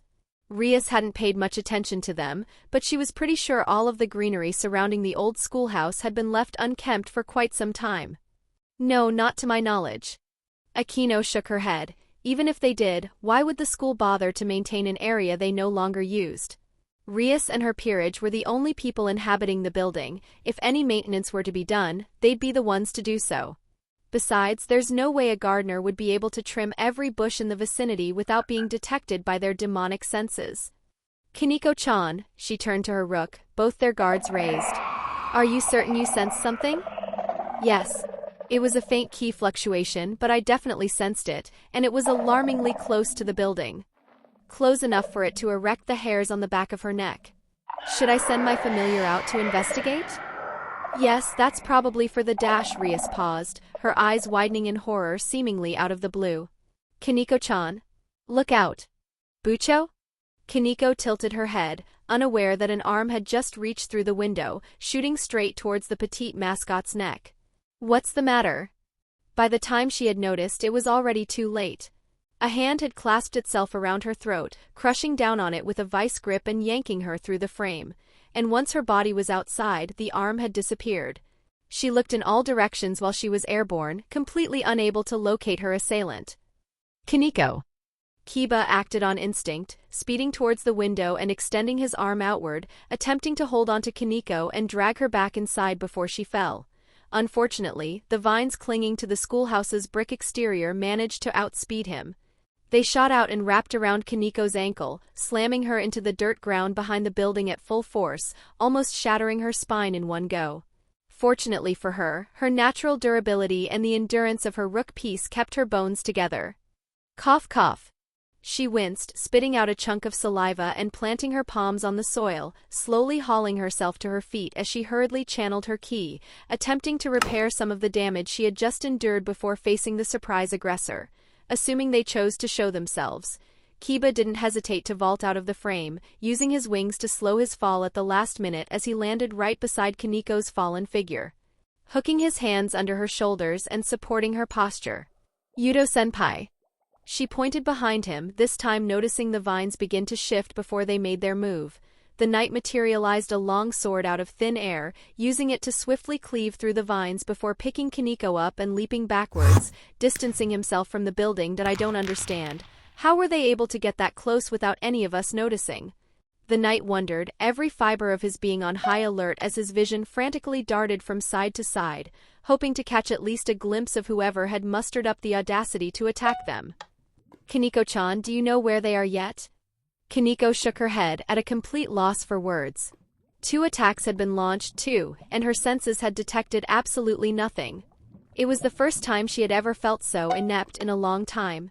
Sensing was supposed to be her specialty, her responsibility within the group, outside of being their shield. Getting caught off guard like this put a serious dent in her pride. "Yudo-kun. Kaniko-chan." Akino flew out of the window, hovering above them and scouring the area. Unable to spot anything just like those beneath her, despite her bird's-eye view, her mind was filled with suppressed indignation, directed at whoever was suicidal enough to attack her adorable juniors. "Akino-senpai? Be careful. They're using some kind of technique to keep their presence hidden, not even Kaniko's capable of detecting them." Kiba cautioned his queen. "Understood," she nodded. "You two stay where you are. As long as you remain out in the open, I'll be able to help you spot them." She figured having everyone be airborne or on the ground would be suboptimal in such a situation, when facing an enemy like this. Keeping everyone bunched up was the worst thing they could do. They needed as much coverage as possible. Even if they couldn't be sensed, they could still be seen. Ria's call-out made that clear. There were 4 of them and only one enemy, hopefully.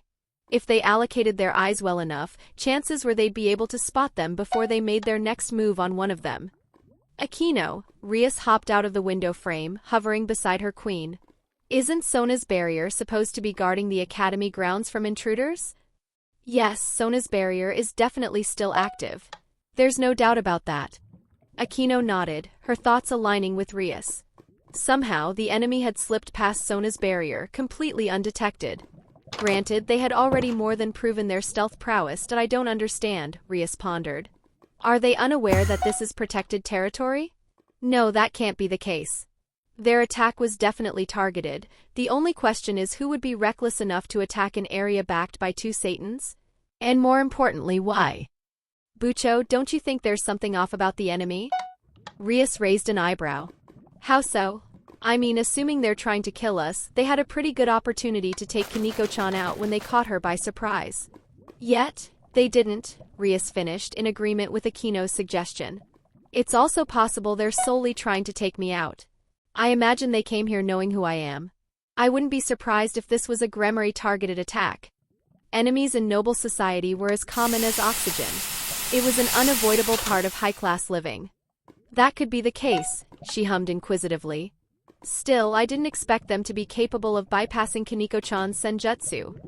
It wasn't as if they had deployed a masking barrier beforehand. If that were the case, Sona's barrier would be experiencing interference, which the Citri would undoubtedly have noticed by now. Usually, the only thing that can overcome a senjutsu practitioner's sensing ability is a superior senjutsu practitioner." "You think they're a yokai?" "Possibly," Akino shrugged. Continuing to survey the area below with increased tension, fighting an enemy they couldn't see exposed them to a certain pressure, an especially unnerving kind. "Gah!" Kiba cried out, attracting everyone's attention that a small hole had opened up beneath him, from which an arm, presumably the same one that had grabbed Kaniko, shot up and clasped the knight's ankle, pulling him down into the ground with freakish speed and power, the likes of which Kiba was utterly incapable of reacting to in time, leaving only his head above the soil, as if he were being set up for a game of whack-a-mole. "What the hell?" Kiba stammered. Whoever it was who attacked him hadn't bothered to hit him with any follow-up attack, despite having him in a prime position to do so. "You're not getting away." Kiniko scowled, reeling her arm and wrapping her fist in Tuki before hammering her knuckles into the dirt, splitting the earth wide open with her immense physical prowess, hoping to latch onto the assailant moving beneath them. TCH. Only to come up empty-handed, they gave up the opportunity again. Rias frowned, her suspicion heightening. Kiniko-chan. Yudo-kun. Stand back. Akino ordered, raising her hand towards the sky as the clouds began to darken, and sparks of lightning built up around her arm.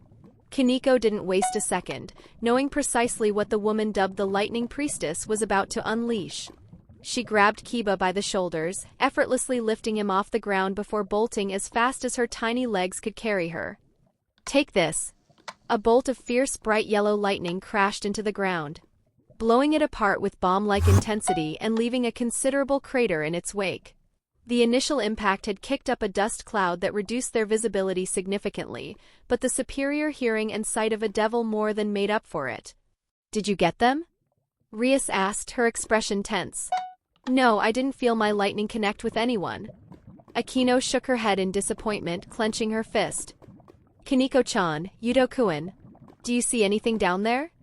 Rias asked her subordinates, wondering if she should take a crack at it like her queen had. The raw power of her power of destruction far exceeded that of Akino's lightning after all. The knight and rook both shook their heads. This is seriously starting to get on my nerves. Rias bit her lower lip. That was the third attack, one that had come when all four of them were mobilized correctly and on full alert. Yet, they still failed to catch their questionably motivated aggressor. It was humiliating. Isn't it about time you showed yourself? Or are you simply too much of a coward to howdy? A playful, exceedingly childish voice called out to them. Located on the schoolhouse's brick-tiled roof, right behind where Akino and Rias were hovering. Man, those clones of mine really got the jump on y'all, didn't they? Hee hee, neat trick, am I right? Standing before them was a tall, presumably male, cloaked figure wearing a plain, white wooden mask with 2 eye holes. Even now that he had made his appearance, his presence remained completely unreadable. Whether he was a human, devil, or a yokai as Akino had hypothesized was indiscernible. That sleeve, Rias' eyes narrowed in recognition. There's no mistaking it, he's definitely the one who grabbed Kiniko-chan. Who are you? What are your intentions here? Rias was quick to begin questioning him. At present, he didn't appear to be exuding any hostile intent, but that didn't change the fact that he had just attacked them out of the blue. Answer me. Unless you'd rather I force you to. Kia. Scary. Scary. I had no idea a princess like you would be such a meanie. He swung his arms from side to side, clearly not taking the situation seriously. Hey, scary and meanie kinda rhyme, don't they? Scary, mean ie, yup. They definitely rhyme. I didn't even do that on purpose, I must be a genius. Oh.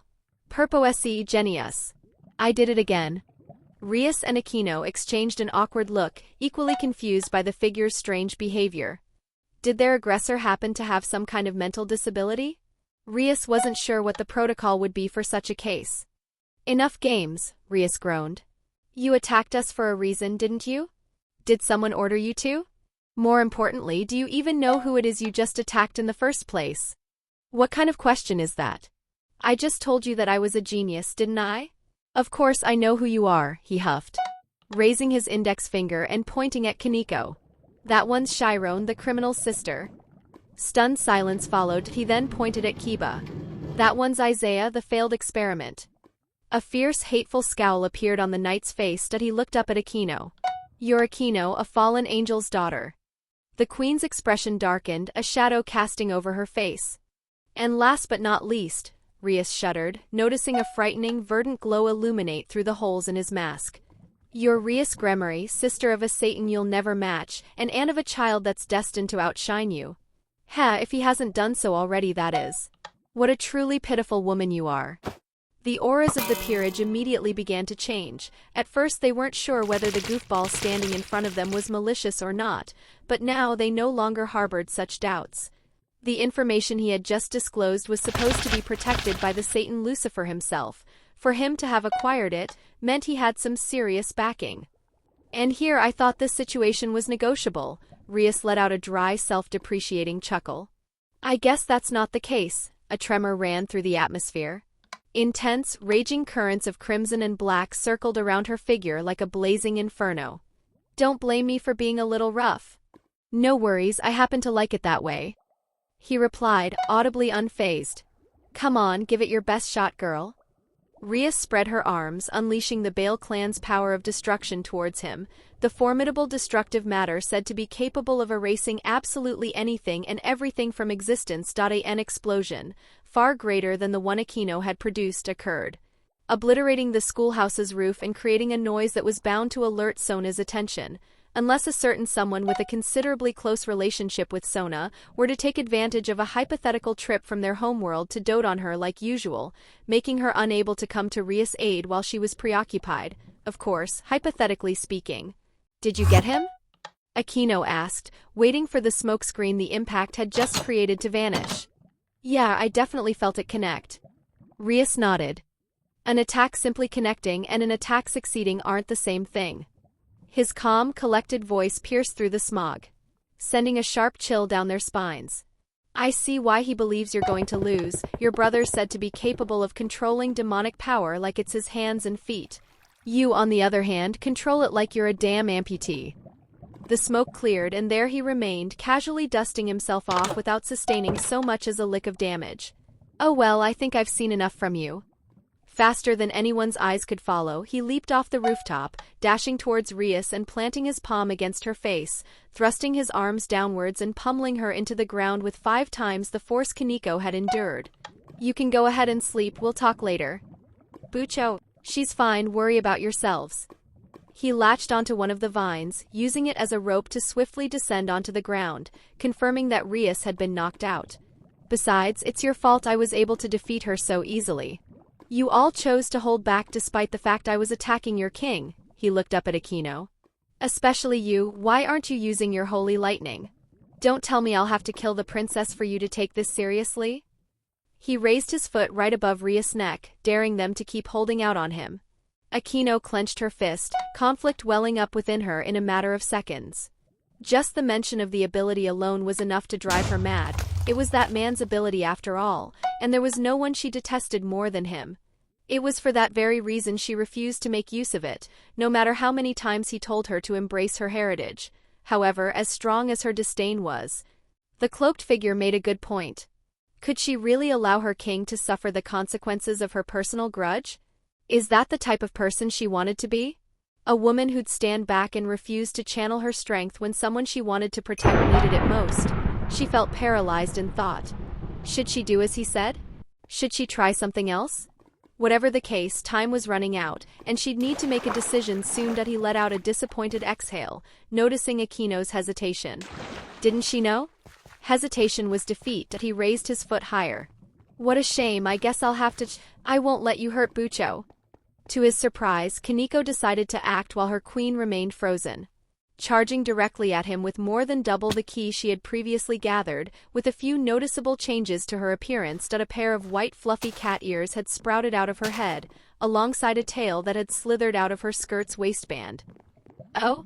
I didn't think you'd be the first to show some guts, consider me surprised." He lowered his foot, assuming a hand-to-hand stance while grinning under his mask. "Show me what you're made of, little one, maybe I'll even teach you a thing or two if you impress me enough." "I don't need help from a coward like you," she scowled. She began by throwing light blue balls of compressed ki at him. Though meek in appearance, the compressed, destructive power was enough to shatter someone's bones. Is that so? He found himself subjected to a strange sense of déjà vu. "Then I'll go ahead and give you a tip anyway. Senjutsu is all about emotional control and restraint. The more focused you are, the more focused your ki will become. I can tell your emotions are running high because of what I did to the princess. Rage can be useful, but only when you're the one dominating it. Not the other way around." Kaneko almost stopped her advance right then and there. A white light had enveloped the cloaked figure's body. One she recognized better than anyone. He was using Tuki. All he had to do was gently guide his palms, and each and every projectile Kaneko threw at him ended up being deflected, effortlessly so. "See? Even a coward like me can pull it off." He took a step. "See? Loser," happily placing himself within Kaneko's close combat range. She clenched her teeth, swallowing her fear and unleashing a flurry of punches and kicks towards him, each of which was chock full of compressed ki that dared the cloak-bearer to try match her strength. She had practiced her strikes countless times before, pouring in all of her sweat, blood, and tears into perfecting her form. There was no reason for her to let her confidence falter in a close-up confrontation. Bam! Bam! Bam! Yet, somehow, he was able to completely outclass her in both agility and might. His hands went out like lightning, taking full advantage of the reach difference between them and slipping through her guard seamlessly, catching her on the chin, nose, and forehead, all in quick succession, tearing her defense apart as if it weren't even there in the first place. I admire the attempt, but there's still a lot for you to learn. He took a step back, finishing her off with a monstrously quick roundhouse to the ribcage, leaving the kitten in the same unconscious condition as her king. Kiniko-chan. Phew, I've almost worked up a sweat. He put his hands on his lower hip, giving his back a good stretch. Now then, it's just the blonde and Sparky left. Let's finish this up quickly, yeah? I've got a housewarming to attend. You bastard. Kiba's eyes gleamed with vengeful ferocity. Sword birth. The ground around the knight began to tremble. In an instant, dozens of swords brimming with demonic power burst out of the ground with their handles facing upwards. Kiba opted for the largest of the bunch, a gigantic two-handed sword that was about 2 meters in length, emanating an ominous aura. This was his destruction sword, a weapon he created with no other purpose than to rip and tear everything before him with as much destructive power as it could muster. Determined not to let the cloaked figure get away with what he had done to his underclassman and king, Kiba bolted towards him, utilizing every last drop of speed his knight piece could grant him. All the while Akino had begun to charge up her lightning once more. Only this time there was something different about it, something that caused the cloaked man's gut to stir. An instinctual warning. It's the same as the princess, all power and no form. They'd disown me on the spot if I ever used my powers so sloppily.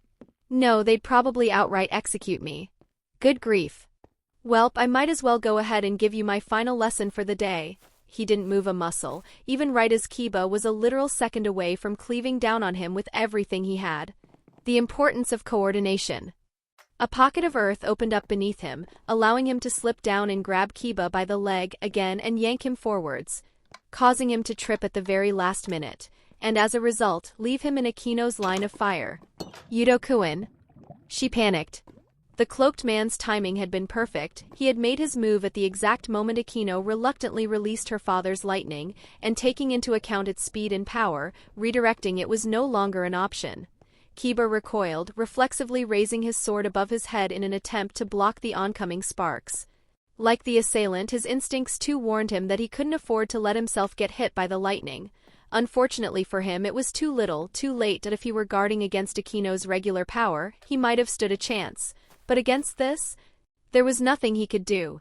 The bolt tore right through the alloy of his blade, and even though the impact caused the bolt to narrowly miss his scalp, the splash damage alone from it erupting against the soil exposed him to a searing pain unlike anything he had ever experienced.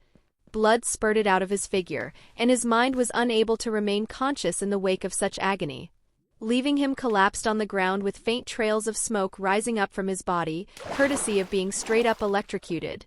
That was what happened when a devil was exposed to the revered holy lightning, wielded only by the Cadre Barakil and his daughter, Akino Himejima. Even if they were only nicked by it. Damn, that kinda stung. Granted, there were always exceptions. For instance, if the difference in raw power was simply too great, the effects of holy power became drastically weaker.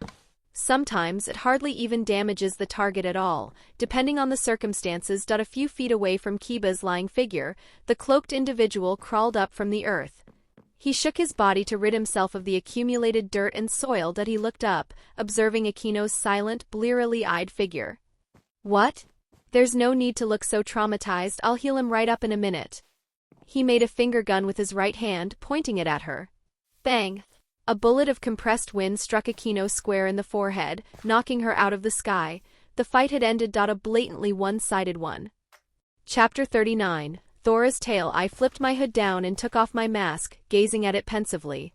I know I was trying to bring out their anger on purpose to encourage them to come at me with all their strength, but I wasn't expecting myself to get so into character there. Good grief. I definitely went a little further than I should have with the insults, especially the ones I threw at Rias. Not that they were completely infactual, cough cough, just a tad bit harsher than they needed to be. Oh well, I still achieved what I set out to do. I have a much better idea of what I'm working with, so planning how I'm going to train each of them should be a lot easier. Usually I would have taken my time to scope out their strengths and weaknesses in a more courteous fashion, however, time is of the essence, I had no choice but to take a more streamlined approach. Come to think of it, there's still one member of the Gremory group I've yet to meet, isn't there? I might as well pay them a visit while I'm at it. Although I should probably tend to the ones I just pummeled before I do so. I'd feel a little guilty if I just left them lying on the soil like this. I started with Isaiah, who Aquino's holy lightning had grazed. I crouched down and placed my palm on his chest, allowing a soft green glow to emanate from my hand as I mended his wounds with my Dryadic blessing. He wasn't hit with enough holy power to make it life-threatening, but I'm willing to. Bet it hurt like hell. I hoisted the knight over my shoulders before proceeding to pick up Chiron, Aquino, and Rias alongside him. Thanks to this draconic composition of mine, they barely weigh a thing to me, making it exceedingly easy for me to hop up to the window frame of their clubroom while I was carrying them and climb right in. Gently, I set each of them down on the couch, after confirming that their conditions were all stable, of course. Sylvie, I called for my familiar. Yes, master. She poked her adorable little head through my collar.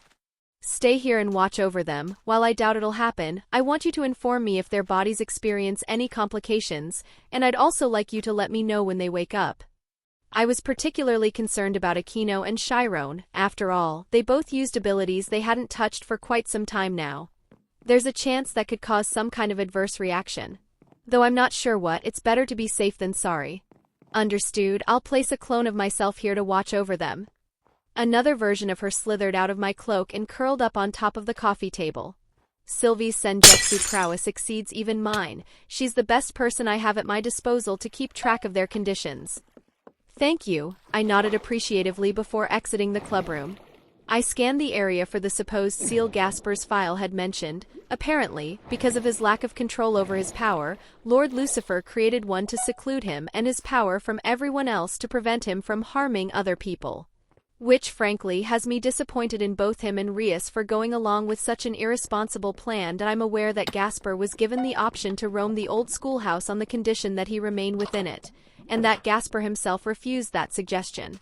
However, I find Lord Lucifer's approach itself fundamentally flawed. Having Gasper avoid his power isn't the solution here. I imagine all that's done is further his isolationist tendencies. That's no way for a child to live, if you ask me. Instead, they should have supported him, taught him how to control something that'd remain a part of him whether he wanted it to or not. I'm appalled that Rias would allow such potential to stay dormant instead of capitalizing on it as much as possible. Then again, considering his power, I suppose it's highly likely she just wasn't capable of honing something that strong. Good grief, you should have thought twice before spoon-feeding your little sister a peerage that strong, Lord Lucifer. They have more potential than she's capable of managing, and I guess that's precisely why I'm here. Confident that I had located the seal, I started to wander through the hallways of the schoolhouse, taking some time to gander around.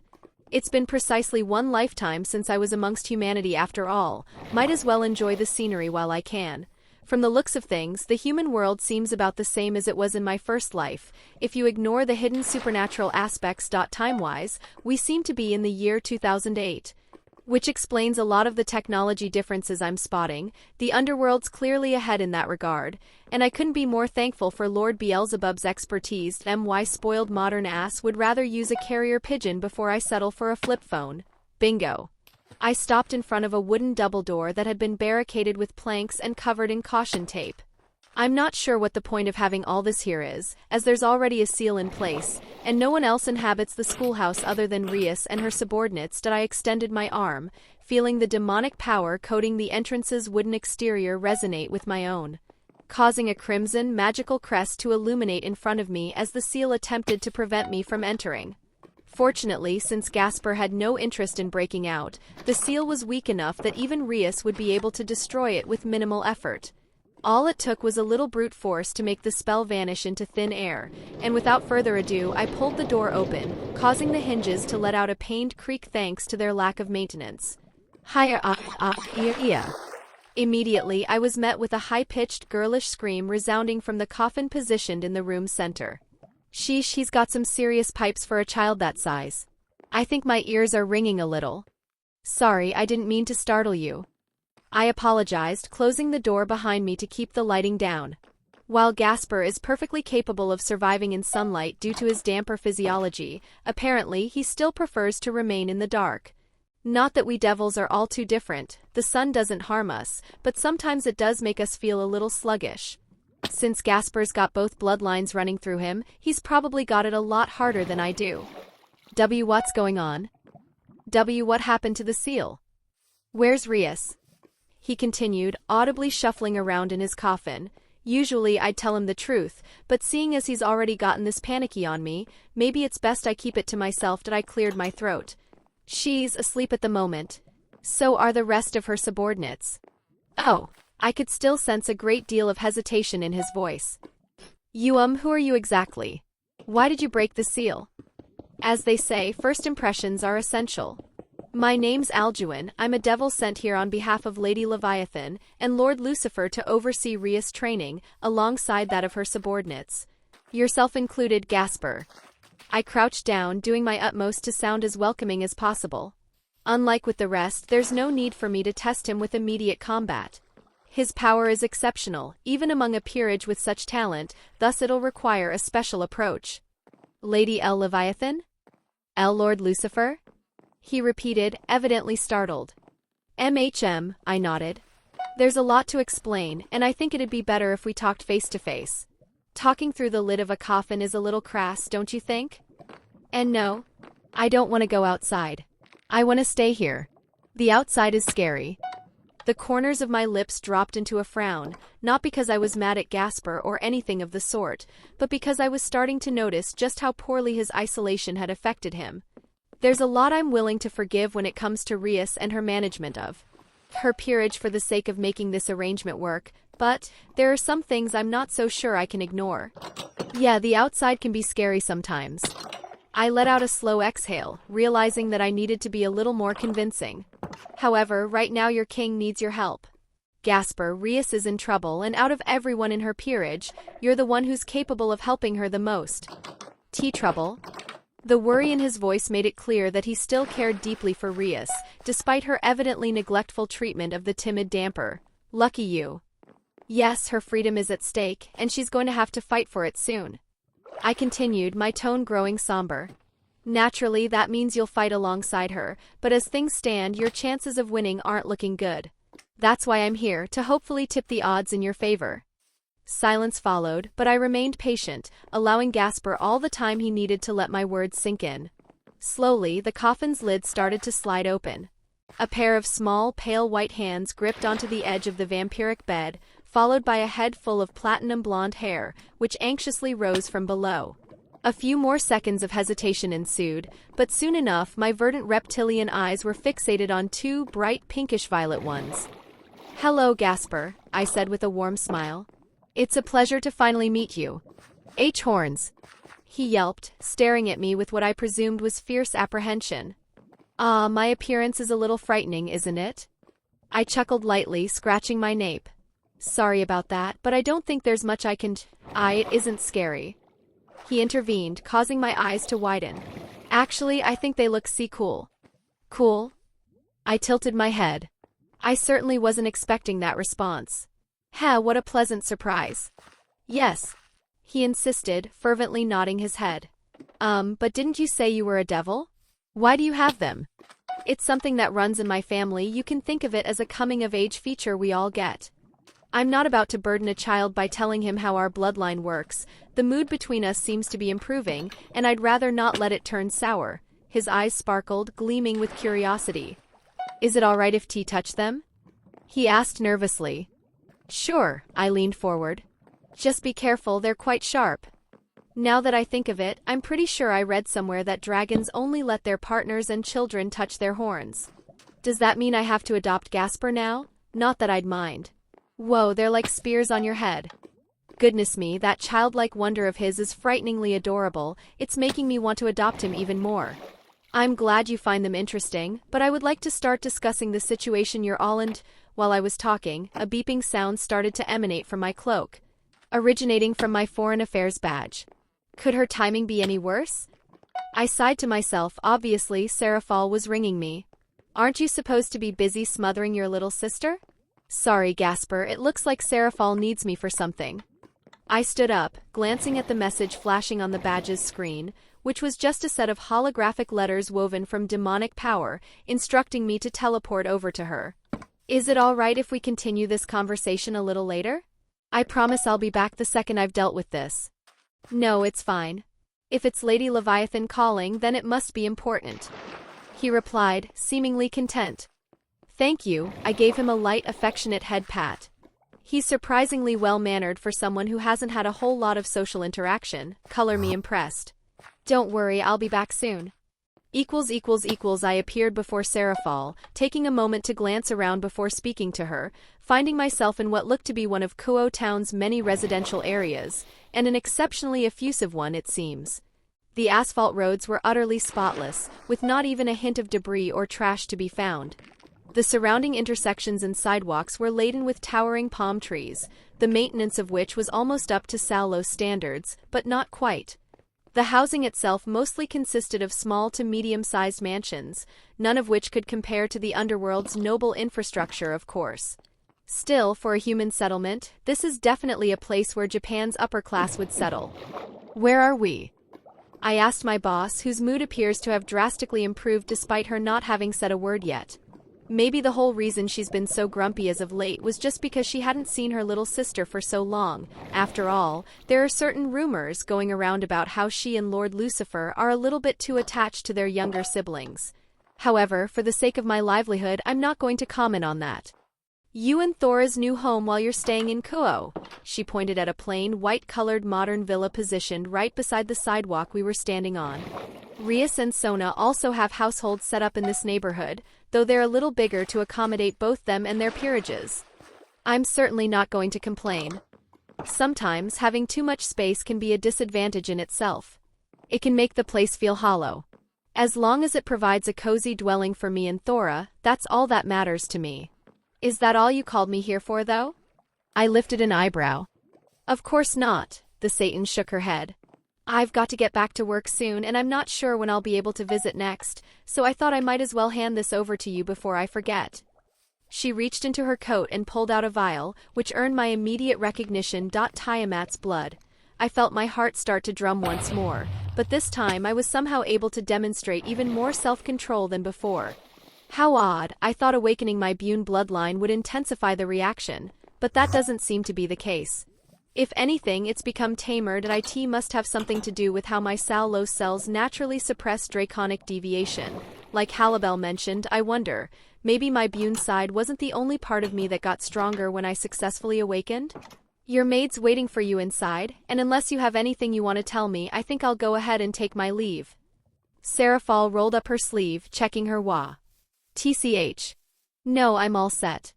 Great, I'm trusting you to keep Sona safe from now on, or else. Her eyes narrowed, sharpening like daggers. Well, I shouldn't need to tell you what'll happen, right? I gulped. Yeah, you can count on me. She let out a contented hum, disappearing in a flash of light and leaving me to my own devices. Phew, it's a lot of pressure being in a Satan's presence. That I walked up the flight of stairs leading to the villa's already open front door and stepped inside, entering a living room that had already been freshly refurbished, with furniture that all looked to be in mint condition. Young lord, and of course the woman I trusted most, stood in front of me. Knowing her, she's probably still not satisfied with our house's already exceptional condition. I trust your meeting with Lady Rias went well? About as well as it could, I half agreed, allowing my gaze to wander around the room idly. Seraphal hooked us up with quite the living space, didn't she? I suppose it's passable. Yeah, that's about the reaction I was expecting. Young lord. Yes? Back at Lady Roygun's estate, you asked me a question I didn't have a chance to answer. She folded her hands in front of her apron, shooting me a calm, yet decisive stare. Do you remember? Reflexively, my posture stiffened. I do. The conversation immediately replayed through my mind. The day after my awakening ceremony, Mother said something to me, and for some reason it's only really starting to bother me now of all times, right as we're about to leave for Koho. What did she tell you? She said I manipulated you. She said that I twisted your emotions to make you help me as I went against my father's wishes. Is it true? Did I manipulate you? I've had a fair amount of time to mull over that question. She paused, sitting down on the living room sofa and gesturing for me to sit beside her. Would you like to hear my answer? With a certain tension in my footsteps, I walked over to her. I would. Young lord, her dark crimson eyes locked onto me. In a way, I think you did manipulate me. So it's true. I'm not finished. I'd appreciate it if you didn't interrupt me until I've said all I want to say. She was quick to admonish me, and in exchange, I gave her an apologetic and understanding nod. I was definitely emotionally inclined to help you, despite it being a violation of my duties as someone under your father's employ. However, I don't think that's a bad thing. I performed a set of slow, repeated blinks. I'm afraid I don't follow. Young lord, truthfully, I'm glad that you manipulated me. For a second, I was almost convinced that I had misheard her entirely. Ever since I started taking care of you, I've always despised how the lord and lady treated you with such indifference and detachment, despite you being their son. I hated the non-existent affection they forced you to live with. I hated seeing every single bruise, blemish, and wound you'd come back with after enduring one of their training sessions, if you can even call them that. I hated it all. I desperately wanted to say something right that instant, but as she requested, I decided to hold my tongue a little longer. That place was not a true home for you. It wasn't even remotely similar to the one I observed your half-brother, Ladora, grow up in. She clenched her fists to the point where they started to tremble. I've been by your side all your life, and not even I truly know what it was like for you to live with them as your parents, because I was never present when they were training you. Though I couldn't exchange any words with her just yet, I could still move, and so I went ahead and cupped my hand over hers, hoping to offer her some reassurance. Deep down, I wanted nothing more than to lash out at them. To slap them both across the face, berate them for all that they did to you. Her lips quivered as a lone teardrop rolled down her cheek. But I couldn't. I was too weak, too cowardly to stand up for you. So I just sat back like the pathetic excuse of a maid I am and allowed you to suffer, pretending that one day everything would be all right. I know I agreed to let her finish, but there's no way she can expect me to remain silent after hearing such words. What good would that have done? I was quick to refute her. If you had tried to take a stand against those monsters, chances are they'd probably have killed you, especially Mother, and if that had happened, then I'd truly be alone in that house. You call yourself pathetic, yet you are here, standing with me against two people you have every reason in the world to be positively terrified of. Yes, here I am, after 18 years of standing back and twiddling my thumbs. She breathed a dry, self-deprecating chuckle. Young lord, it was only because you pushed me that I was able to act on a desire I've had for all this time, call it manipulation, persuasion, or whatever sick title Lady Martha wishes to use. I couldn't be happier that it happened, and nothing can change that. Thora.do, you have any idea how hard you're making it for me not to pounce and kiss you right now? Good grief, and here I thought I'd be doing all the seduction. Young lord, while I'm at it, there's something I've been meaning to tell you for quite some time now. She responded to my gesture in kind, clasping our hands together. Do you mind if I tell you a story? My ears are all yours. Bucharest, Romania, 1867. Come on. Come on. Keep it moving. The king's patience isn't infinite. Bellowed a middle-aged gentleman adorning a dark frock coat, a sleek, freshly ironed top hat, a pair of beige-colored trousers, and a set of high-quality tailored boots cut from only the finest of leathers that coin could procure. From afar, he looked like any other well-off man one could spot roaming the streets, but up close, that couldn't be further from the truth. Each and every one of his facial features was perfect. To an unnatural degree, almost like a carefully sculpted doll. His skin was so pale that one would nearly assume he was a cadaver, and his pupils were blood-red in color, and most strikingly of all, a pair of fangs were visible in his mouth each time he opened it to take a bite of the apple he was holding. The man was, without a shadow of a doubt, a vampire. A feared supernatural creature of the night that fed on the blood of humanity, sometimes even turning them into tea. Unwilling servants when they sank their fangs into their necks, who'd be forced to live the rest of their miserable existence as the playthings of their pure-blooded superiors. After all, vampires were, by far, the most discriminatory supernatural race in existence. Even against their own kind, if they were anything but 100% pure-blooded. Although there did exist one fate worse than becoming their involuntary kin, and that was being turned into undead. A rotting, animate humanoid corpse covered in decaying, green flesh. Stripped of all intelligence and left with no other purpose than to follow their creator's every whim and infect humans through biting them. Such was the fate of a human who had low compatibility with vampiric blood when they were bitten by a vampire. The only end one could hope for in such a situation was that someone killed the vampire responsible for turning them in the first place, thus granting all the undead under them the sweet release of death. "TCH, what a useless bunch," the gentleman snorted. He watched as the horde of undead he created pulled at least a dozen carriages with metal cages placed on top of them, dragging them across a gravel road that led up to a dark, sinister castle awaiting their arrival in the distance. The castle of the third-generation king Teeps himself, ruler of the Teeps faction, the male-dominated faction of the vampire world. At present, the king was expecting a delivery of premium livestock straight to his residence. While vampires were perfectly capable of living off human blood throughout their entire lives, sometimes they preferred to have a little variety. Especially the vampires of high standing. They liked supernatural blood, fallen angels, yokai, devils, even stray dhampirs born outside of their territory. Usually originating from servant vampires who managed to successfully escape their masters and procreate with a different race.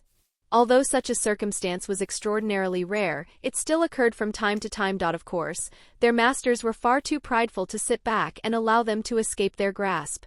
Anyone who tried to flee them would be hunted to the very ends of the earth. Should they be caught, they would once more reside in the territory of their superiors, only this time as mere cattle rather than servants. The same fate their children would face if they had any. Those were precisely the kind of people being transported in the cages. Supernatural livestock, doomed to please the fangs of the Teeps faction's royal family for all eternity. Seriously, why do I have to be the one handling all the grunt work? They should go make one of my idiot cousins do this instead. At least they'd finally be good for something that way. The gentleman, a member of House Manther, one of the families under the Teeps faction, muttered to himself. "Trouble in paradise, I take it." "Tell me about—" The Manther paused mid-sentence, coming to an immediate, stunned halt. Entirely out of the blue, his body had broken into a nervous, dread-ridden cold sweat. Why? Because besides his undead and livestock, no one else was supposed to be here. His first thought was to yell out, demanding to know the identity of whoever had been audacious enough to creep up on a proud, noble vampire such as himself. But for some reason he couldn't. The words were clogged up in his throat, like he had swallowed an entire tube of glue. What's happening to me? Why can't I talk? He could feel his fingers begin to tremble and his legs weaken, as if some invisible force had paralyzed him with fear. Unavoidable, deep-rooted, instinctual fear that I can't move. I can't move. I can't move. What the fuck is wrong with me? And then he saw at point two bright blue eyes, cold as ice itself, gleaming from the dark. Fixated on nothing but him and him alone. Weighted footsteps crunched against the surrounding grass, inching closer and closer towards one of the kerosene lamps positioned across the gravel road, providing some illumination for the figure who had been lurking beside him, for who knows how long. Yo! He was a man, seemingly in his late 20s, easily half a foot taller than the vampire at the very least. With long, spiky, ash-colored hair tied into a ponytail. His attire consisted of nothing but a traditional gray wool sweater, trousers, and a pair of sandals. Completely ill-fitted for a confrontation, assuming that was his intention. However, there were only two parts of his appearance that the vampire was interested in. His pupils were reptilian in nature, adopting the form of two haunting vertical slits. And atop his head, resting like a crown, were a pair of dark, backwards-facing draconic horns, the tips sharp enough to cut through a vampire's flesh like the stakes exorcists used to hunt them down. The pureblood's nose twitched, though he could hardly bring himself to move, his senses still worked just fine. "Why you're—" he stuttered, his expression pained as he forced his throat to push the words out of his mouth. "A D-devil?" He nodded calmly. "Well, at this point my blood's mixed with a whole bunch of other bloodlines I drank, but that's not important. What's important is your kind messed up big time." He chuckled lightly. "I mean seriously, what do you think was going to happen? That you could snatch our kin and even a few Dampiers under the protection of our territories, and we'd let you get away with it scot-free? Good grief, talk about wishful thinking. Of course, the devil wasn't here by mere coincidence. They weren't the type to wander into another faction's territory without reason. At least not nowadays under the current 4 great Satans. Certainly not when the devil in question was a part of the Underworld's 72 noble pillars, and a patriarch no less. Specifically, the current patriarch of House Buné, Sebastian Buné, who had appeared at the request of one of his former students whom he had mentored during the Civil War. Seraphal Leviathan, one of the Underworld's 4 great Satans. Sheesh, where does that brat get off making an old man like me work overtime? He sighed inwardly, scratching his stubble. Granted, it is nice to have a chance to get some fresh air every now and then. Maybe I'll go ahead and sample some Romanian cuisine while I'm at it. I hear their Maisai is pretty good.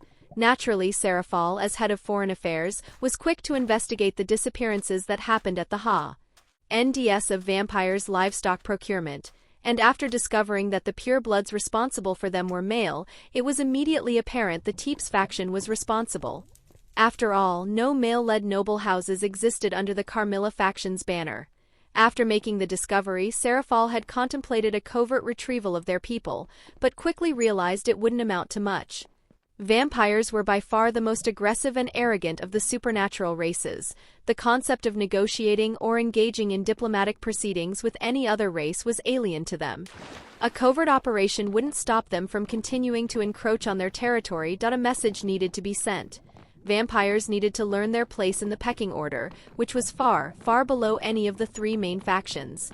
Devils were not their livestock, they were their superiors. That was a lesson that needed to be delivered directly to King Teeps himself, and probably Queen Carmilla by proxy, just in case she was getting any bright ideas. They needed to be punished. As for why Sebastian was administering said punishment in Seraphal's place. In truth, he had purposefully put himself in a position where she'd ask for his assistance. Sebastian had always known the type of person his student was. Despite her immense strength and accolades during the Civil War, she had no stomach for violence. She was the type to be haunted by every life she took, including the ones she had already taken during the war. She was someone who could never bring herself to wash the bloodstains off her hands, no matter how much it pained her. She was too soft, too considerate, to the point where she'd rather wear a mask and bury her true feelings than tell her family how she felt deep down. Seraphal knew what needed to be done, but at the same time, Sebastian understood that it'd only worsen her condition. He felt obligated to step in and prevent Seraphal from enduring more built-up stress than she could handle. As a matter of fact, he regretted letting her fight at all during the Civil War itself, regardless of Zekram's insistence that she'd be among the next 4 to lead the Underworld. But just because he couldn't step in then didn't mean he couldn't step in now. He wouldn't allow his student, even a former one, to suffer any further, not when there was something he could do to prevent it. His wife certainly wouldn't let him get away with it, and he couldn't be more thankful for her ever-present advice and wisdom. As long as she was there, he knew he'd never go astray. Anyhow, I've got a king to spank. So you can go ahead and perish. He raised his hand, preparing to snuff the pure blood out in one swift motion. Ga-ah-wah-wah. But surprisingly enough, something else hit him before the Buné could make his move. Oh! Sebastian lowered his arm, tilting his head in curiosity. Just then he spotted a stream of highly compressed blood, in the shape of an arrow, shot out of one of the metal cages and dug into the pure blood's abdomen. Though the damage was negligible and the vampire's regeneration factor had already begun to kick in, Sebastian's intrigue didn't waver in the slightest. Blood manipulation? Can't say I've seen that one before. He smiled, grabbing the pure blood by the head and ripping it clean off, without even offering him the courtesy of looking him in the eyes as he did so. Clearly having completely lost interest in the vampire already. Instead, his attention was fixated on a small girl, dressed in torn, tattered rags and shackled by her wrists and ankles, like all the other livestock. She had dull, crimson eyes that conveyed an alarming lack of expression. Her face was lusterless, as if all the life had been drained straight out of it. Yet there was still a faint spark of ferocity that only someone with Sebastian's keen senses could detect. Ferocity that had given her the strength to stand up and strike the person responsible for her current situation. Die for what you did to Mama and Papa. She muttered under her breath, her voice low, tired, and deeply exhausted. Her eyelids constantly dropped, making it clear that she was on the brink of collapse. "Let's see here," Sebastian hummed, leaning down to get a good look at the girl, smelling both the odor of a vampire and a devil clinging to her. "You're clearly a damper, but I've never heard of a devil with the power to mold blood, so I'm assuming you get that from your vampiric side." It was quickly apparent that she wasn't listening to a word he said, or rather, she didn't have the energy to. "Kill me." Sebastian raised his eyebrows. "Why? Don't you want to live?" "I couldn't save Mama and Papa. I failed them. I don't deserve to live. I'm a bad daughter." Her tone was utterly lifeless, almost as if her very soul had been ripped out of her. "I'm a bad daughter, useless daughter." Sebastian frowned, glancing at the pureblood he had just executed. "I see, her parents must have tried to protect her while they were being abducted." "I'm afraid that's not how it works, little one." Sebastian's voice grew calm as he attempted to sound consoling, a skill his wife was much better at than he was. "It's a parent's duty to protect their child, not the other way around." Her knees started to wobble, and right as she was about to collapse, Sebastian split the metal bars apart with ease and caught her by the shoulders. Scooping the girl up into his arms and using his enhanced hearing to examine her heartbeat and pulse. Since she's a damper, this should work. He opened his mouth and pricked his thumb against his teeth, allowing a bit of blood to trickle out of his skin. "Drink." He held the appendage above the girl's mouth. Gasp. The second a droplet of Sebastian's draconic blood reached her orifice, she felt like new life had been ushered into her body. The rejuvenating sensation was so potent that she nearly leapt out of Sebastian's arms. Fortunately, the patriarch's grip was more than strong enough. "You said you wanted to die, but I'm having a hard time believing you. Someone who had lost all hope wouldn't have mustered up the last of their strength like you just did a second ago." He smiled warmly, meeting the girl's dazed expression with a calming one of his own. "You seem like a fighter to me. I respect that spirit of yours, little one." The girl remained silent, at a loss for words. "What's your name?" he asked. "Thora." She stammered. "Thora. That's a beautiful name your parents gave you. Make sure you treasure it and wear it with pride for the rest of your days." She wasn't sure how to feel about him suggesting that there would be more days to come at all.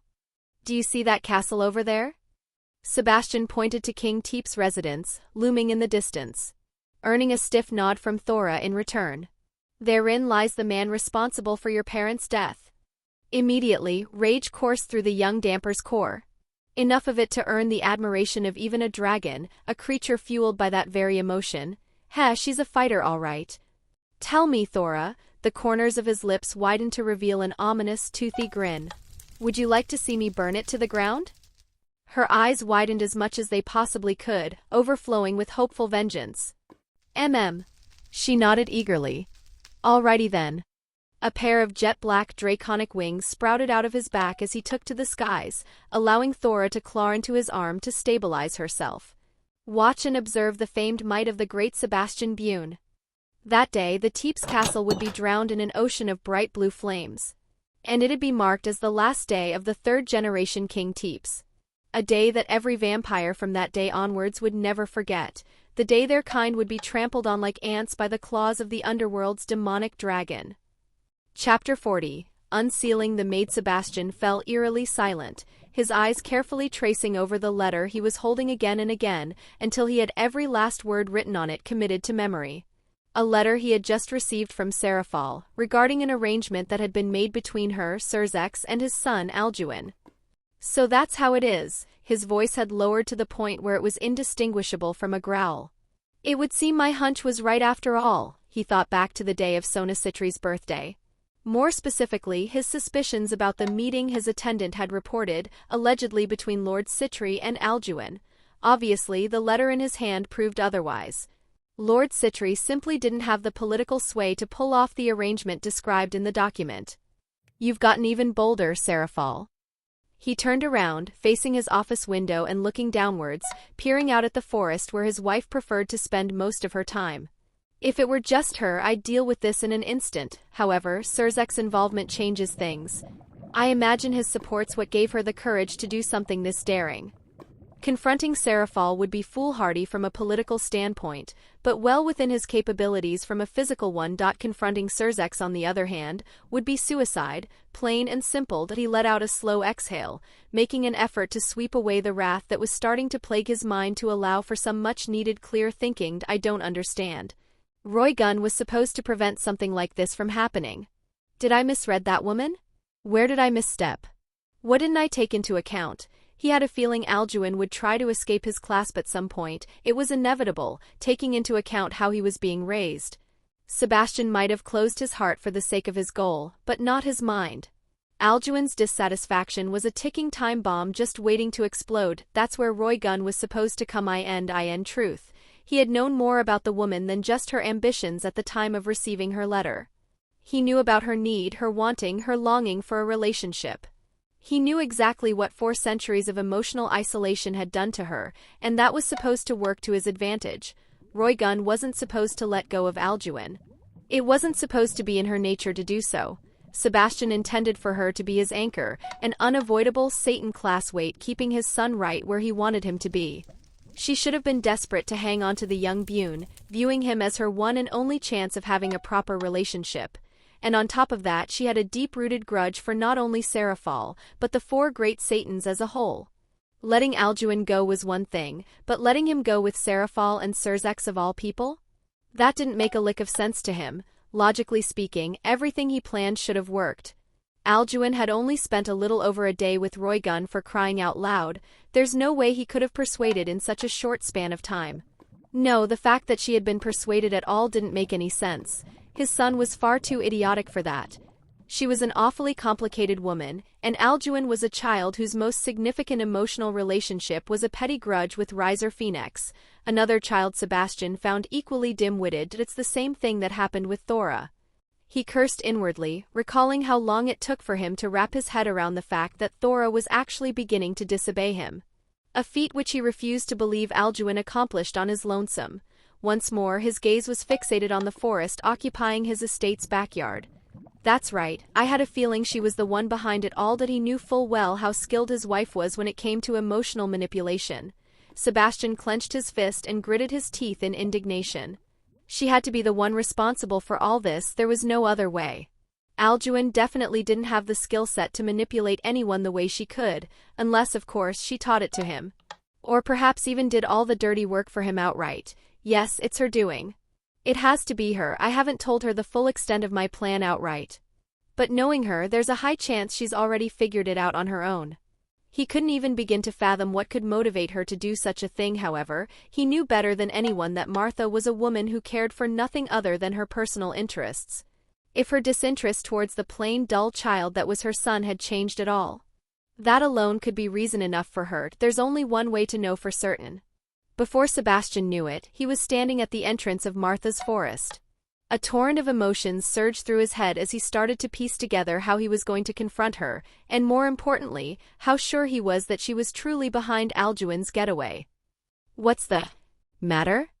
A voice amplified by wind magic called out to him from the center of the brush. "It's clear there's something you want to say to me, so why not come over here and say it?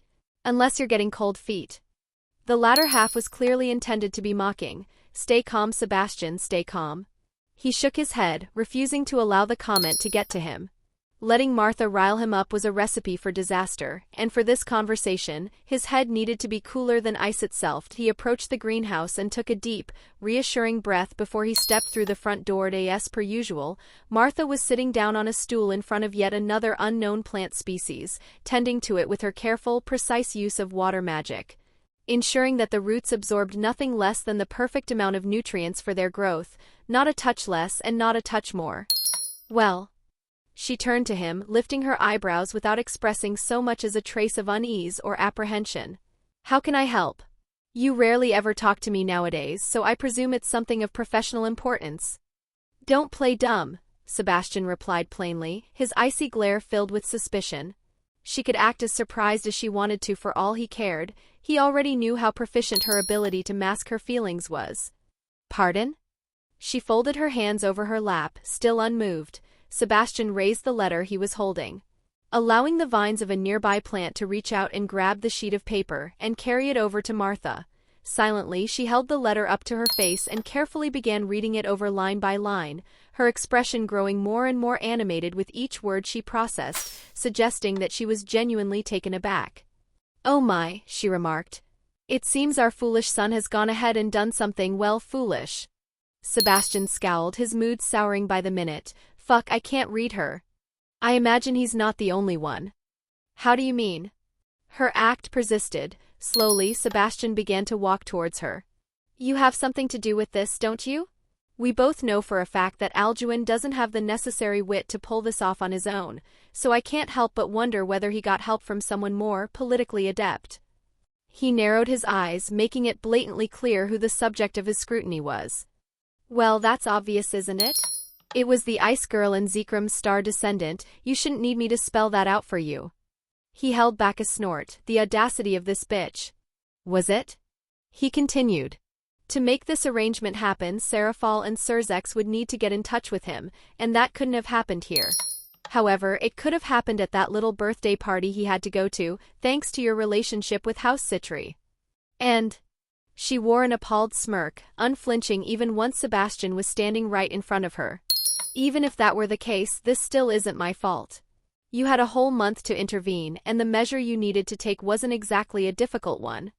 Sebastian scrunched his brow in confusion. What nonsense is she about to spout? "I doubt you failed to notice Thora's change of heart, shall we say?" Her words caused his eyes to widen in realization. "All you had to do was question her, and you would have figured everything out beforehand instead of getting caught off guard like this. Honestly, I found your inaction immensely surprising." She turned away, her attention returning to the plant she was tending to. Meanwhile, Sebastian found himself trapped in stunned silence. Martha was right, it really was that easy. No matter where Thora's loyalties lay, she'd be powerless to resist if he wanted an answer from her. She'd have no other option but to comply. He was her employer, she was his employee.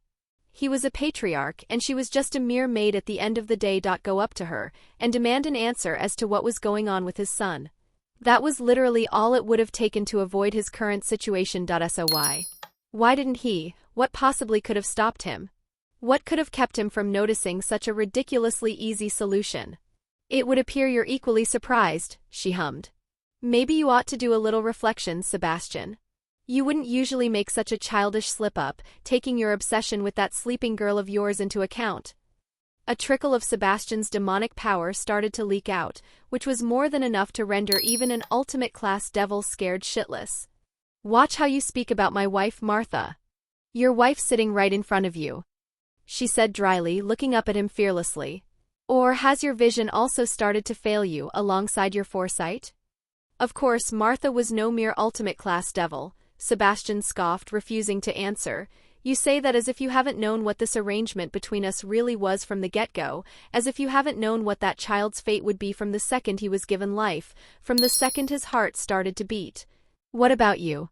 You could have intervened as well. Are you truly fine with him, of all people, pulling one over on us like this? Us?" She interrupted, glaring at him coldly. "This is your mistake, not mine. Whether Alduin's up there or down here changes nothing for me. Don't forget, I simply chose not to fight your decision to keep him secluded from the rest of the Underworld. I never agreed to it. This is your mess and your mess alone." Sebastian's lower lip started to tremble with indignation. "If I remember correctly, your lack of concern back then was because you were completely disinterested in Alduin." His glare sharpened, as if he were trying to stare a hole through Martha's face. "Why do I have a feeling that's changed? Or is it just all a figment of my imagination?"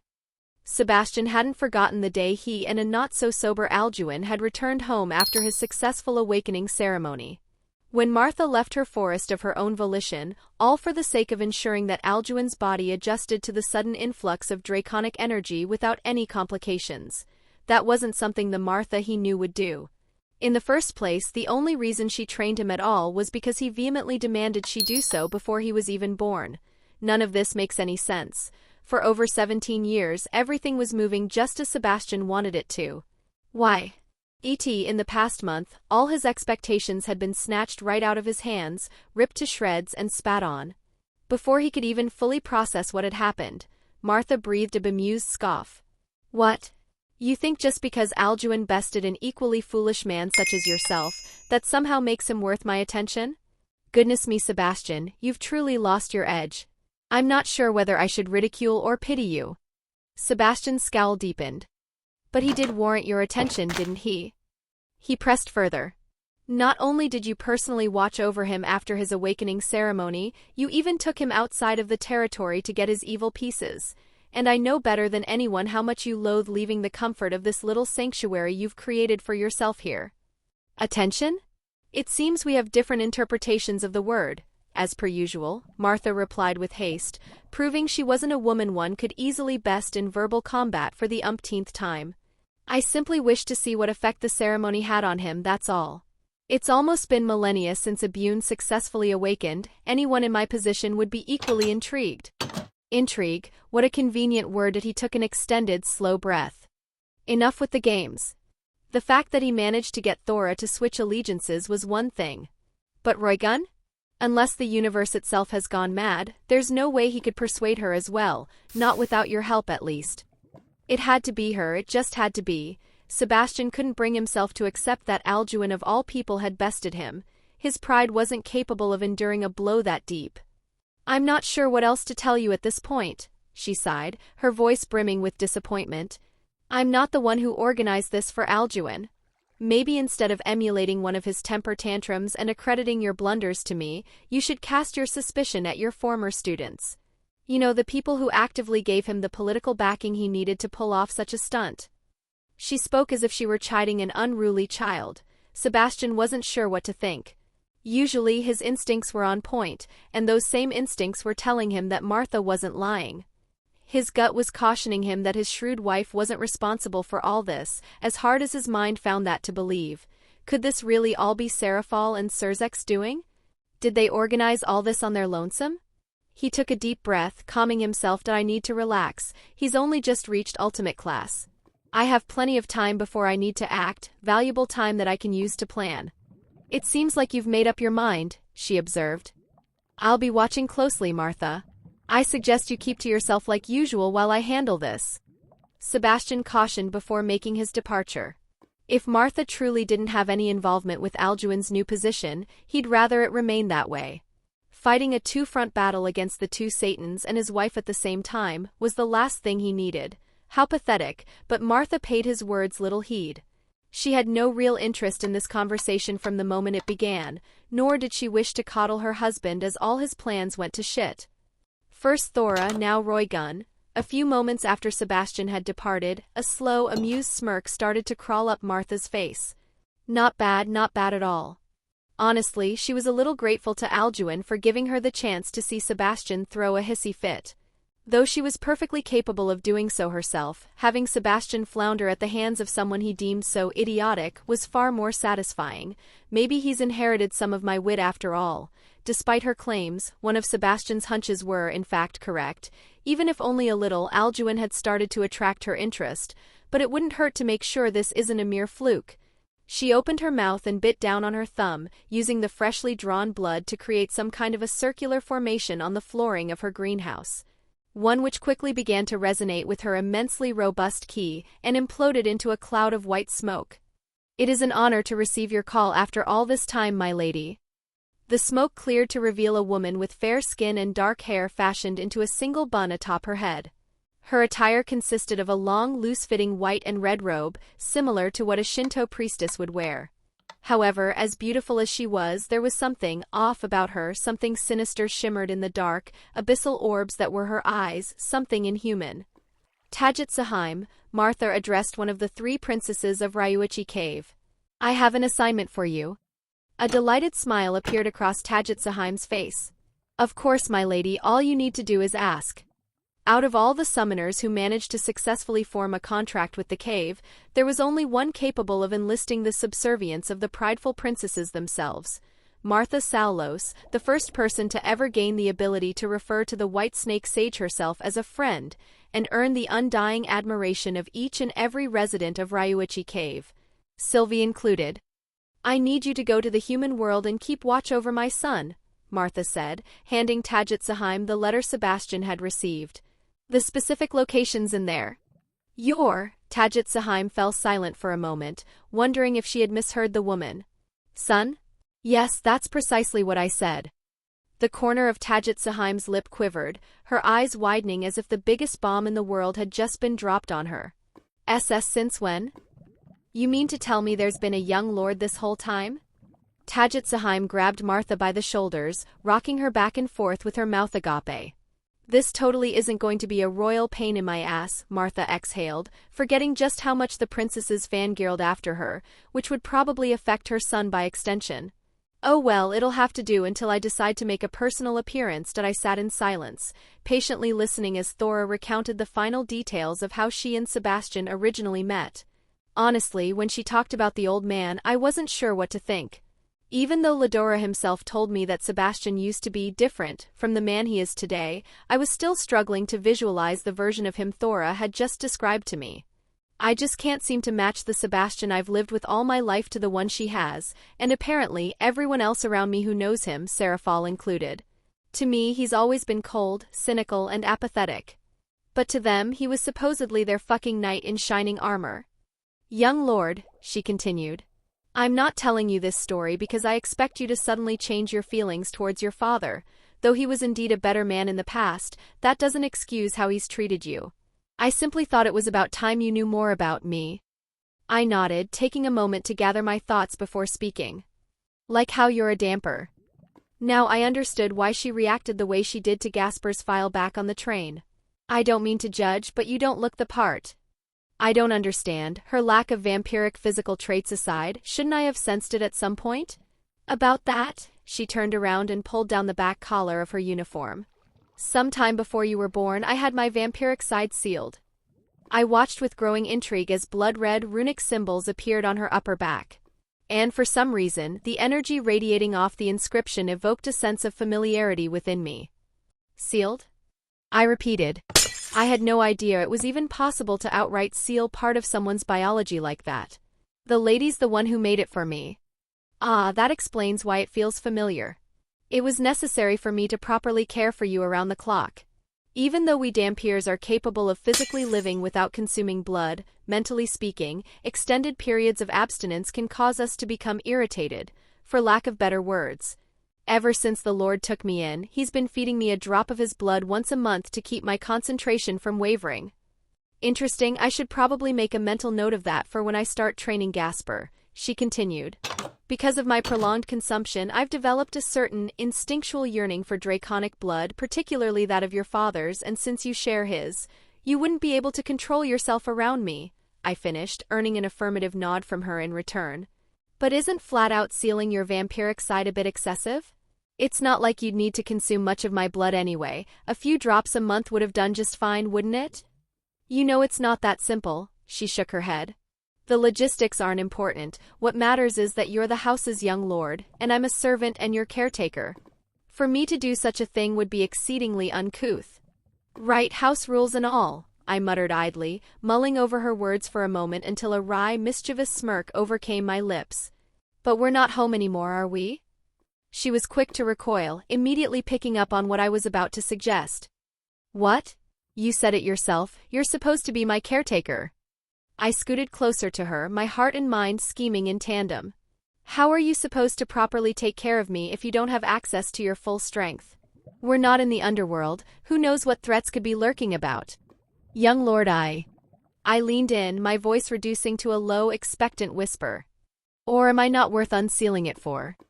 My upper eyelids dropped as I feigned disappointment. How hurtful of you, Thora, and here I thought we had something special going on. I continued sarcastically. We were both aware I was just being plain stubborn as per usual. That's not the problem, you know that. She exhaled. Then? I awaited her elaboration. For starters, this seal was curated by your mother. I certainly don't know how to undo it, and I'm not sure you do either, no offense. None taken, I waved her off. She had a point after all. Undoing one of my mother's spells would be like trying to solve a 1,000-sided Rubik's Cube. Moreover, the seal's been on me for almost decades now. Even if it were to be undone, I wouldn't be able to seamlessly settle back into being a damper without any hiccups. Chances are, I'd experience a rather forceful initial reaction from the reawakening. One which I'd rather not subject you to, young lord. Why not? Don't think I can handle it. I snickered, cupping my palm over my mouth. Or is this reaction you speak of more than just a yearning for blood? Perhaps something more intimate? I licked my lips, making my intentions crystal clear by shooting a pair of bedroom eyes at Thora, a skill I may or may not have picked up from my fiancé. Why, young lord? She flushed angrily. I chuckled, thoroughly enjoying one of the rare instances where I managed to get her to drop her usual stoicism. In all seriousness, keeping your powers sealed isn't going to do you much good. We're on our own now, and we have a responsibility to keep two princesses and their peerages safe from whatever threats they may face. I folded my hands under my chin. Thora, you'll stagnate at this rate. Your blood manipulation is bound to be a potent weapon, but it needs sharpening. You can't just throw it on the shelf and let it accumulate rust. Thora's already plenty strong, don't get me wrong, but she has the potential to become stronger. And the stronger she is, the safer she'll be. Not that I won't do everything in my power to protect her, it's just that life can be unpredictable, and I don't want her to get caught off guard. Especially since there's also a good chance the old man's going to try something soon. She pursed her lips, her eyes telling me she agreed with my logic, yet a flicker of hesitation remained. Could the reawakening process really be that bad? Thora, I may not be as strong as the old man, but I'm much stronger than before. I steeled my gaze. Trust me, I can handle whatever you think you're about to throw my way. Besides, I'm a Buné, we're leading experts when it comes to controlling powers with a temperament. She continued to deliberate, ultimately letting out a sigh of resignation. You don't even know if you're capable of breaking the seal in the first place. Well, it depends on the type of seal my mother placed on you. Truthfully, I wasn't much of an expert with the art form, or even a novice as far as I'm concerned. Martha did teach me a few binding spells that made use of our wood manipulation, but binding and sealing aren't the same thing. I have basic theory on the subject and nothing more. I've never really put it into practice, and when it comes to a seal of this level, capable of segmenting half of Thora's lineage and suppressing it, I can't even begin to fathom how I'd go about unraveling a spell that complex. However, there's a chance I won't need to take that approach at all. The type of seal? She repeated, presumably doubtful that I was capable of breaking Martha's seal regardless of what kind it was. Not that I blame her, I'm not that confident myself. When it comes to placing a seal directly on another person, I know there's a big difference between a seal that's put on someone voluntarily and one that's done involuntarily. To forcibly seal a person requires an immense amount of effort, and a considerably powerful seal. Of course, the amount of effort varies depending on the strength disparity between the caster and their target. However, when someone willingly allows themselves to have a seal placed on them, hardly any strengthening on the seal is required, because the caster isn't facing any resistance. Martha isn't the wasteful type, and knowing her, she has absolutely no reason to go to any lengths to make sure Thora's seal is stronger than it has any need to be. Which means there's a chance I can brute force my way through the seal by weakening it with a catalyst beforehand, and shattering it with my key right after. The catalyst being none other than my own draconic blood. Of course, I have a stronger one with Tiamat's blood, but there's an alarmingly high chance that'll hurt Thora badly. That's not a risk I want to take. I can't believe I'm saying this, but I'm counting on Martha's apathy for once. Mine was done voluntarily, she confirmed. I see, I nodded, reaching forward and tracing my digits across her skin, using my key to examine the seal. Phew, it's as I expected. She didn't put a whole lot of strength into it. The only question is if it's weak enough for my blood and senjutsu to overcome. Wait a minute. I don't need to use my senjutsu, do I? I happen to have someone around with ki far more potent than mine. Sylvie, I called for my serpentine companion, who proceeded to slither her way out of the back of my shirt and coil herself around my throat. How may I be of service, master? I'm going to try breaking the seal my mother placed on Thora. Mind lending me a hand? Of course, what would you like me to do? I could tell that she still wasn't all too fond of Thora, but I'm not going to force her to change her mind as long as she's cooperative with me. Hopefully they'll get along with time. It's quite simple. I'll give Thora some of my blood to try to stimulate her suppressed vampiric side, which should make the seal vulnerable. Once that happens, all I need you to do is pour your key into the seal, and try to make it shatter if possible. If Sylvie were a little more experienced, she'd probably be capable of unsealing Thora completely on her own. But she's still a newborn right now. All she can do is rely on her innate talent since she hasn't had the opportunity to receive any professional tutoring. Note to self, find a teacher capable of giving Sylvie proper senjutsu lessons. She flicked her tongue, glancing at Thora before replying. As you wish. Hold on, Thora narrowed her eyes. What's this about your blood? I smiled without answering, strengthening my index finger with Tuki and using the nail to create a vertical cut across my palm. My blood isn't nearly as potent as Sebastian's yet, so she'll need to consume a lot more of mine to create the reaction I'm hoping for, but I still need to be careful. I can't afford to let her overdose. Drink up, I beamed, holding my bleeding hand out towards her. Young lord. Unsurprisingly, her first instinct was to try to refute me, but she knows me too well to think that there's any hope of getting me to back down when I'm wearing my signature look of unyielding stubbornness. You're incorrigible. And you love me for it. That's debatable, she sighed, clasping my hand and holding it up to her face. Just keep in mind, young lord, whatever happens from here on out, you asked for it. I know, I met her with an unbothered reply.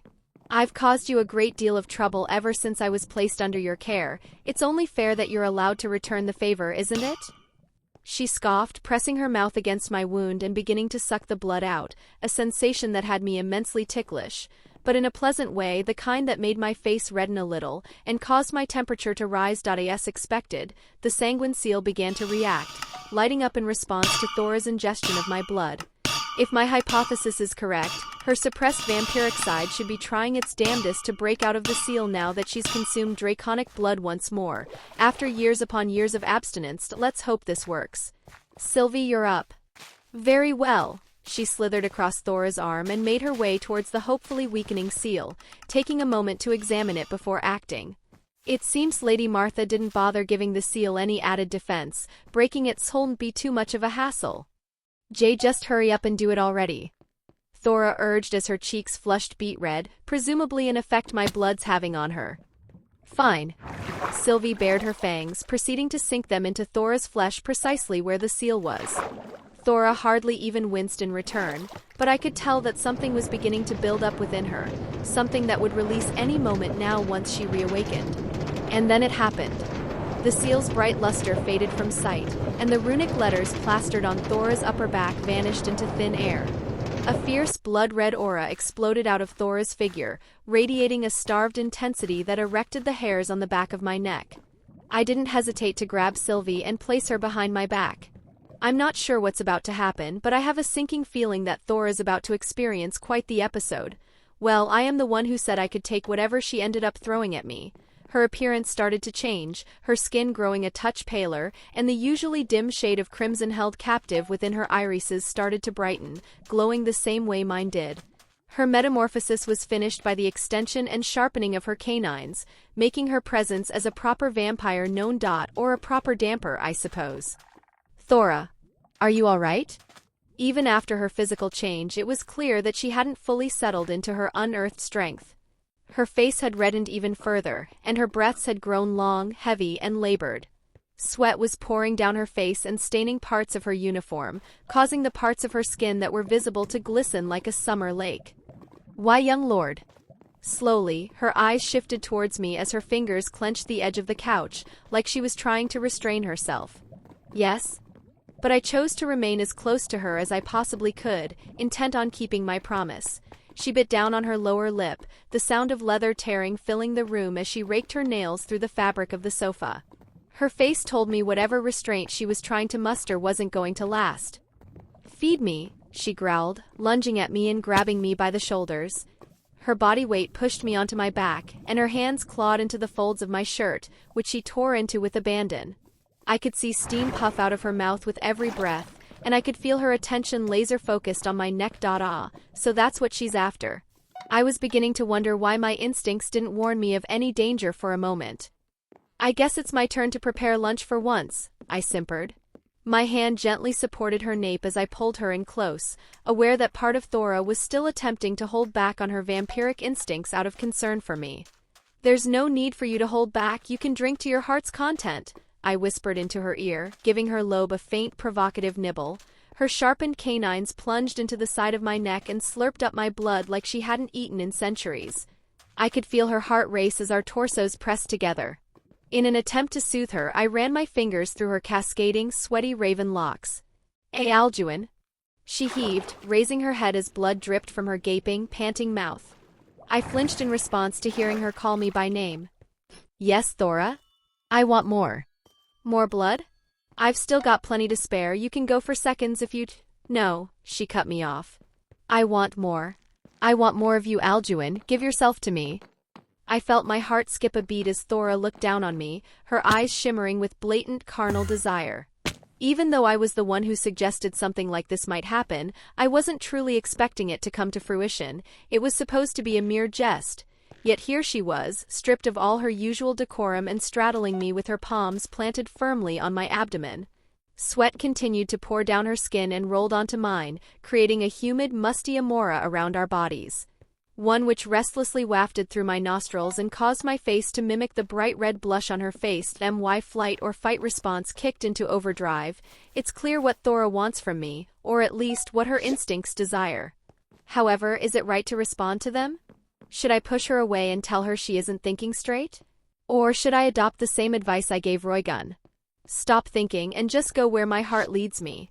Actually, there's probably something I ought to do before I make that decision. That I reached behind my back and gave Sylvie a light tap, giving her ample time to skedaddle. Unlike my last time with Roygun, where I may or may not have gotten swept up in the moment, which in my defense, only happened because it was my first. "What's wrong, Alduin? Why the silent treatment?" I could feel the heat emanating off Thora's body begin to rise. "You said you'd give me whatever I wanted, didn't you? You said you were going to repay me for all the trouble you've caused, didn't you? So come on, repay me." She ran her tongue between her lips, wetting them as a lustful grin crept up her face. Her expression was one I didn't think she was even physically capable of wearing, but she was doing so nonetheless, leaving me positively stupefied and excited, really fucking excited. "Thora, are you sure this is what you—" "Shut up," she snapped, covering my mouth with her palm. She leaned down and put her mouth right up to my ear, reducing her voice to a low, lascivious whisper like I had done to her countless times before. "I've been wanting to do this to you for a while, Alduin. I am a woman after all, and like any woman I have needs. Needs that you recklessly festered with all your flirting and lewd gazes, and then went ahead and woke up. So try to take some responsibility, all right? Welp, there goes my self-restraint, but it's a good thing I got Roygun's permission for this in advance." The corners of my lips began to stretch upwards. I offered her a stiff, eager nod which seemed to get a pleased rise out of her. "Good, now kiss me."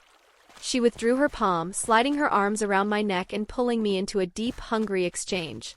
Strangled moans resounded from both our throats as our tongues seamlessly rubbed against one another. Second by second, I could feel myself beginning to fall under Thora's lustful tempo, and I didn't mind it in the slightest. "Pwah!" She reeled back, hanging strands of saliva still connecting our orifices. "That tongue of yours is quite the weapon. I guess you had plenty of time to practice with it while you were betting Roygun." My eyes widened in response to her comment, not just because of her words alone, but because of the emotion they carried. Call me crazy, but I think I just detected a note of jealousy. I put on a shameless, smug grin. "Or am I mistaken?" "Yes, you are both mistaken and crazy," she responded with a playful flick to my forehead. "And if anyone's jealous, it'll be her by the time I'm done making you mine." She shifted her attention to the tall, proud tent I had pitched, the tip of which was rubbing against her noticeably moist groin, even through the fabric of her underwear. She slid downwards, grabbing onto the waistband of the trousers Roygun had given me, and beginning to unbutton. Her movements were, admittedly, a little clumsy, making it clear that she was a cherry girl, but she eventually got the job done, and I have a feeling she'll more than make up for her inexperience with her overflowing, aroused instincts. "Goodness," she took a slow, exaggerated breath, exhaling against my pulsating shaft with a pleased look in her eye. "Now I see why she was so vocal when I passed by your room." The light touch of her fingertips brushed against my cock ear, ning an excited, stifled groan from me as I leaned back and got comfortable, buckling in for whatever she was about to service me with. "MMN." I bit back a moan, shuddering as her wetted lips suctioned my tip into her mouth, greeting it with an undeniably pleasurable steamy warmth. Her inexperience quickly lost relevance, overshadowed by the slow, gradual bobbing of her head that exposed me to the squelching sensation of my dick grinding against her soft, pillowy tongue. She couldn't speak with her mouth full of me, but I could tell by her intense, lingering gaze that my reaction only aroused her further. Her cheeks hollowed as she took in more and more of my length, fully intent on swallowing it all the way down to the base. Though her tongue movements were sloppy, she more than compensated for it through the sheer, reckless abandon with which she gagged and slicked on my member. Fuck Thora, I breathed, feeling my piece begin to swell and throb, signaling that it was on the verge of release. She looked up and made direct eye contact with me, the words "go ahead" written on her face. I jolted forwards, grabbing onto both sides of her head and thrusting my hips upwards and throat-fucking her with as much force as I could possibly muster. I could feel my cock reach down into her esophagus, greeting it with the sensual pressure of the inner walls of her throat clamping down on it whole. Splurt. Unable to hold on any longer, I unleashed a thick, piping hot jet stream of semen down her windpipe. A strangled croak escaped her breath as her cheeks puffed up, my fluids leaking out of the corners of her mouth as if she had tried to chug a gallon of milk in one go. Immediately, she started to rapidly tap my thigh with a mildly panicked expression. Shit, I might have been too rough. Cough. Cough. Cough. She broke into a coughing fit once I had withdrawn my member from her throat, hardly able to contain the ocean of cum spewing out of her mouth. Fuck, Alduin. Did I go a little too far there? I sheepishly scratched my cheek. Why, I think. She pinched my ear, tugging on it with a fierce scowl. You nearly suffocated me. Ow-ow-ow. I'm sorry. I'm sorry. I'll make it up to you, all right? I pleaded for her to have mercy on my earlobe. She narrowed her eyes. Yeah? And how do you plan on doing that? I let out a confident chuckle, sticking out my tongue and allowing its full draconic length to hang out in the open, causing Thora's eyes to widen in a mix of astonishment, awe, and eager anticipation. Why don't you lie down and find out? It's time for her to experience all the bedroom skills I honed during my night with Roygun, hee. Chapter 41, Sensei Alduin. Hours had gone by and I found myself lying down on a couch that'd need at least a few days' worth of washing with Thora's ravishing, nude, sound-asleep figure cuddled right up to me. Both our bodies were covered in a thin sheen of dried sweat, causing our skin to stick together like Velcro, accompanied by a musky yet pleasant aroma that lingered in the atmosphere as a result of our discharged fluids. Honestly, I'm not sure how much time I've spent lying here, watching Thora as she gets some much-needed shut-eye with a relieved smile on her face, but I'm pretty sure I could remain here forever. This is the first time I feel like she's actually allowed herself to relax. Sure, her rampaging instincts played a huge part in that, but my point still stands. If anyone's deserving of a break, it's her, and I couldn't be more glad that she finally got one, a proper one. And to top it all off, she successfully got her damper powers back, which had already been boosted by her previous consumption of the old fart's blood, and once more by mine. Speaking purely in terms of demonic power, I'm fairly confident she's on the same level as me now. As for her physical attributes, well, the sex we just shared made that improvement crystal clear. It wasn't as overwhelming as when I was with Roygun, but there were definitely a few moments where I had to reinforce my skin a little to keep her nails from tearing into my flesh. Not that I mind, after all. If it isn't rough, it isn't fun. On another note, I'm not entirely sure what I'm going to say to her once she wakes up. I'll obviously have to explain to her that me and Roygun already discussed this beforehand, but even then I doubt that'll be enough to fully ease her concerns, of which I'm sure she'll have many. Thora breathed a light, groggy moan, shuffling around with slow, repeated blinks as she gradually came to her senses. Talk about timing. Welcome back to the land of the waking. I smiled as my fingers gently pushed aside the damp locks framing her face. Why, young lord? She stammered, confusion written all over her face. What happened?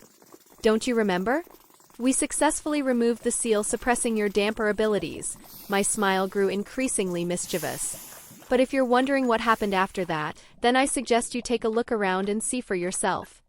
With her thoughts still clearly in a haze, she started to look around, and within a fraction of a second, she went still with stunned silence.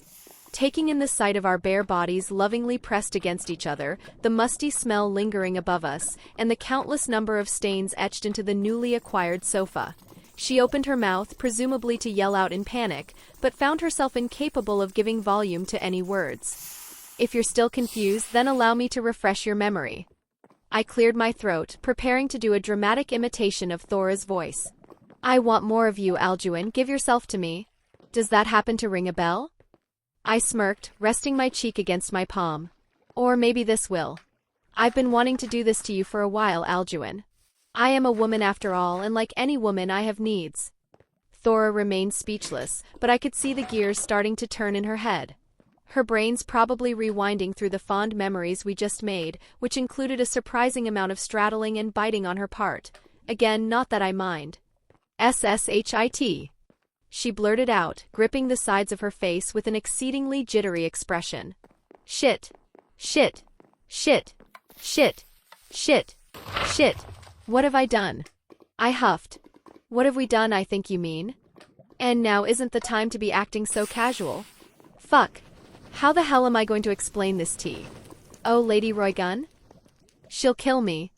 She buried her head in her hands, letting out a series of muffled, dread-ridden screams. I'm dead. I'm dead. I'm dead. I'm dead. I'm so dead. Alright, as fun as it is to see Thora act all spooked, I think it'd be a little cruel to let her continue like this. You don't need to worry about Roygun, I reassured her. She's alright with it. What makes you so sure? Because I asked her, I revealed, my tone emphasizing my truthfulness. What?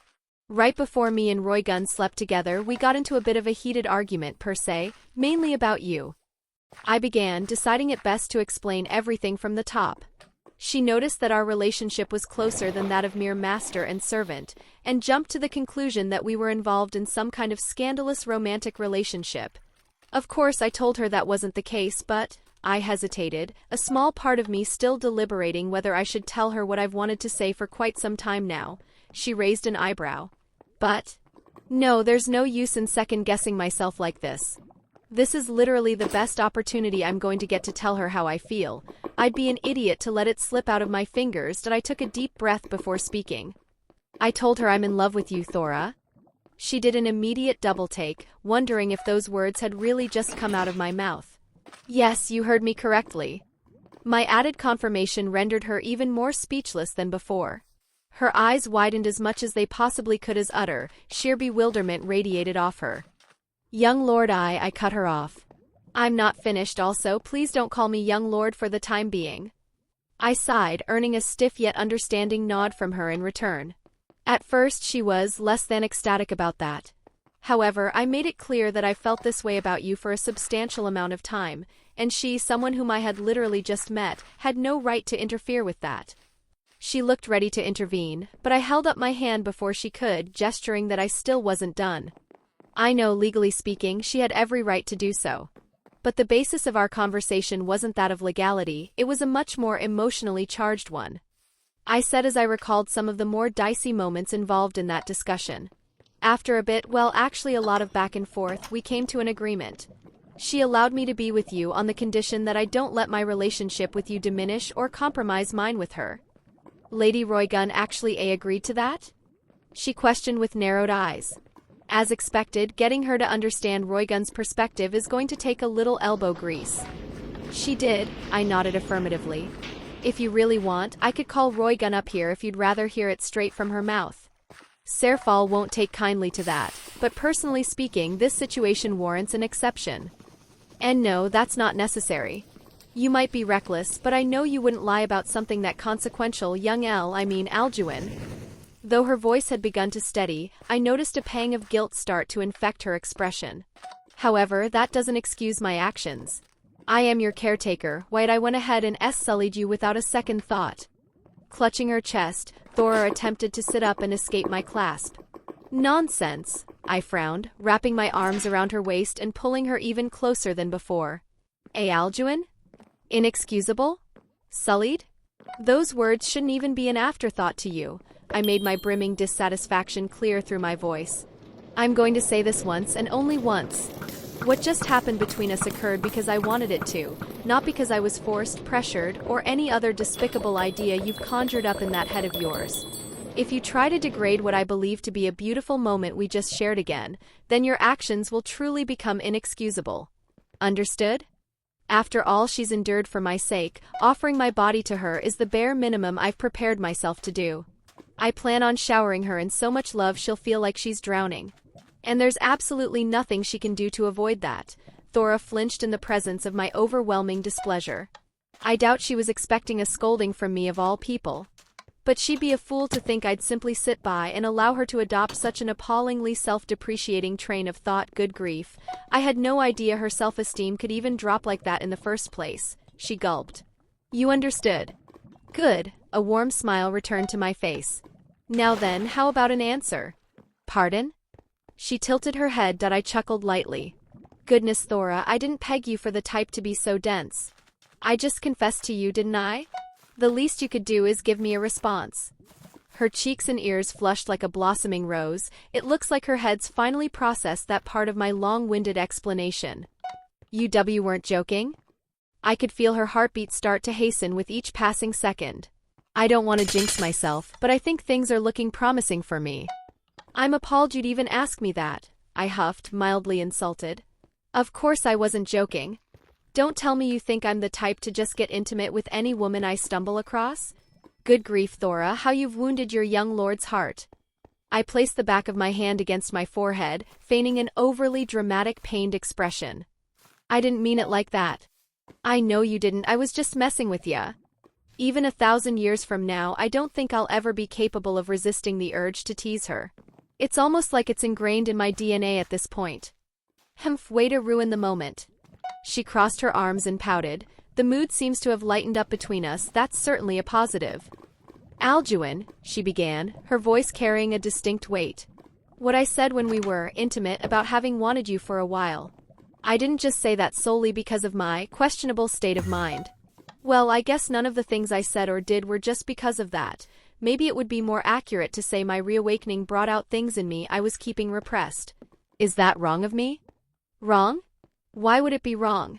We feel what we feel, that's just what it means to be a person.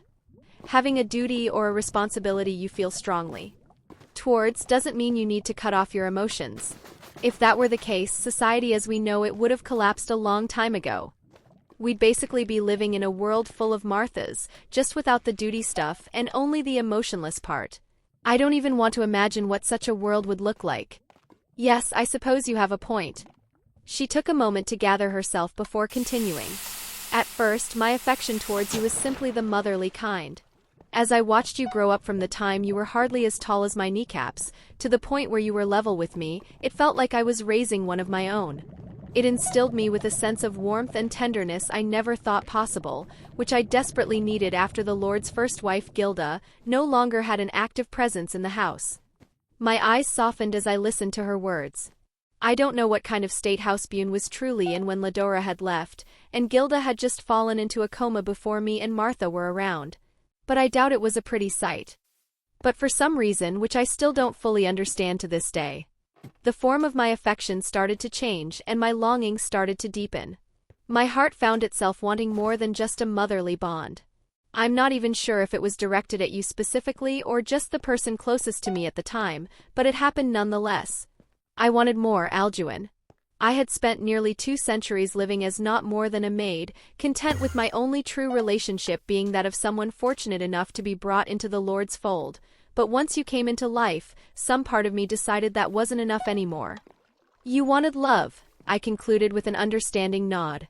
You convinced yourself that you needed to suppress your feelings, no matter how natural they were, to be an efficient servant. However, deep down you knew that was no way to live. You were only doing yourself more harm than good. And eventually an instinctual part of you came to understand that truth. You're a person like me and anyone else. Love is a natural desire, and there's nothing even remotely wrong with that. She let out a stifled giggle. You always seem to choose the strangest times to demonstrate your wisdom. What can I say? It's part of my charm. I shrugged with a smug grin plastered on my face, but still decided to retain a certain degree of solemnity. Thora's next words are going to be crucial in deciding how our relationship's going to progress from this point onwards. Judging by your words, would it be safe to assume that, yes, Alduin? She looked at me with a soft, tender gaze, clutching her hands up to her chest. I love you. I want to be with you, not just as your attendant and caretaker, but as a woman who loves you and will be loved by you in return. Finally, you have no idea how badly I've wanted to hear those words come from your mouth. Then that's all that matters. I leaned in for a loving, drawn-out kiss before pulling away and hauling myself to my feet. Now then, how about we take a shower? Rias and her groupies are probably going to wake up any minute now, if they haven't already, and I'd rather not reek up the room when I appear before them again. Only this time I won't be a masked menace with a surprising affinity for insults.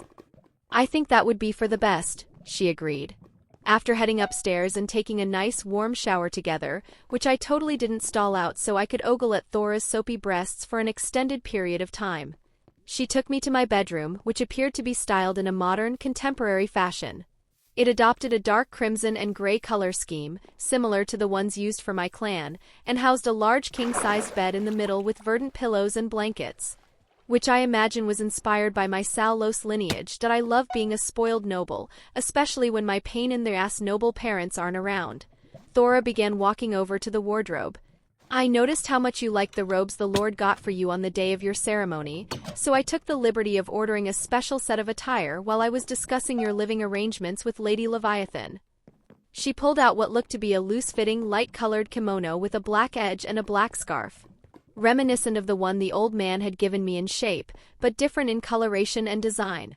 Technically, this one's designed for women, but I noticed you preferred a baggier fit, so I went ahead and ordered it anyway. It shouldn't make much of a difference once you put it on. The only real difference between the male and female versions is the height and length. She's not wrong. The looseness of the robe Sebastian gave me made it much easier for me to move around and fight in, especially since my combat style involves a great deal of acrobatics and sharp, swift movements. Trying to do all that in a tight set of attire would produce pretty much the same result as trying to do the splits in a pair of skinny jeans.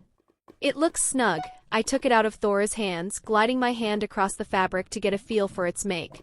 It feels snug too. Sylvie was a big fan of the robes as well. I imagine she'll enjoy this just as much, if not more, that I put it on, acquiring optimal snugness once more, all thanks to Thora's foresight, of course. Good grief, what would I do with her?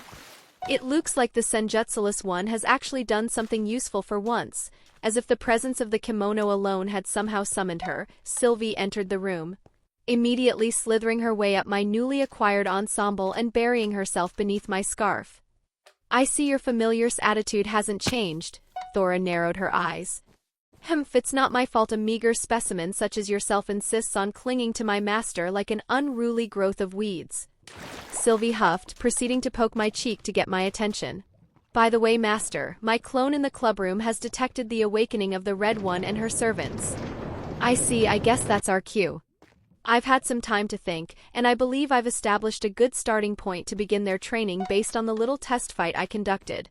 As the first one to be knocked out, Rias also ended up being the first one to awaken, finding herself lying down on one of the sofas within her clubroom as a faint, throbbing pain irritably persisted throughout her face, granting her an immediate reminder of what had transpired before her vision faded to black. The cloaked figure.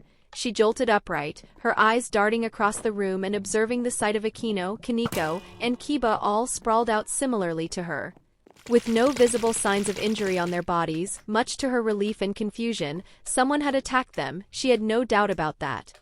Yet there hadn't been a single casualty among her peerage. The assailant had dealt with them as if they were mere ants, but hadn't claimed any of their lives for himself, nor that of Sona's, assuming he had attacked her at all, judging by the fact that her barrier was still in effect. Surely it wasn't all just a dream? Rias went over to one of the windows, peering out at the backyard of the old schoolhouse. Yeah, it definitely wasn't. The freshly trimmed bushes she had spotted were still, in fact, freshly trimmed, and a substantial crater could be spotted smack dab in the middle of the space, alongside a few small holes here and there, only wide enough for a single person to submerge themselves through. Before anything, I should meet with Sona to make sure everything's all right. Man, you all should stock up on some more red meat. It's no wonder you're all so scrawny, especially the kitten. A voice originating from the clubroom's kitchen interrupted Ria's train of thought. A voice which she faintly recognized but couldn't quite put her finger on. Wearily, she began to tread over towards it, the sound of someone rummaging through her refrigerator growing louder and louder with each step. Who the hell is that? The first thing she noticed was two pairs of long, imposing, curved, drab-colored draconic horns poking above the fridge door.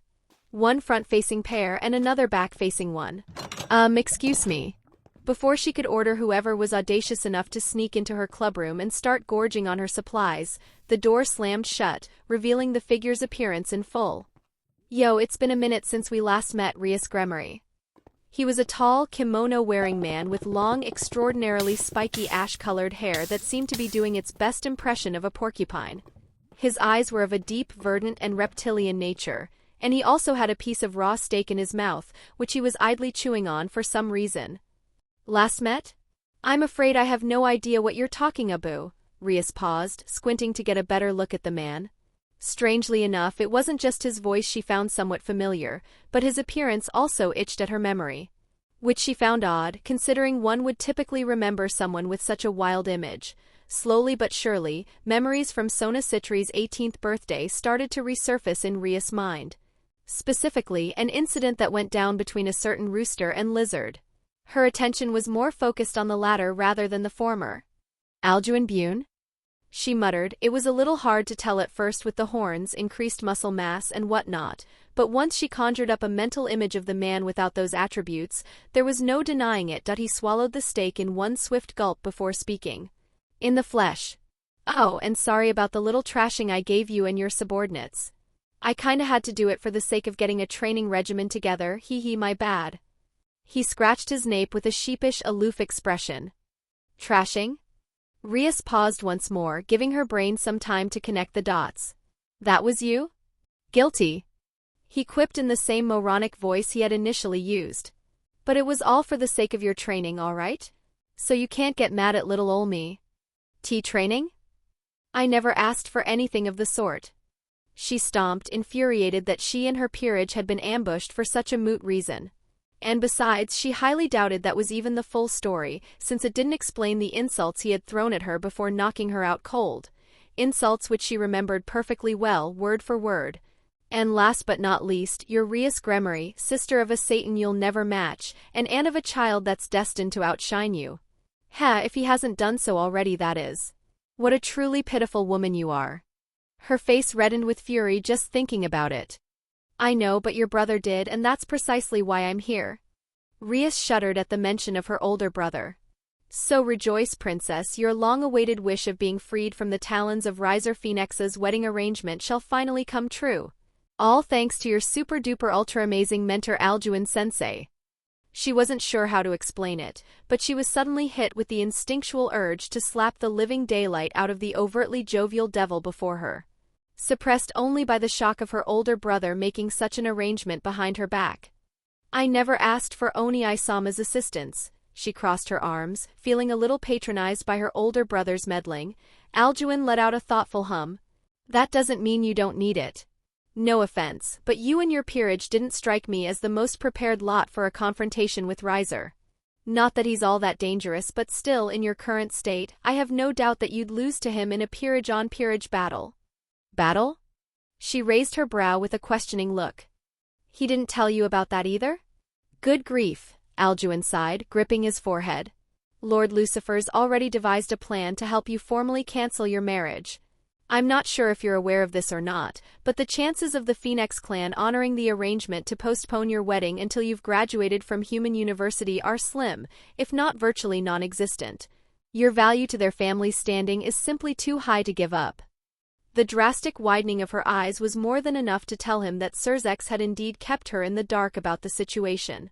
Then again, part of Alduin had expected Rias to be well-learned enough to make that deduction on her lonesome. Seriously, what's up with me? I keep judging her like Martha would in my mind. Get it together, Alduin. Listen, we don't know when they're going to make their move. It could be in a few months, a few weeks, maybe even a few days. But once they do and try to push for an early wedding, your brother's going to put forward a proposal. A proposal? Yeah, for an official rating game to occur between you and Riser. If you win, the marriage will be rendered null. If he wins, it'll continue. His gaze hardened, as if trying to emphasize the gravity of the situation for Rias. If you lose, then I doubt there'll be much even someone of his standing will be able to do to help you. Which is why you and your subordinates must get stronger, a lot stronger, and sooner rather than later. She took a moment of silence to mull over his words, letting the revelation sink in before questioning him. I don't understand. Why didn't Oni-sama tell me about this in advance?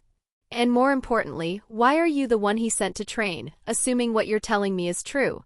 I don't recall you having a particularly close relationship with him or my family. Knowing him, he wouldn't send you unless you had a great deal of his trust.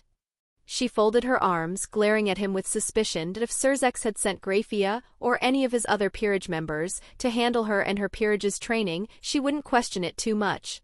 But Alduin Buné? The urban myth of a noble she had only met once before? She couldn't even begin to draw a connection between him and her brother Dryad in the first place. Isn't his family supposed to be keeping him isolated? When did he get a chance to talk with Oni-sama? Then it struck. During Sona's birthday, Rias recalled an observation she had made when Alduin had been called upstairs to meet with Lord Citri, who was in fact present on the center stage only a few feet away from them at the time, preparing a commemorative speech for his daughter. Now it was abundantly clear to her who Alduin had really met with. I may not have the kind of trust one would build through years of friendship with him, he began, his voice solemn.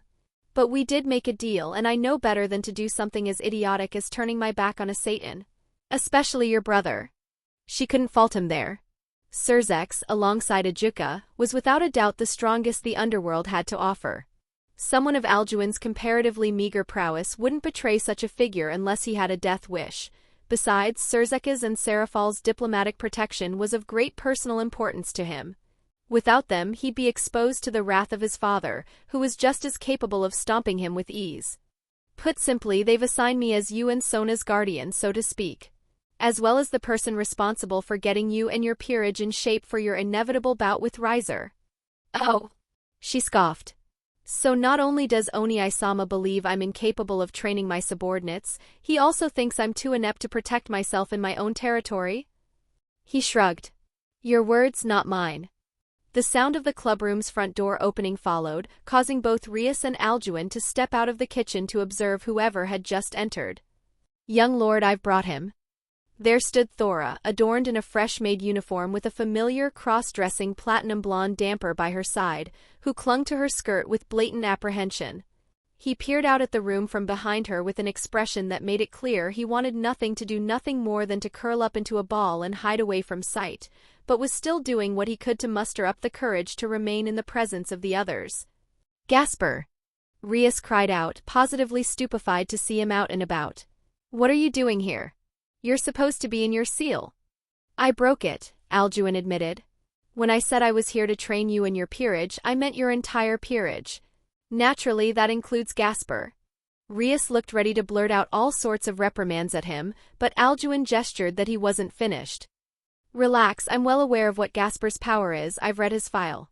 I brought him out of his seal so we can begin teaching him how to control his power, rather than letting it intimidate him into isolation for the rest of his life. I mean, it's not like you were just going to leave him alone in that room and wait for the problem to solve itself, right? You were going to confront the issue at some point, weren't you, Rias Gremory? After all, Gremories are said to be the most caring devils in the Underworld. The sharp, piercing stare he was shooting at Rias caused her heart to experience an inexplicable pang of guilt. One that rendered her incapable of meeting Alduin's deeply judgmental gaze, gluing her eyes to the floorboard with a sense of shame looming over her head. You Bibucho. Gasper stammered, tightening his clasp on Thora's uniform. I think Alduin's someone we can trust. Thanks for the vote of confidence, my dear student. Alduin beamed, forcefully clapping his hands together to create a thunderous noise, jolting the rest of Rias' peerage awake. Now that the gang's all here, we can finally start our first lesson. Chapter 42, Training the Two Great Ladies plus their Knight. Will this do? Rias asked, motioning to the wide, spacious room situated in the old schoolhouse she had brought Alduin to at his request.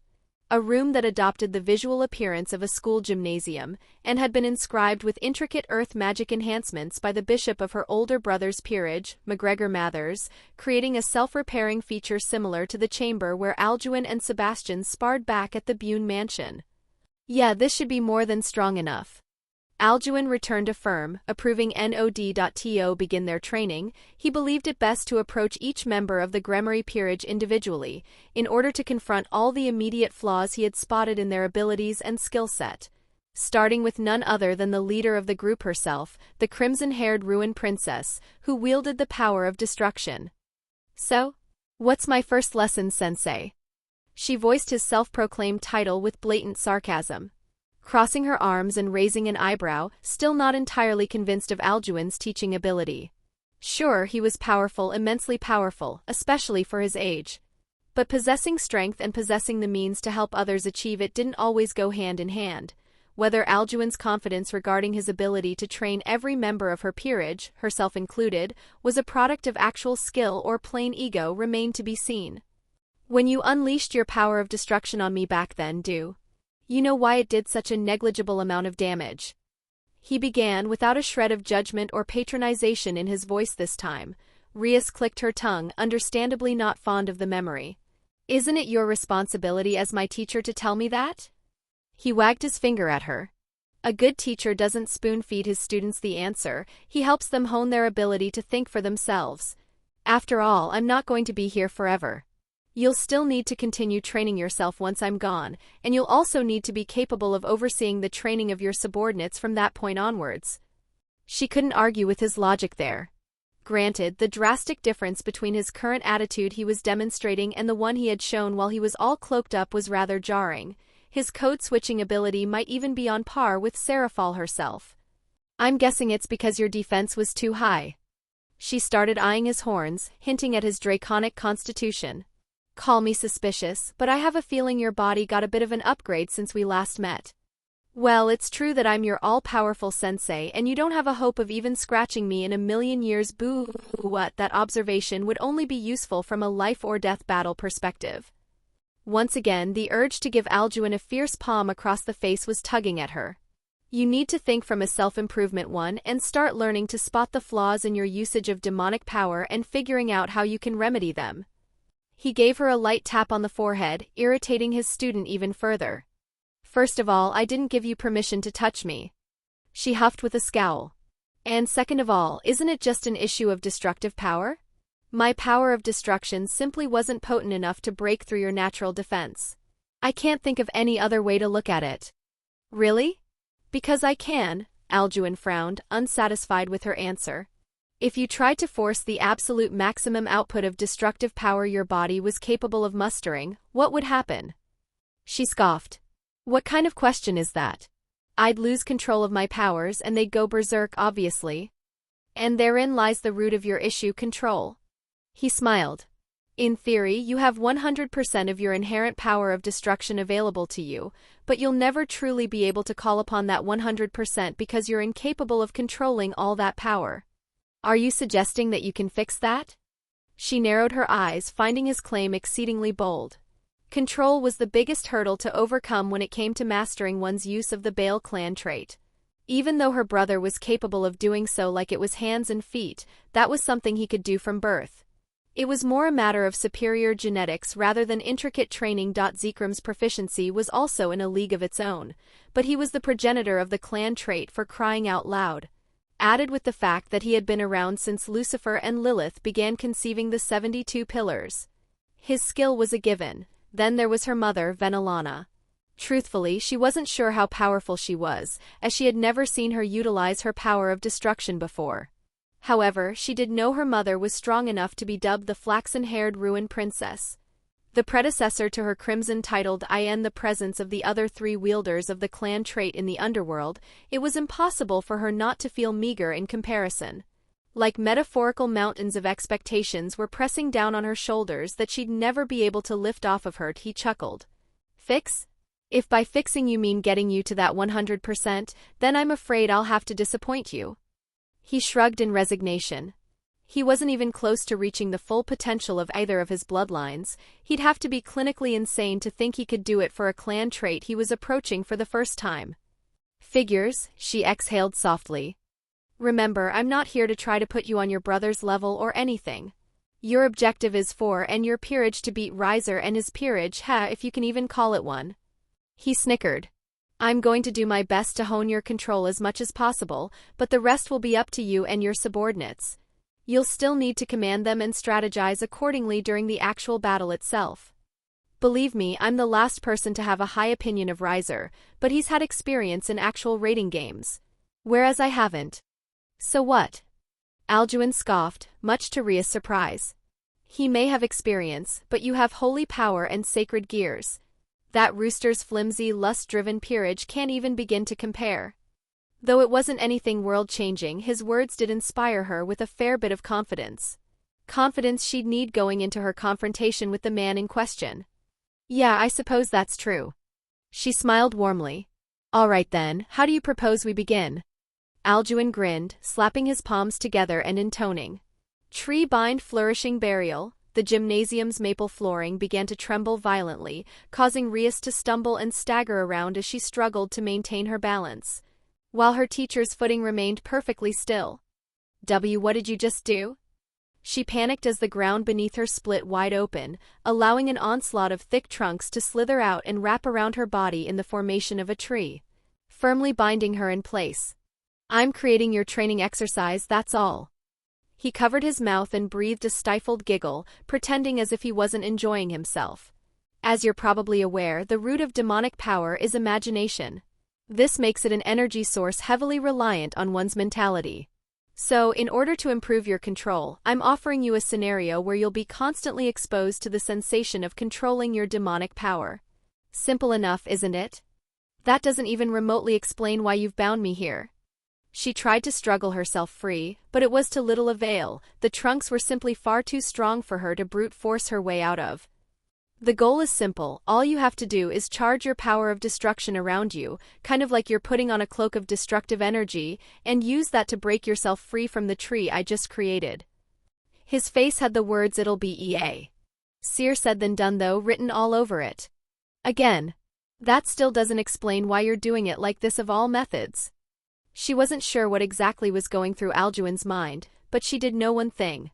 The second she broke free, she was going to give Alduin a slap so powerful it'd make Hades quiver with dread. You have to have something less humiliating than this. I've learned from experience that a bit of added stress can be quite a helpful motivator when it comes to training. Like I said, the mental element of controlling your demonic power is crucial. Of course, a bit was a huge understatement when it came to the training Alduin went through. Go on, give it a try. Watch me, this'll hardly take a moment. Even though her physical strength couldn't even begin to match up to Alduin's binding spell, she refused to believe the same would go for her demonic power. Rias closed her eyes, beginning to hone her concentration. A deep, bleeding crimson glow began to illuminate the space around her, earning a thoughtful hum from Alduin as he observed the spectacle. His enhanced hearing could pick up on a faint, yet palpable whirring sound spreading through the atmosphere, as if the particles of destructive energy radiating off her were clashing with the very air particles themselves. The power to destroy any and all matter, he mused. It looks like it wasn't an exaggeration after all, but at her level it's not nearly enough to even put a dent in Riser's immortality. The bark entrapping her began to crumble like ash, slowly revealing the parts of her body overlapped by the wood, suggesting that she'd be freed in a matter of moments. Ha! I told you I'd. She only got halfway through her boast, noticing the look of smug assurance in Alduin's eyes as he pointed at the trunks she had supposedly destroyed. Much to her disbelief, a bright verdant hue began to emanate from the partially ruined trunks, causing them to grow back twice as fast as her power of destruction was destroying them. Like Martha had told him, Alduin had begun learning to combine his Dryadic blessing and wood manipulation, allowing him to mimic Martha's version of the binding spell he had used on Rias, which his mother had once used on him. Although it was still drastically inferior to his mother's, unsurprisingly enough. I've imbued a fair amount of my regenerative energy into the tree, so you'll have plenty of time to experiment with your power till your heart's content. Have fun. He quipped, skipping towards the gymnasium's entrance, off to meet his next student at a tee. This point, Ria's face had turned red as a tomato in a mix of embarrassment and frustration. Alduin? Get your draconic behind back here right this instant. If you think I'm going to let you leave me here like some captive princess. Before she could finish yelling at him, the door had already slammed shut, officially bringing her indignation towards the Buné to an all-time high. Fuck that lizard. With a stark frown on her face and eyes filled with mistrust and cynicism, Aquino followed behind Alduin as he led her up to the old schoolhouse's rooftop to begin her training. His presence was a constant reminder of her secret being shared with someone outside the peerage, coupled with the fact that he had forced her to make use of the power she had inherited from her father. the man she abhorred with all her heart.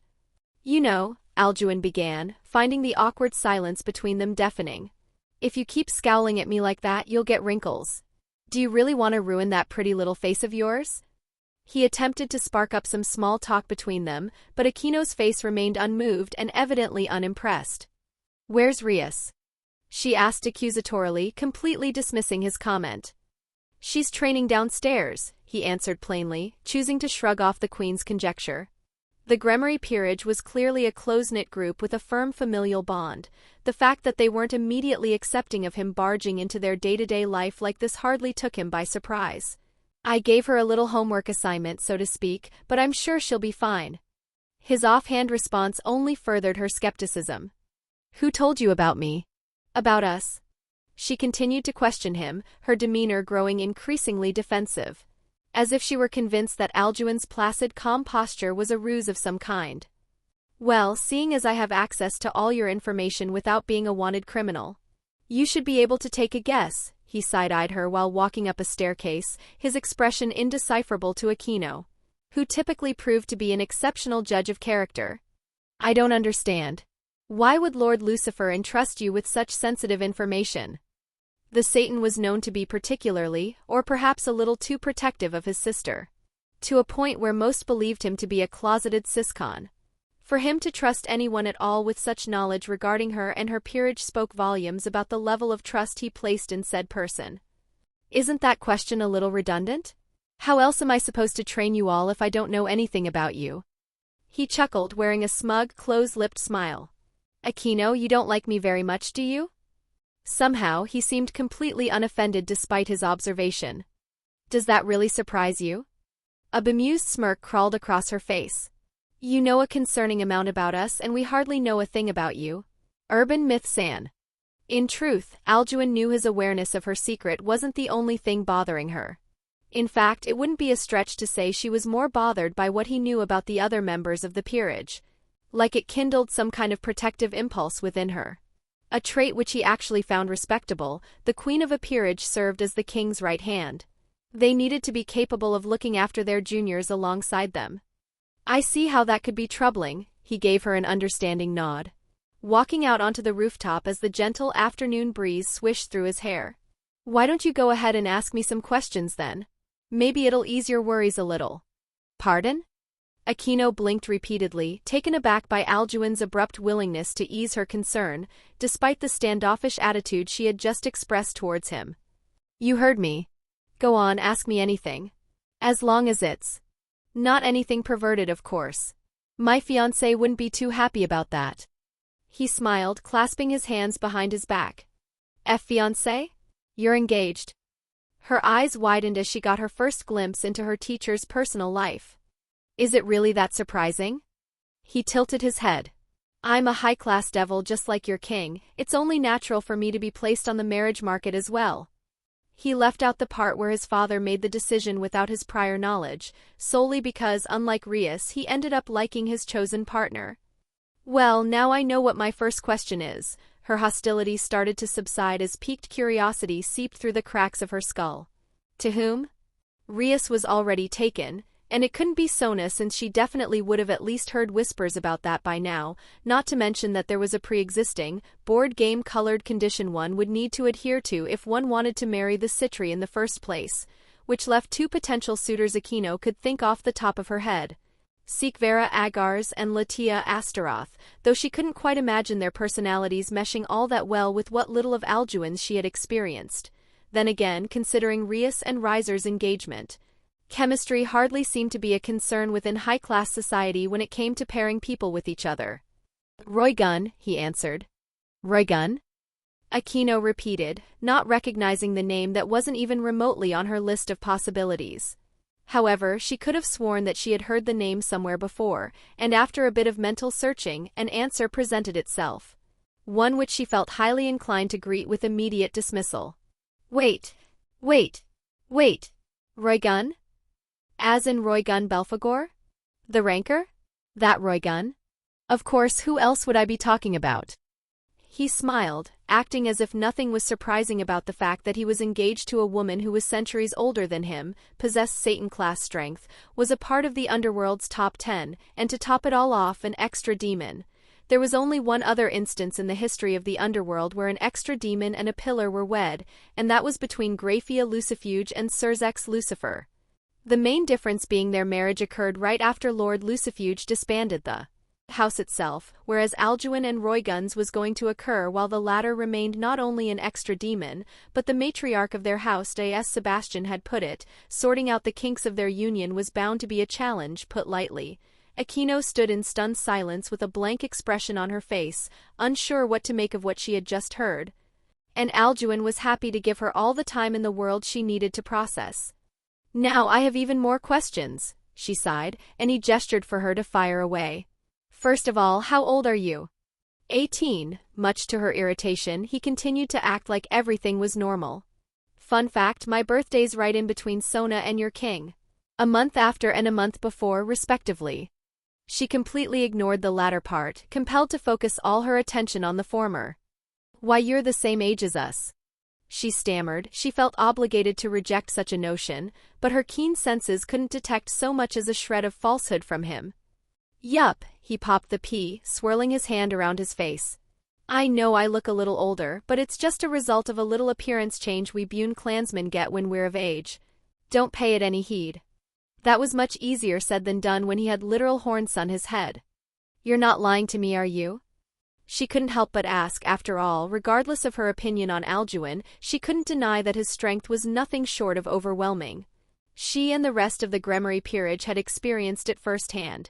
Granted, it was pretty unsettling to know that Serorg wasn't the only one in their generation with the prowess to demonstrate an overwhelming level of sheer dominance over the rest of his peers. "Nah, I don't really have much to gain from doing so in the first place." He shrugged, nonchalant as ever. "Got any more questions for me?" "Plenty, but I'll try to keep them to a minimum since there's work to be done." She chose to start with the question tugging at her curiosity the most. Unaware just how quickly her antipathy towards Alduin had subsided in the short amount of time she had conversed with him. "Your engagement to Roygun, how did that even come to be?" "She sent a proposal to my father and he accepted the proposal. That's all." Aquino narrowed her eyes. Not only was she unsatisfied with such a plain, lackluster response. For the first time she finally felt like she was able to read Alduin's emotions. Detecting a faint undertone of bitterness at the mention of his father, which caught her completely off guard, and most certainly aroused her intrigue. "Is it?" She pressed further. "Good grief," Alduin sighed, realizing that he had allowed his mask of indifference to slip, though only a little. "He did it without my prior knowledge, just like your king's father." He rolled his eyes. "I guess that's just how parents are sometimes." Of course, Zeodicus and Sebastian were very, very different people, in pretty much every conceivable aspect.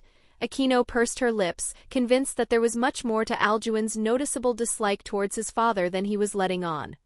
"I know what you're thinking," but before she could continue her line of questioning, Alduin faced her with a solemn, steeled gaze. "You think our aversion to our fathers is something we have in common?" She let out a thoughtful hum. "It seems like a fair assumption to me." Alduin shook his head in disappointment. "You're only half right. Sure, my father's the shittiest old man I know. But there's one key difference between us, one that makes a world of difference in who we are." For some reason, Aquino felt a sense of unease start to stir within her abdomen. "Oh? And what would that be?" Alduin's upper eyelids dropped to the point where they were cutting the top of his pupils, his expression akin to a disappointed parent watching their child throw a temper tantrum. "You've allowed your hatred to hold you back, I haven't." He pointed at his horns. "You refuse to look past it. You let it make you weak. You let it make you a half-assed queen who held out on the king you've sworn yourself to for nearly your entire life. If you had wised up a little, you would have been at least 10 times stronger than you are now, but you're not. You're weaker than you should be, and you have no one to blame but yourself. You're the lightning priestess who knows nothing about her own lightning, Aquino Himejima." Aquino was left speechless, her posture stiffening as if she had just been encased in a block of ice by the Satan Leviathan herself. One moment, she believed she was having a fairly pleasant ice-breaking conversation with him. And the next he had gone ahead and said that, his words hitting even harder than the insults he had hurled at the group during the mock battle he had conducted. Withal, he wasn't finished. 85. During our brief battle I could have killed you 85 times, and 85 times I chose not to. He looked up, his voice calm but heavier than ever. Of course I didn't do so because that wasn't my intention. But what if it wasn't me? In the grand scheme of things, I'm truly not that strong. You could always be attacked by another ultimate class existence or someone even stronger. Someone who wishes you dead. Someone who won't hesitate the instant they acquire their first chance to kill you. Each syllable that slipped off Alduin's tongue felt surgically designed to create a wide, gaping wound of insecurity in Aquino's heart, which only grew deeper and deeper the more he spoke. When I first got close with my fiancée, she told me that my heart was no longer my sole possession, that part of it now belonged to her. He wore a fond, reminiscent smile. Your relationship with your juniors and king isn't all that different. You don't get to act as a lone operative, you're part of a collective. A collective that relies on you, looks up to you and cares for you. When you wield your power, you wield it not just for yourself but for them. And when you choose not to, you're not only denying yourself that power, but you're also denying them your power. You're leaving them void of your strength when they need it most. He continued to twist the knife, and Aquino's figure could do naught but tremble in the wake of his serene, yet strategical words of reprimand. She hated the painful sense of truth that was she being barraged with. She hated how easily he was able to target all her mental weak points in such an absurdly short span of time. She hated the sensation of sweat building up on the surface of her palms. She hated the gradually quickening twitching of her fingers. She hated the feeling of guilt and self-loathing he was beginning to instill within her, and more than anything she hated his stare. His haunting, piercing, verdant stare that made her feel as if she were merely an unruly child. Please, that's enough. Do you know what the crux of your problem is? He continued, completely uninterested in hearing her pleading. You can't differentiate power from person. What do you think will happen if you start using your holy lightning? Do you think it'll give Barrakiel some sick sense of satisfaction? Do you think it'll somehow dishonor your mother's memory? A woman who I imagine wished for nothing more than your safety? Tell me, Aquino, because I'm dying to know. Deafening, pained silence followed. As I expected, you don't have an answer. He shook his head in disappointment. You've allowed yourself to be blinded by hatred. I'm willing to bet you yourself don't even know why you've held on to your searing anger for this long, especially when you've got people close to you that you should be far more concerned about. Imagine if I had really been after you all? What if one of your precious juniors or your master had perished at my hands? Would you be able to live with yourself knowing you didn't do everything you could to prevent that? Aquino gritted her teeth and clenched her fists to the point where her nails were digging into her palms. Listen closely, power itself cannot decide who you are. It's how you use it that determines your character, or in your case, how you don't use it, I suppose. He walked up to her, standing right by her side as she refused to meet his gaze. Until you wake up and realize that, I have no intention of giving you any kind of formal training. After all, it won't do you any good while you're shackled by your own mentality. He walked past her, returning downstairs to begin his next student's training, and leaving her alone on the rooftop to mull over what he had just told her, and more importantly, decide what she's going to do from that point forward, whether she'd remain chained by her hate or break free and become a queen truly deserving of her moniker. With an expression oozing uncertainty and unease. Kiba cautiously walked behind Alduin, following him to the old schoolhouse's dojo, which had been used by the Kendo Club when the building was still in use. Rias had gone ahead and renovated the decommissioned area so Kiba could utilize it as his private training quarters. Should I say something? Kiba wondered, failing to realize just how intently he was staring at Alduin's back, a stare which had not gone unnoticed by his newfound teacher. Fortunately for him, Alduin didn't seem to mind. The knight could still remember it, the sharp, scorching pain inflicted upon him by the specks of residual holy power stemming from the impact of Aquino's holy lightning. It had only lasted a few moments as he was swiftly rendered unconscious, yet those few moments of exposure were enough to leave a lasting, painful impression on him. Was it that bad? Alduin spoke, catching Kiba off guard while he was absorbed in his thoughts. Pardon? Kiba blinked, failing to recall what Alduin had just said to him. The holy power, did it hurt that bad? Alduin continued, discerning Kiba's inner turmoil without needing to face him thanks to his senjutsu prowess. Sorry about that, I thought you'd be able to handle a little bit of your queen's true lightning since you've been exposed to holy power before. I didn't think it'd affect you this much. Kiba wasn't sure how to respond, faced with what sounded like an honest, remorseful apology from someone who had handed him and his peers a one-sided beatdown on a silver platter, referred to him by a name that filled with nothing but a searing thirst for vengeance, and then returned only to reveal that he'd be acting as his teacher from now on, having made a deal with Lord Lucifer behind the scenes to prepare them for an apparent upcoming raiding game with Riser Phoenix. To annul his king's wedding arrangement with the glorified rooster to call the situation confusing would be a grave understatement. I assure you it won't be a problem, Lord Alduin. Though Kiba understandably wasn't a big fan of Alduin, the prim and proper mask of knightly perfection he wore at all times convinced him that it was best to treat him with respect, deserving of a high-class devil nonetheless. Especially one possessing such overwhelming strength. Alduin breathed a deep sigh. First of all, let's do away with the formalities, please. We Boons don't care much for them. He came to a halt, finally turning around to face Kuoa's Prince Charming. His gaze was firm and knowing. Second of all, lying to me isn't going to get you very far, young man. I'll excuse it this time, but I'd advise against making it a recurring trend. Kiba's eyes widened. I didn't mean to. Relax, I said I'd excuse it, didn't I?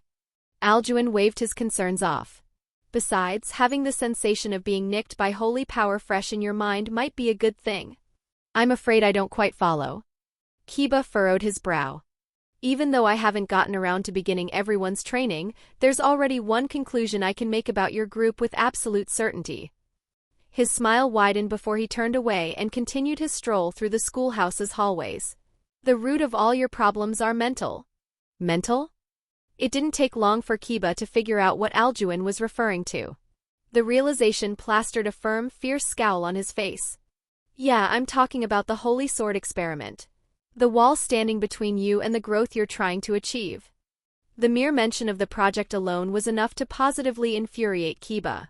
Akino's got her issues with her father. Chiron's pretty much the same, only with her sister instead. And Gasper struggles with the fear of his own power and his isolationist tendencies. Kiba felt his fingers reflexively tense. You shouldn't use Kaniko's name so casually, it's rather crude if you ask me. Crude? It's her name, isn't it? I fail to see a problem with referring to someone by their given name, Isaiah. Kiba felt his mask continue to slip, his face struggling to keep his grievance concealed. Of course, you two don't like your true names because they remind you of your pasts. The knight's eyebrow twitched. If you're aware of that, then isn't that all the more reason not to use them? Alduin groaned, shaking his head in chagrin. You clearly haven't been listening. Your inability to overcome your past is what's holding you and all your peers back from letting your potential flourish. Isaiah, I want you to be reminded of what happened to you as much as possible. I plan on having you confront it in your mind constantly. It's the only way you'll muster up the courage to face your fears. Fear? His lips curled into a frown. If you think fear is what I feel, then I'm afraid you're sorely mistaken. Fear is the root of all hatred, my dear knight. Alduin promptly cut him off. You can't overcome your hatred without overcoming your fear first. Ha, you make it sound so simple. Kiba scoffed, letting out a dry chuckle under his breath. Tell me, Alduin, what is it exactly you expect me to do? Should I just forgive and forget? Is that what you want from me? That's not what I said. Alduin stopped right in front of the sliding door leading into the dojo, slowly craning his head around to meet Kiba with a cold, unimpressed glare. I'd appreciate it if you didn't put words in my mouth. Kiba shuddered, startled by yet another drastic shift in Alduin's tone. And to answer your question, he continued before the knight could even think about apologizing. I wouldn't dare suggest such a thing. Obviously, I didn't experience the horrors of that project firsthand like you did, but even just from reading the report included in Lord Lucifer's file, I already began contemplating paying those church dogs a personal visit and eradicating them myself. Kiba felt a shiver crawl down his spine as Alduin's expression darkened, a vengeful shadow cast over his face. His bloodlust, it's genuine, he wasn't sure how to respond. He had presumed Alduin was trying to mock him for his misgivings about his past, only to learn that he, in fact, shared his perspective. Of course, I can't do such a thing since it'd piss Seraphal off, foreign relations and all. Alduin chuckled, sheepishly scratching his nape as his demeanor returned right back to normal. But who knows? Maybe the church will try something stupid and give me an excuse to go after them. Fingers crossed. Once more, Kiba found himself unable to keep up with Alduin's rapid, unpredictable attitude shifts. He proceeded to slide the door open, stepping into the dojo and taking a moment to gander around, observing its wide, spacious interior. The flooring was laden with rows upon rows of tatami mats, composed of rice straw core and covered with a woven rush surface, and edged with cloth. The walls consisted of a series of wooden frames, filled with sheets of bamboo and paper, giving the area all the expected markings of a traditional dojo. "Nice place you've got here," Alduin hummed in approval, performing a few stretches and demonstrating a level of flexibility Kiba couldn't help but marvel at. "Your sword birth, it's capable of creating demonic swords possessing whatever attribute you choose to assign to them, right?" "Well, that is the case on paper, but in practice there are a myriad of limitations preventing me from controlling it as much as I'd like to," he admitted with a hint of shame. "Oh? For example?" Kiba wore an uncharacteristic smirk. "If I tried to create a sword with a certain degree of power, beyond that of what I'm capable of conjuring, it'd just backfire on me. Like a dragon-slaying sword, for instance." "Oh ho. Prince Charming actually has a sense of humor?